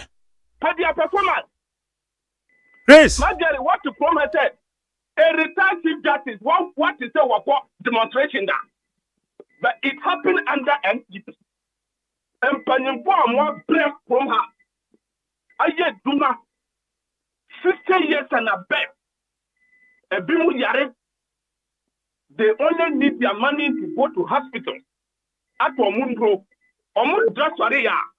because of the sheer wickedness of Nanado Baumia administration. Because of their ineptitude. They are quite of blade. And this is it. At Omuti Okay. I say your mom haircut. Okay, Chris. And people, the young people of this country like him, they don't ashamed of himself. Okay, Chris, me pacho. Me di wusi. Ya cho wuna namu, papa mu, ya ba mo haircut we. Okay. What's what mama is incompetent? If mama is incompetent, your finance minister has run away in this country. Okay, Chris, what the Wadaruma, what the young fast are calling answer, but or say your finance minister, why? Anyone can incompetent and all because where it is finance minister. Me person may draw my attention. Obi or young competent in it. Let me send a simple question. I say also be sound. Chris. Mama was incompetent. And she was free power. 2016. She took now from her 8 years of MPP. Okay. If you were competent, where's your finance minister? All right. Chris, also be sound one question. Set Mama Kwai. Then I'll be sound of fat. Chris, good morning. Good morning, my brother. Maybe so say when an issue is under investigation, you cannot request for an RTI on it. Is that also? Yeah, you can. Yeah, you can. It's an it falls under assumption. Maybe so say identity attorney general no say issue no under investigation. Onye. No, Timi catch any pan so on 60% of the amount. No, only 40% because under investigation there. Sanka or train any panel. Yeah, investigated answer to a conclusion. Answer or not take his decision. And I'm yeah, you ask a good question. Can I answer you now? Answer me. Even possible lawyer one no dey make a request out the court AG honor. That one was wrong in the first place. So we make a request about a CEO, a minister, and any agency. You don't go to the agency boss. Sorry. You come to RTI where you have tendered your application. And call AG wa. Some communal call say, was say what for the ID card and someone I come on. For me, where I sit here, I'm even surprised. What does he need over there? Then you are making RTI request to find out that investigation out where you know to do center. What and I never. And say who are right to make that request, or you don't have right to make that request. That determination, we will make that determination. RTI Commission will make that determination. Say you're right, and that AD deny you because of whatever reason. One person of more information now. Maybe I would do the better.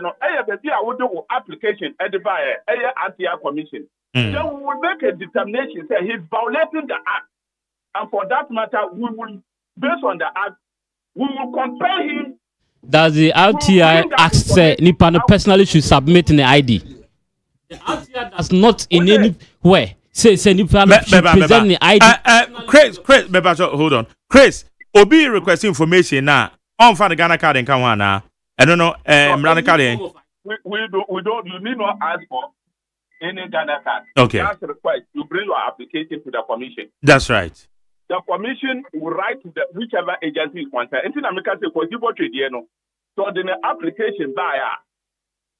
Now you feel say, look, information I want here fall and the assumption who only write to him as an applicant said the information you are looking for is under assumption. You cannot get it.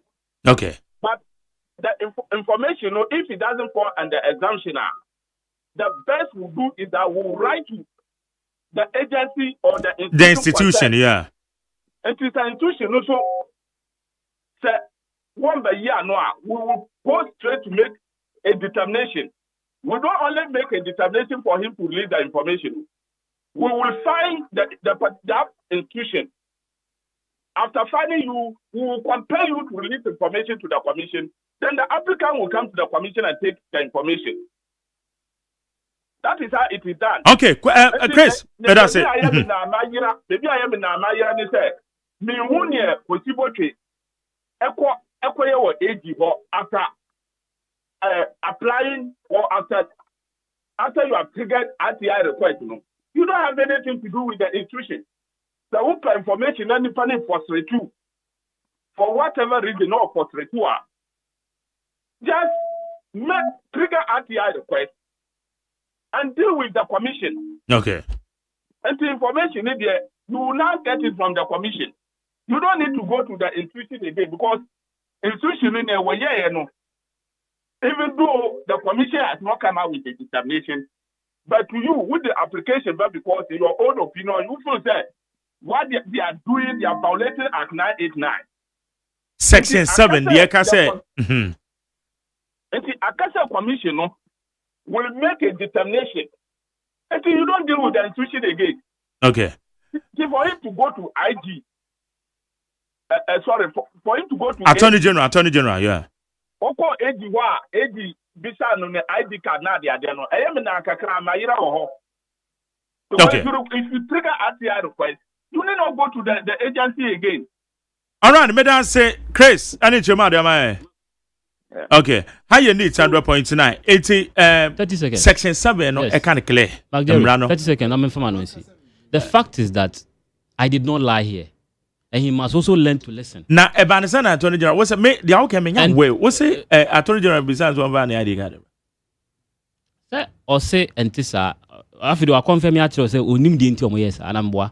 But he was in the hurry to come and respond, but not patiently listening to me. No. Was one tell your kind. It's ye. He was say, they are patient enough to listen to me. Bebajo, you two, you have to get and patient. he never denied the fact that the guy has not written to them to request now they are working let me establish a certain foundation. No men call it tie or say they are working yes say kwasiboche request ya Attorney General bisa ID card no obetire mu inchiremo de amane yem peke ho we read section 7 and the anim no section 7 say when issues in under investigations are you can't request. Point established. That is one of the things I and that is it. That is it. It is also a fact that in the case of Dufo the Republic, Wakacha apparently own 60%, no injure 40%. Does it concern this? Separate matter. It's a separate matter. So how does it got to do with this? I put together a series of information for you. How does it got to do with this? I put together a series of information. Let me lay my foundation. Offer, you didn't on your host. Unless you want to sit in the seat of Mark. It's an investigation as a year. Do you make a determination as to how the issue should be handled? RTI Act, the Awokan is separate. So he knew that it was. No, I'm saying he knew say any RTI, and then he was banding the two together. And that one is Attorney General. But the Ayer can say the Awokan na ye chiremo ekon dia Chris be mono. Say if information be is under investigation, won't me and request. And they knew it was under investigation. Francophobia, some lawless. That is not STI. But I know you was under investigation. You are mixing the two. I know you are RTI. Why can I be missing the two? I'm putting all together. No. You can't do that. What do you mean? Yes, I require intellectual. You discuss here. So you are putting separate matters together. Somebody should determine my line of presentation. Nobody. He's a public officer responding to the side that I'm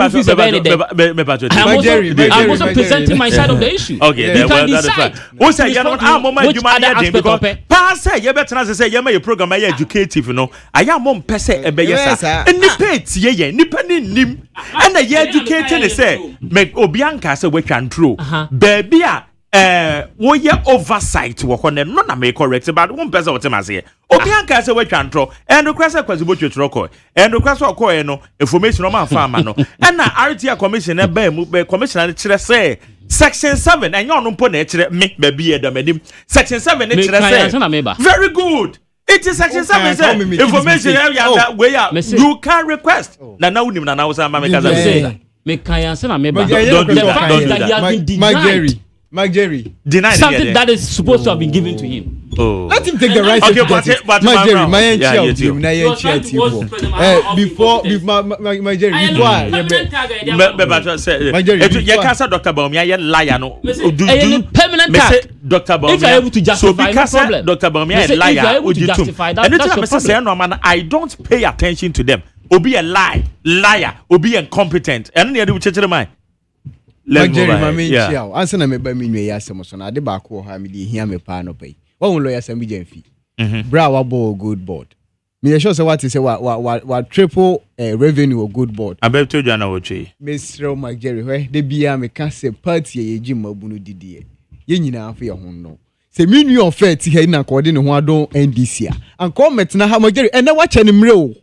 Emre pa wo dia ma ofe wo hai. Say ye me na mu opposition na so this amre we amam yanka ne nko betumi determine the election 2028 am ya ba power. Sir. Yes.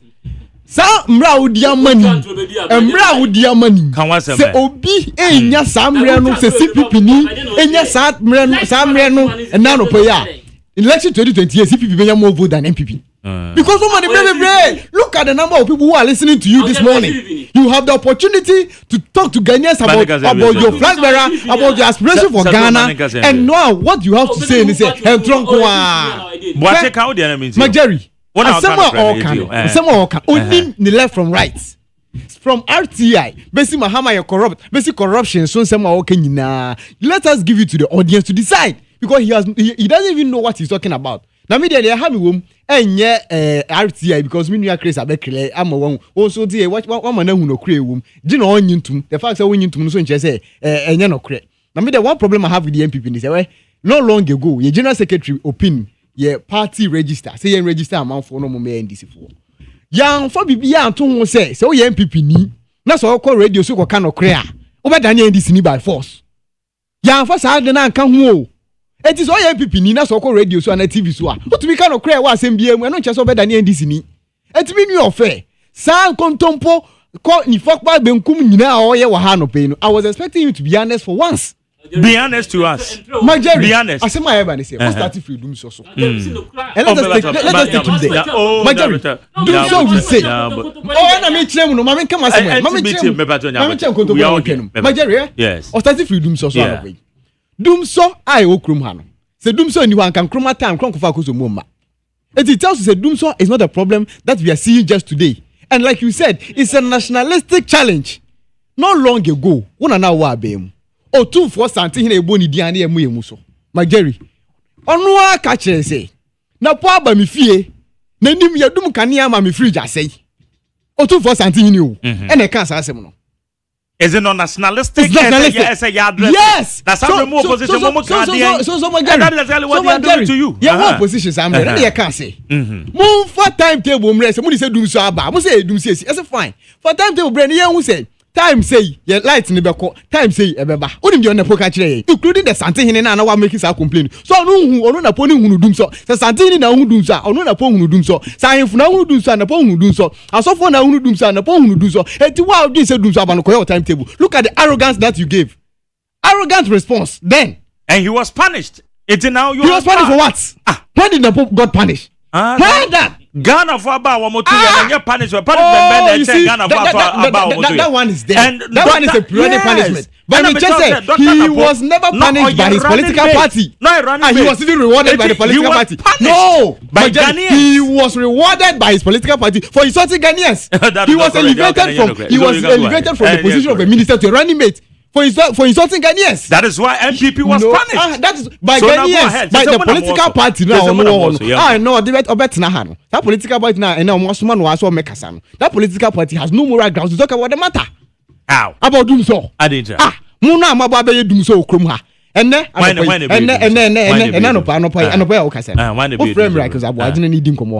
or say a gas, the second way the gas. Just 2 days ago. Omwankasa deputy ranking member on the committee energy committee of parliament energy ranking deputy ranking member and say enye gas enye bibia e sika ni ho e ka neguo buso on say ka neguo ho na e boka no otia say tax e dia ba e digigi sika dia solve problem e ya tutu botom buso on say sa ka negu ho a ene ya tutu obi botom dia kwa kwatwa ho na e bo sa ka no say ka na nya pipi nkwa na boy enya pipi nkwa na boy but won contribution won aso chain party bia true or true. It is how better hand upon a problem. Oh my Jerry, we all know it's a public knowledge. It's a public knowledge. And I'm saying it's a public knowledge. But if data be and support, my Jerry, with time I can give you the data. It's what they only be. It's a problem. I in Nigeria to say national problem. I obit so too for something to be done to at the time. No more Nyashi can't say I tell them Mudi Ghana for you now. That's a no biaba. That's all the humble approach. Solve challenge, you know. na se obetena ha no pa na se woni hweka wanya nkane ato atade so obetena ha na woni hweka na se mtro na obesia betwa tumfutu agu Ghana fo anya areho se obusa se president Mahamo engineer na wakoho ye ni krom ha na akoso mo split president Akufo-Addo ko no ye engineer okra akoka utensem okoka kyerem se nkoni so okokra mampanyin nam ehwe de ekoso obebi where out of the 7 plans I see now say and they restore about 4 or 5 6 they restore about 4 John Muhammad Ekwe restore any engineers na ho so when you come here you are say President Muhammad camera no pay or konko ye hwea what are you trying to say but me ka biem e bia na di America no bi nim sa restoration na ye ka no enye say unit no yesiesie o unit ne de yesiesie besiesie a ba bi e hye ye no say ye besiesie a e beteki in between 6 to 7 months that is true that is fact on the table yes whether you like it or yes not. And engineers na ye bypassing woma bypass akoso mo power na eba no eno mo de abeto national grid and so direct na woma take alternative measures are enkoba say feedback bi aba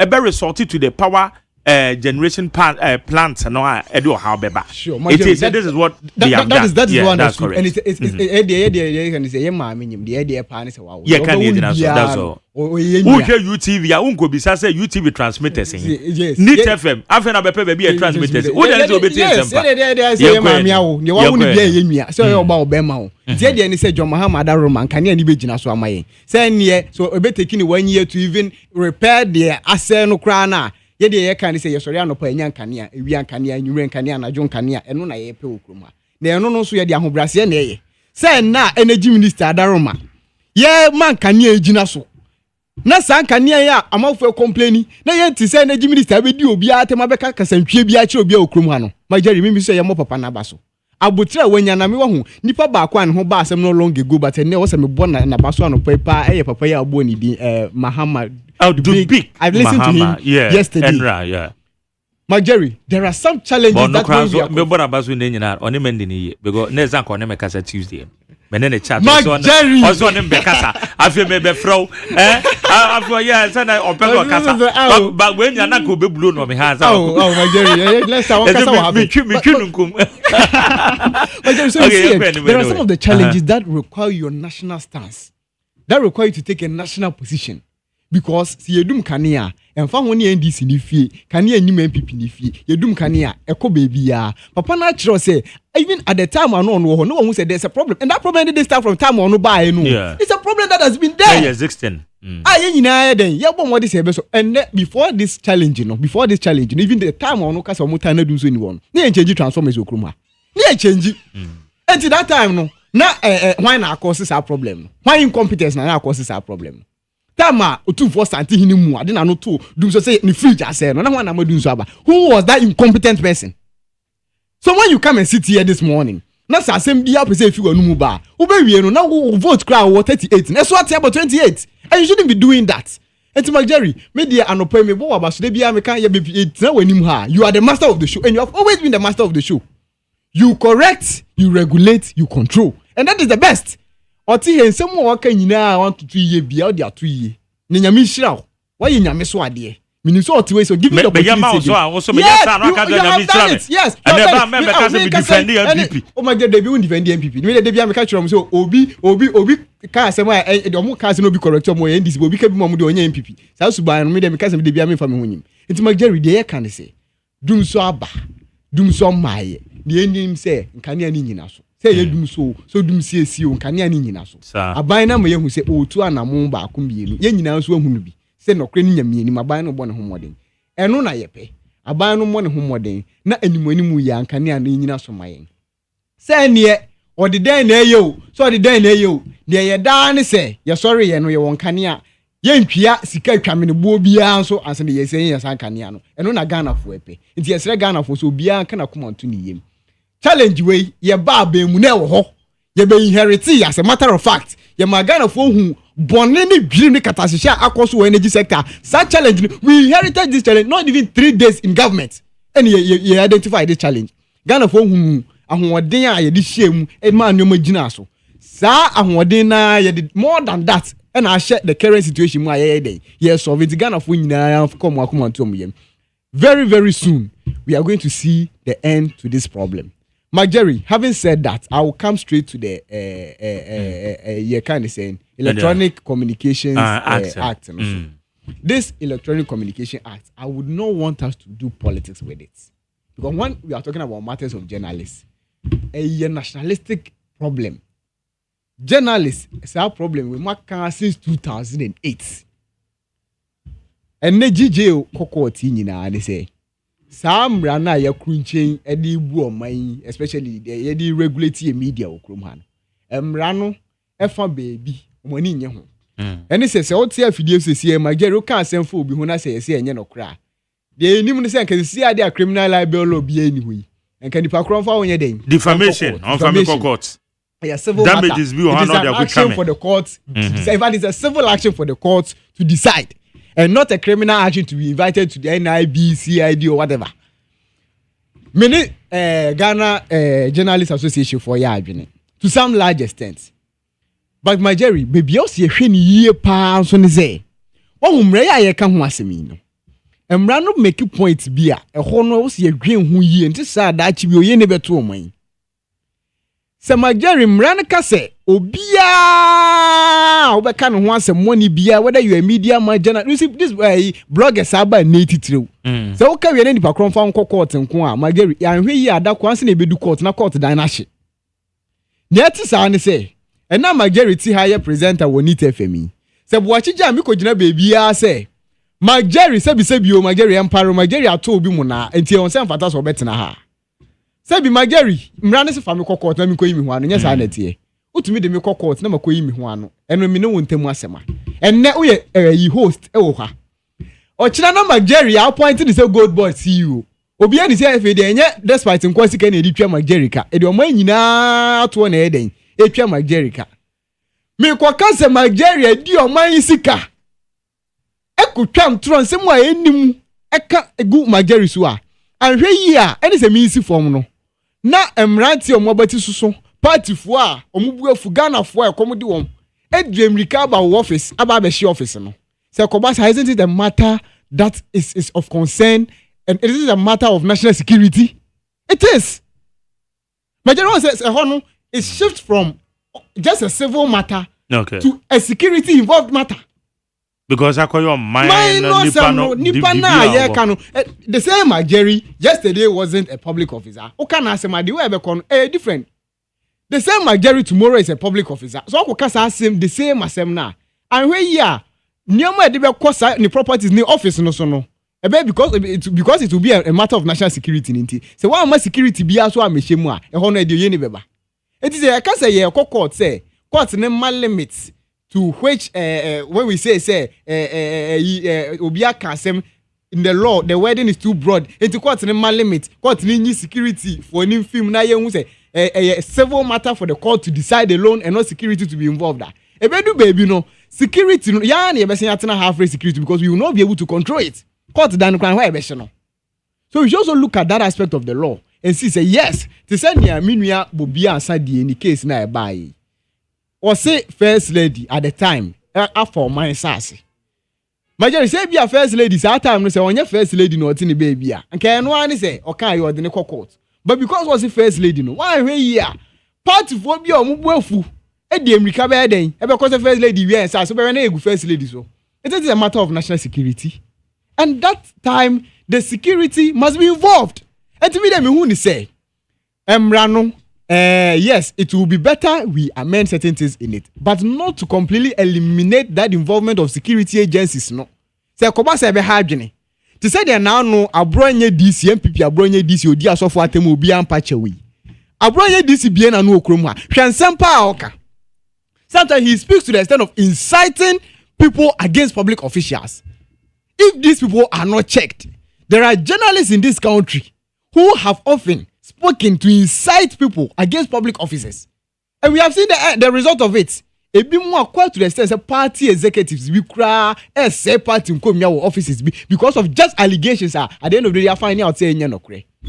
Now so I say a civil matter and Sani say ubeja asem na ma yakọ civil procedure ni nyina awie no. Na oye ni asino. It has become a matter of national security concern.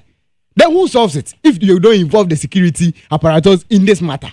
And to me, Mr. say, Ghana Journalists Association. Yes, they are more no. But let us not also forget, say, the same president of GJA today, who when I say something about, he can sue me and consider it a civil action. Tomorrow, maybe a minister of state. Say one way yes, I say na catch the one. Any say free office in form no. Na party boy dim kotiba ejina ho etwen wo. Say kobasa, me nya so be free registrar no wo court no. We free Ghana Police Service. In that case, who say one kasa kra wo be invite police into it. So we should also allow some space for the security agencies. So that's a me betina ha anopai. Na me be kan say before obi hu na enye no kra na this is a matter of national security concern. Security ni betumi invite me. Na ya tutu manu na baby no creda na yedi atu because sometimes what I've observed is that the security for ninya inviting the panepe it comes down every nerve bia se me tie sisi me bie ma no se me ka asem bi na se me ka tia Dr. Alhaji Mahmoud ba omi oyem opponent me ka si ya hwe ya asem no se anya no krenti ana se fia eyenti mesi form ha na MPP party for edikoti ba gina ha. But se misi form na police wa be family kwa say ye kototo ma no say de tia obi anya rehemu say ye ntwema police for na ye it gives the opportunity to save life. All these things must be considered and we shouldn't just rest the argument on defamation because some of the statements now journalists be making, some of the statements are among for being media platform making or country muhano. It does not only amount to defamation, it does not only amount to civil liability. Sometimes it comes with some criminal liabilities as ya hwe this ekoyi portion free mranu mu a oye na de bebo man so no eso. So we should consider all this and make sure say yes, we know our rights. Yes, we can go to Supreme Court for interpretation, but such interpretation shouldn't be a calamity to us in the future. Such interpretation must come to save and protect us and not say abeba be create a lacuna na ochina nko journalist can say when is one can see from there say oh civil liability no be share we chiro no de ade bo tim ku a civil liability na ku na say law na mind I amending na ku eti ye hwesa ne mani nyina yi ne ye hu ni say yes ye kwa akosesa bibia afimranum de ye pese sesa ne fimranum no ebe boa yen ene na be say boa ye ochina na na ene nko ochina nka ho. We should be able to look at that because the same journalist today ochina yoku journalist betumi aka bibia for where ene journalist anya appointment yi mo nua mo hwensem a bi mu ka form ho obi edisika obi ese incite people against them obekom na enye no kre.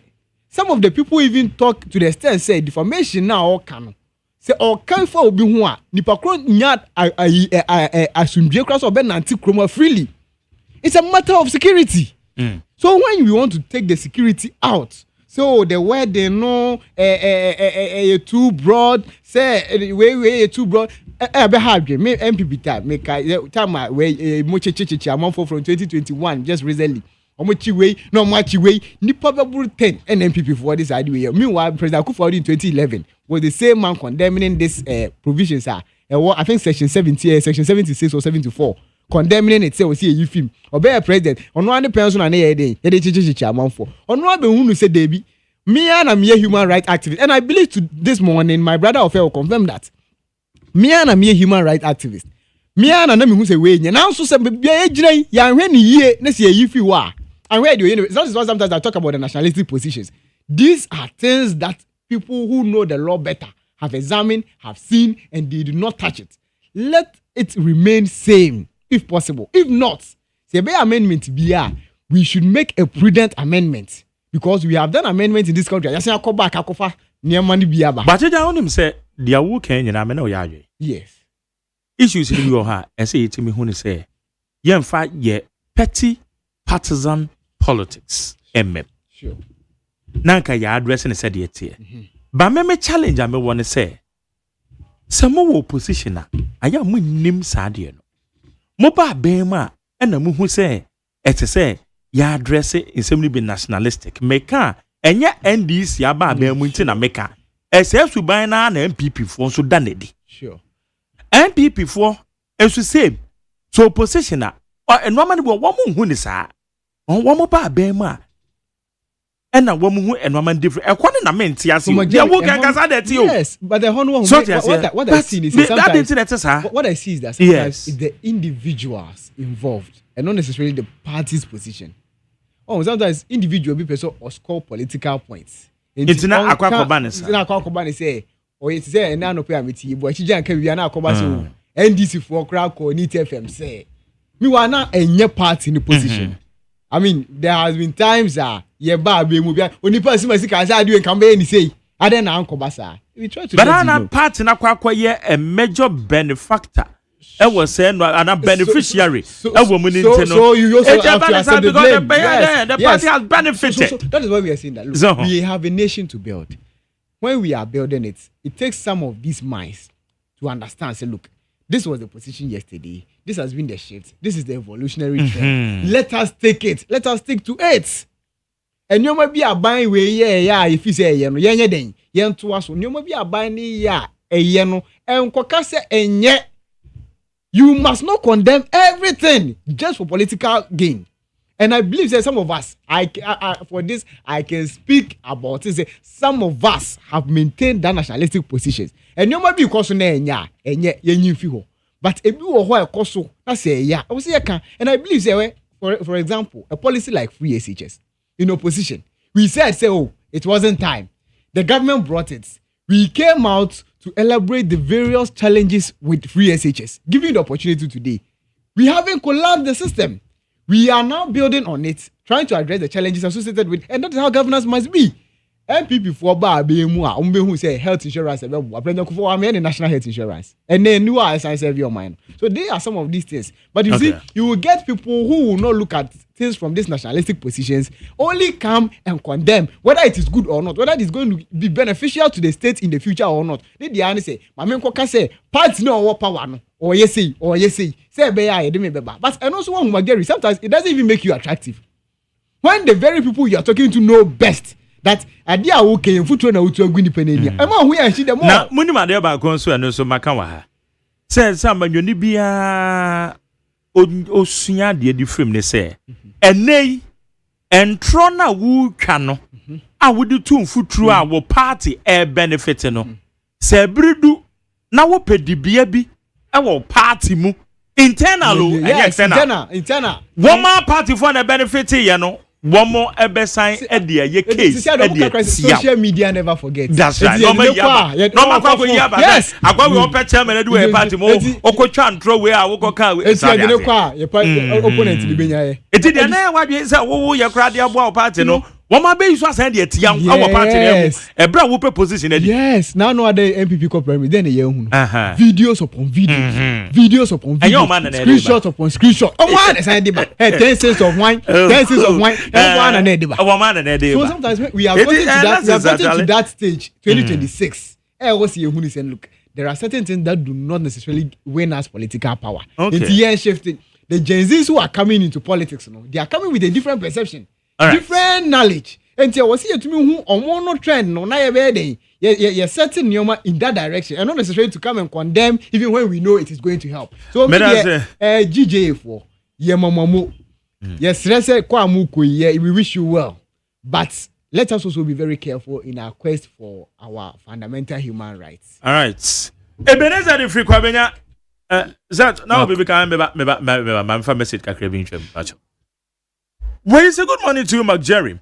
Ebenezer Kwabenya, or say, I'm giving applause to Sami Jamfi and his gold board for the human job done at the sector. Thanks to all the brains behind the setup of the gold board and believe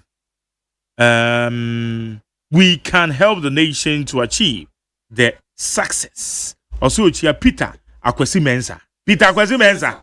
This you with a machine yard. Peter Kwesi Mensa. Osho na woni bibi Mageri. Peter Kwesi Mensa dia. Mama sorry. Yeah, Mageri. Okwa ka kire nse meme se mechia no. Mageri me ka kire no. Delali so wokpo. Okwa ka kire. Me ka kire no. Your friend say Kwadwo Dankwa. Oh, CEO, deputy CEO, student loan. Okwa ka kire nse Mageri so tia no. Elebele keke grade Nana Komia akabia ma na nra. Nana Komia aka eti ono Nana Komia be pache wa ma. Ma Jerry bata no pe mani aji. Em say wo bo asoro abofu odi. Gomi de Peter Kwesi Mensa die. Deputy CEO se metini dia mu so obi abosoro abofu odi. Eti ma me komedi. Kwasi so odi omo abedum ye party no mo so ma my guy. Omo nkoso anya nyuma pa ma. Wo mo ba nyuma. Me se wo kwa ka me se me chia omo. Ma se me ka kire omo ma Jerry chia omo pa. Me de on kra be mo omo pa ne de ya. Terms and conditions apply. Jerry, you understand? Okay, comments on people too said Dr. Baumia is the man for the job. Let's vote for him for a better Ghana. Kudos to Hadia Safia Mohammed, the next MPP National Women's Organizer. Emmanuel Kwakuyamo say Okakwe Central. Also, good morning to Mark Jerry. Please ask the chairman of the NDC party that he should come out and tell Ghanaians why we are experiencing doom so. Why okay? So the chairman of the NDC and they I say while they are changing the transformers, when I was saying when you lie yourself to power, the reality will expose you. Yo, that's a message we cry. Okay, Emmanuel Kwakuyamo and now or the buy. What for case Jerry, please? As I say, when I was short memories. Also, Chia Moses about or the minimum. I believe if you say Jerry, keep up the good work. I'm pleading with all the constituency executives across the whole regions to allow the right people to become the polling station executives to give us victory come 2028. Uchia GFK, Nana B, Honorable Carlos Ahinkra, Nana B now all contested for a year first vice. And but say one of the some things will be about apart from Honorable Mustafa Hamid. But one of them say Nana B diao first vice no. What do we contest? Obi contesting the one bright. I will find a new. Hey, and the proclamation. Tell the video move no. Why not the move na? Share. MPP for no. Masa, come on this yourself. Oh. Mame kwa. Why does it? I'm going to do move na. This is Chief Adadeke from Tetebu Airport to Dumasi Krobo. Somebody called my wife and told her that she saw me with another woman passing. And my wife called me that this is what she heard. And I asked her that the person is calling you to do what? I asked her simply. I'm very happy this morning, pa. Whilst we are listening to you live. Hey, Chief. Now, where the other bit to me, one said and church, I see you. Until now, Patrick saying. Okay, yo. Wait, so my name is Okai Bantama. In the Center West District, let's be clear. Energy, jobs, fuel prices, education, healthcare are not political tools. Okay, no. Wait, Sado. But a quick one. Mark, now, time now. Well, how many minutes? Oh, just 2 minutes. Been time now. See, but you and the Casa Casa go in me. You're nationalistic. We have a nation to build. And I send there no credit. 200%. Mark, maybe say from 2017 to 2024, near build there. Send an on Uzuna be sunny. Near build the kiosk. A branch of one more. It's your young one. It's your boom. You don't put your soul child, you should be free. Is it the young one to your boom? We have a nation to build. What was President Kufuor building? And now at the point, Krania was Shino said, Yankupo Yunkuna Nado and Famaye. Magnon to my and they are talking about free speech and that there should be laws guarding whatever. Really. Some running new one and Malik Basin telling Samijan Fimujina, Camera Nimukache say, Kumunanado Manya Mukunanado man or say, man. Send Yankupo Kumkrampo, dear, and dear. And they defend it. And they see a defend it. Light a dundumti. And Ghana Funya Butren Famaye na yen solve it. Sano Mukache Ghana for some Bombay. See from her address make an or han. Tell me you do light no. And now man for a train Joe Muniamano. Konakoka Sassin which no. So bet you now. Was John Jinapon not the ranking member on Energy Committee of Parliament? As a potential energy minister then in opposition, I don't want to put it together all the sun regressive analysis and now in with TV. So no. Okay, NDC 360. And now whenever. No wonder some tune the NDC 360. Much more 360. See, yan two dinkako. NDC 360 no, and no much more 360 degrees. The very things they criticized. Oyanko na kofa na we go to coast to when you doing light. ɛna nam no nyinaa pro ne wɔyi agu fo wɔkɔto agu a na wobɛtena no mayɛ saa sermon wei sermon on the mount or my sermon on the mountain. We are not interested in these explanations and excuses. Yeah, the question not to him. Solve the question in my.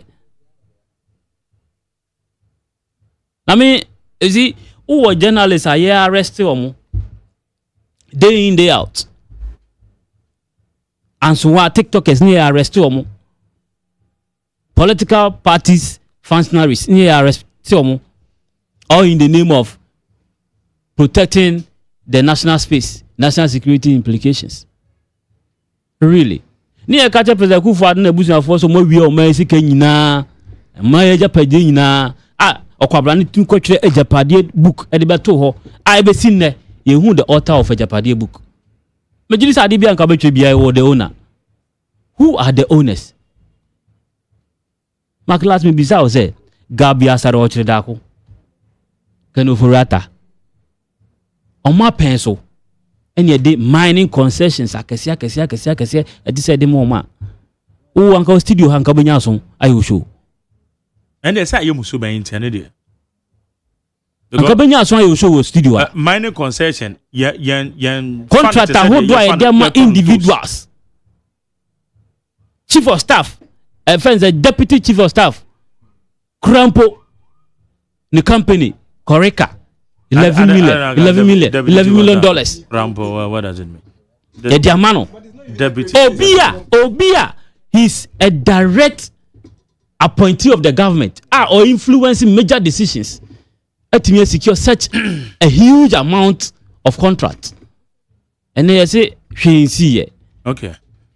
Well, Nana Mikaya no, Sena President Kufuor the Tanya build the kiosks, then they are building nation there. Yes. I think I have been consistent this morning on this matter. You can criticize. The fact that we are building a nation does not mean that you shouldn't criticize when things are not going well. But in your attempt to criticize, be honest. Why do you say chief of? I don't understand the because so when you say deputy chief of staff, the company, you are aware say company he must have interest in the company, but he's not the owner of the company. Why do you sit here make that? He's not. I mean, we were here on of Adaka show, Mani prove this. It's not his company. He only has shares in the company. In the company, yeah. He's not the owner of the company. Who shares of company? But you have an interest. Oh yeah, you still have interest. You have an interest. You have interest, but he's not the owner. So don't come and paint the picture. Say, look, all these things we are saying. Sir, contract the man. Have you been able to prove say that amount was not corresponding to a Juma no yeah. But onim. Wadaru mo minchawa no. Na dia ye ken o man na na echiche. Unim bibi. We company a working. Mamefa Bank of Ghana. Say Bank of Ghana one more dan that anymore na e cover say we ba. Sure. Beba. Yeah. Ade ba ko a NDC na mo opposition na mo ye. Nei abeto dwa me hu ne said dia wo ka honesty no man ka no kore sabre na mo opposition no eye bra na Bank of Ghana wo mu si wo modan foforo sabre na no mu si wo modan foforo no me nua lawyer Sami Jemfi ebe ka say MPP4 e je say ehun hia kora say ekosi sa Bank of Ghana dan no enye no keke o sign ka so say sika twitwi di o madua so but when we say ene lawyer Sami Jemfi gold board one more ene occupy the old building of Bank of Ghana oba Sempe FM ena no kan say me say o say hey no nim say na Bank of Ghana ho no old building na mu atete ya pansam sa o mu change bibia na Bank of Ghana for mobile here design. So that say yes. So honesty now can it yes, it all boils down to honesty now can. So I think you can normally be to say your friend is saying obi akwaje kodre so you for honesty into yes so kasa sure honesty we can typical example yes, but I think that it should be very clear on that matter. We were against the building of a new Bank of Ghana office, but not a renovation of the old one. We were saying, say, no. What I'm saying is that what we were saying was that if you think there's something wrong with the building, you could renovate it. Building anyone at that time, considering the national pairs, the pressure on the national pairs at the time, whether they considered or they did not, the building they built today is serving a good purpose. It's serving a good purpose, and we should be able to. And we commend that. But do so pressure when you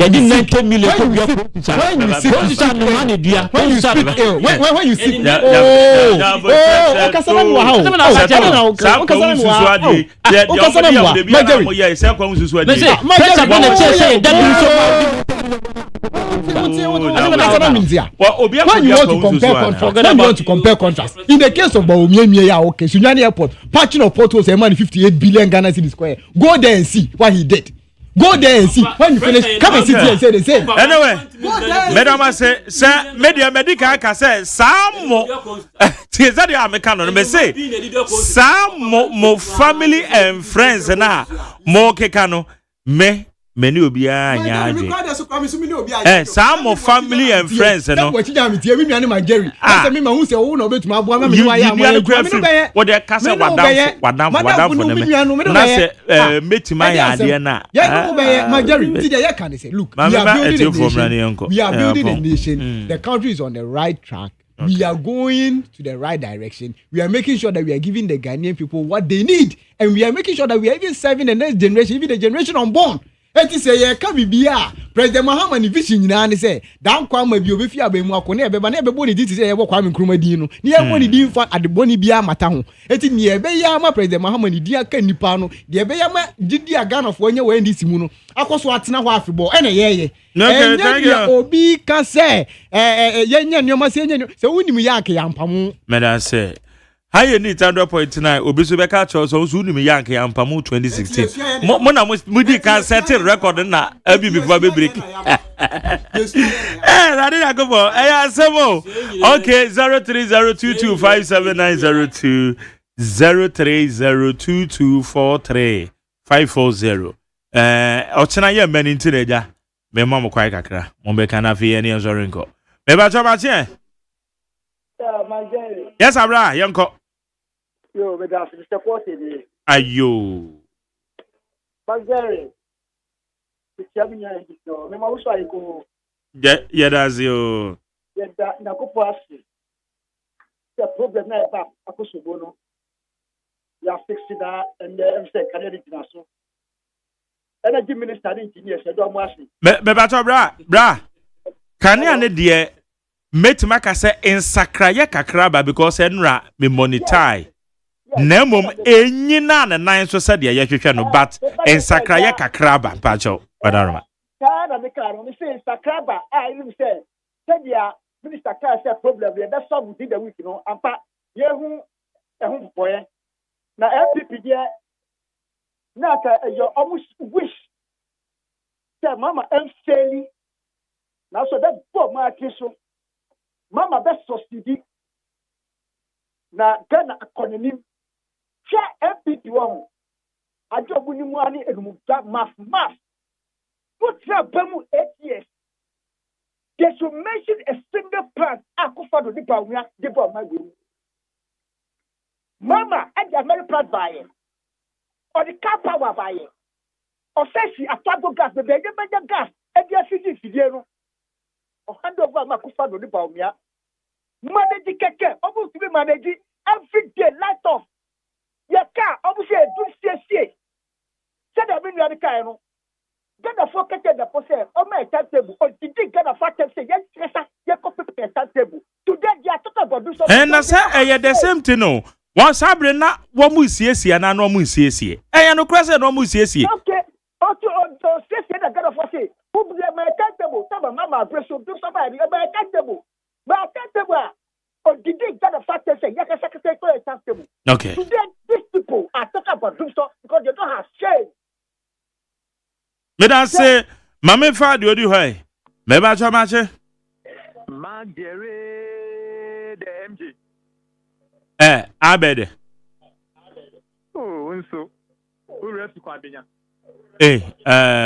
eben Minya na ti say. Boko nso e. Adom ni ahwe ofepo opo abampapa na aba. Ma minchia minya ndis na wo ho no wakasa papa yakopon hye. Na men worry. Onkra no honorable chief deputy chief secretary Mashipia. Honorable akwesi watu na wate. Yo. Unya boni dia no to because we say Beneza abema wa boni di. Nti de watu. Alright. Mate. Medasi. Mami nkoso ambo mi MP honorable Lisiba Abaso. Said do me kwa benya. And waka say branch elections are here obi a okofa form na no. We di hunjuma. Na o se mi ntu nkra mam. Se wo tie benka ene a. Fred director of election Eric Anyomi. O ta call at what secretary was to kwa your friend. E do time na form 20 on second APR friend no abema o code. Now they are there. Na Majority Oni bibi, maybe sound. We are fourth republic me. Party pen AD can win elections to Ghana. NDC AD can win elections. In Tikache MPP ni say onja ntu atu na wakate NDC for na ya ye de kania nsem ye de eyewi. Because ye na ye was ye say dum so ye kan was say kan ye dum na fa e dum so. Amu na mu sha say de ye politics. So be sha ye petra ye kan was amu na mu ko fa one gal no be say put me to. Je pe so be kai.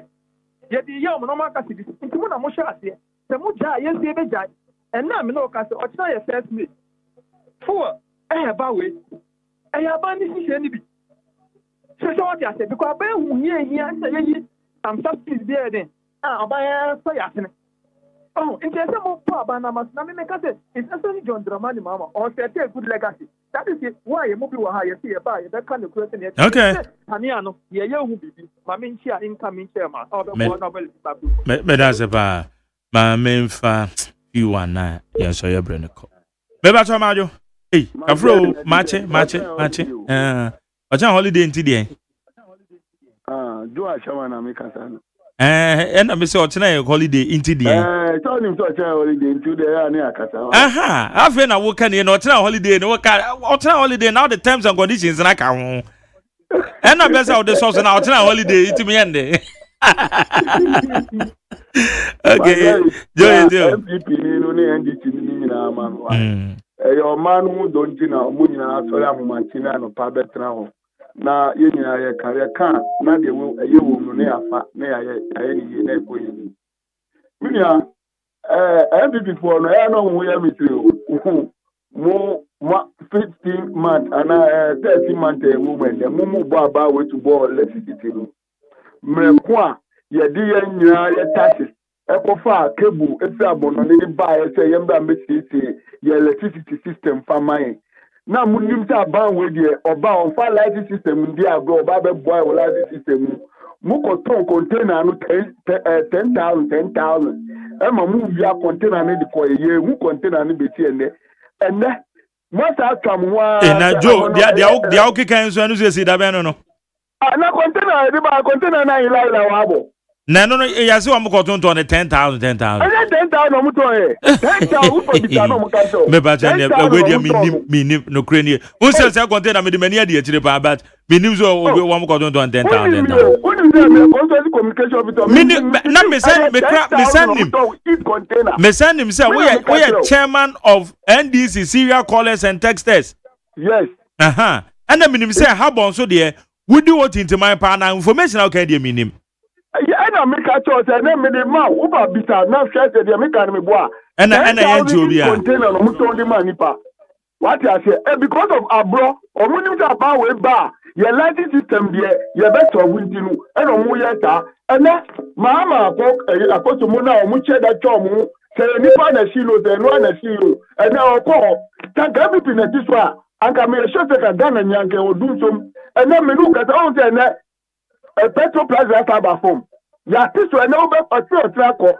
Petrol uko filling station 40 cedis per liter. Ene about where tiso. Tanka everything about na tiso a anka ne mi se mi nu nyina pedika batike ne be fadi akọ adwuma because omu ni management. Okay. Ene so di koko ene eye politics. Okay, no. Koko na wo na do ata omu ba be tiso 50% no. Ita no so no make up Okay, Joe Medase, na moment is one walk and hello. Masom live from Cantamanto Market, Manya Tangaman. Mania Yadia, who program yet there. Yanko and my browser, Yanko. You who say yes. What be papa? I want some treatment, Manyamitra. Or won't get what from Cantamanto, Accra, Ghana. Markham Bacho, bring tea, Menquato. Greater Accra, woman organizer or Batia Robacra, Naomi Akosia, Usu, Onwa, Nekono Bagawaya. And I'm not such a my dear, and the whole face of what Jacoa far. One never contest to be how when go see a cat on one year panel. Oh, wouldn't you, Yamichano? My dad in Pachomecha, Umpani for more city hall. Now, Ghana has saying, Ubincha Colanyame. Yen when this 4 years in for papa, Chamajo, and some are carrying our boa. Messiah, do so. Papa, explanation about them and the Yantia. I could for the pencil. Not doom so or most of that doom so no problem. And yet, top amount as a good for doing yet, and to obey the year. Now, and I told Mama that I want me, MPP4 or want me, I could come out and say, I don't know, energy minister, and I can't answer. Oh, my dad wanted. And I may say, energy minister, ne kayana. Energy minister, one casa. You from the car? To be Kagan and Norman and the other. And I for MPP for Aquashi, Namuan, and Muka, Yamamu. Which moon Yama to catch the name? Go back for which will come to my yetum, Garamsi, and this phone to Garamsi, when one was your toe. Medan say, Mediasi, Obi Afri Biamadamase. Okay, Majo. Hey, and then crown of Majo. Marche, hey, and that's where they have me. Hey, Maza, and I can wait a minute. Hey, I Charlie, away, meet him or who do no more. Yeah. It's a crown of Mr. Mefro, into Mefro, no arrangement. Why? Martin, it's you. My dear, Mammy Bow knew a pump for about okay. Chama. Our Catako, Chaman Joe. Yes, I Chama dear, then Muso Maginatum. And a tableau myself. I'm a trouble constituency or call for deputy communication. Me, I buy Ankatasu, Ponkatamasu, deputy communication. Namitia, Dr. Hugh Brown, now Nampim, Mitia Manape. My dear, me call it to me, the only Musomi, your data original collect and test organizer. Me aware. Me call for the association. Tuesday, only my Missoka, discussion, sir. Electricity crisis, yeah, advice war. MPP for, but Omuka and Missy Mantiano. But Debbie, why not so, or your casa? Let him, my Missoka say, advice war MPP for her. Safia, yeah, advice war MPP for. It's a mammy, my Missoka, who you are. The kind is say be a my banner say or how new bunkan farm so now Mokako advice when PP for why be almost so far so a year ya boni him Bibi Sana no the analogy no. Said the end.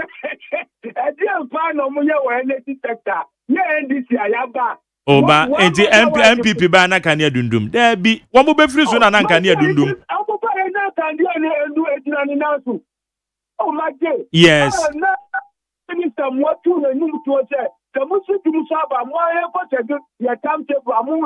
only at 2024, until I may say, one more be free soon and an year faces are challenging. Yo, mommy, my dear, I'm not here to be all of this girl who can say. Ayo chama, gender chama, then a mosquito. Ako ka say, I buy mismanagement. Ana my dumso ne eba. Ama uka tell say no cross. Enya no kre eye old video na wo circulate. Enya no kre eye old video time and na put time. Na put time na dumso wo ho no. And no kokana nei wo me resurface sa video no. So no say me say no ma we dey me so. Why that Enya no kre and enya no kre. No kre ka u dey u treat ya no enu tina eti mi u say u kra u dey see offer video no kra say no. Eti ya go try ko system dey na there no. Na Okay, medase pa. Sule no krasa wa bebe ka opono na chi. Yekodi holiday. O kra ne memfa because wo be fai masina. O be boni din se baabi otutu na wana oda so gina. Edi Sule no krasa wa be ka opono na chi kafra. Honorable how akumsin se menka jo so chiaw. Also obehwe na we you free container no ho. Ozo gina ho ha che. Ze wa ba ben ma se o free container no. Ede boy apon ye de esi. We need to ya nyame ado china yemma. Eni ntina ya extended time ne kakra. Ochina holiday ntina yemma. Nti yankeka no mansie ni. Mo fa pa bonta eji adwuma ye ne de aso man Ghana. Adwuma nso de wo ya na be ka no kura turodo te se da mitie ya. Ene da bia oboto me dry. Oboto me dry sa nti amopam. Because so kind of crave baby, I said aquatica, so they are be critical questions. They come back there. Say me text and way they me feed that. Na me I say my Jerry, hey, who be questions so? Would there be critical questions? They come back there. It's a comedy there, dada. Okay, therefore me call me did the Mark Jerry say and that's set of fair by a member of the MPP National Communication Team. And now Boachi Jan, a member of the NDC Communication Bureau. Ono so eba ha say. Me dia sede ma bena frema. One eye Alex Entry. Womo ebo mi chidom. Social media abena frema na handle na Alex Entry. Enso mi studio assistant. Ono so ebo mi chidom wa ha. Atu agwe na jare na boaje yedamase. Adazan kroma yedamase. Ene mo support engineers papa. And say almost one person me ye mfidie no mu adwuma kakra kama tum se bibia koye nyame nya adoma e besen hia nyame nka wo ho no mo ho bai holiday mo ma bibia nye jojo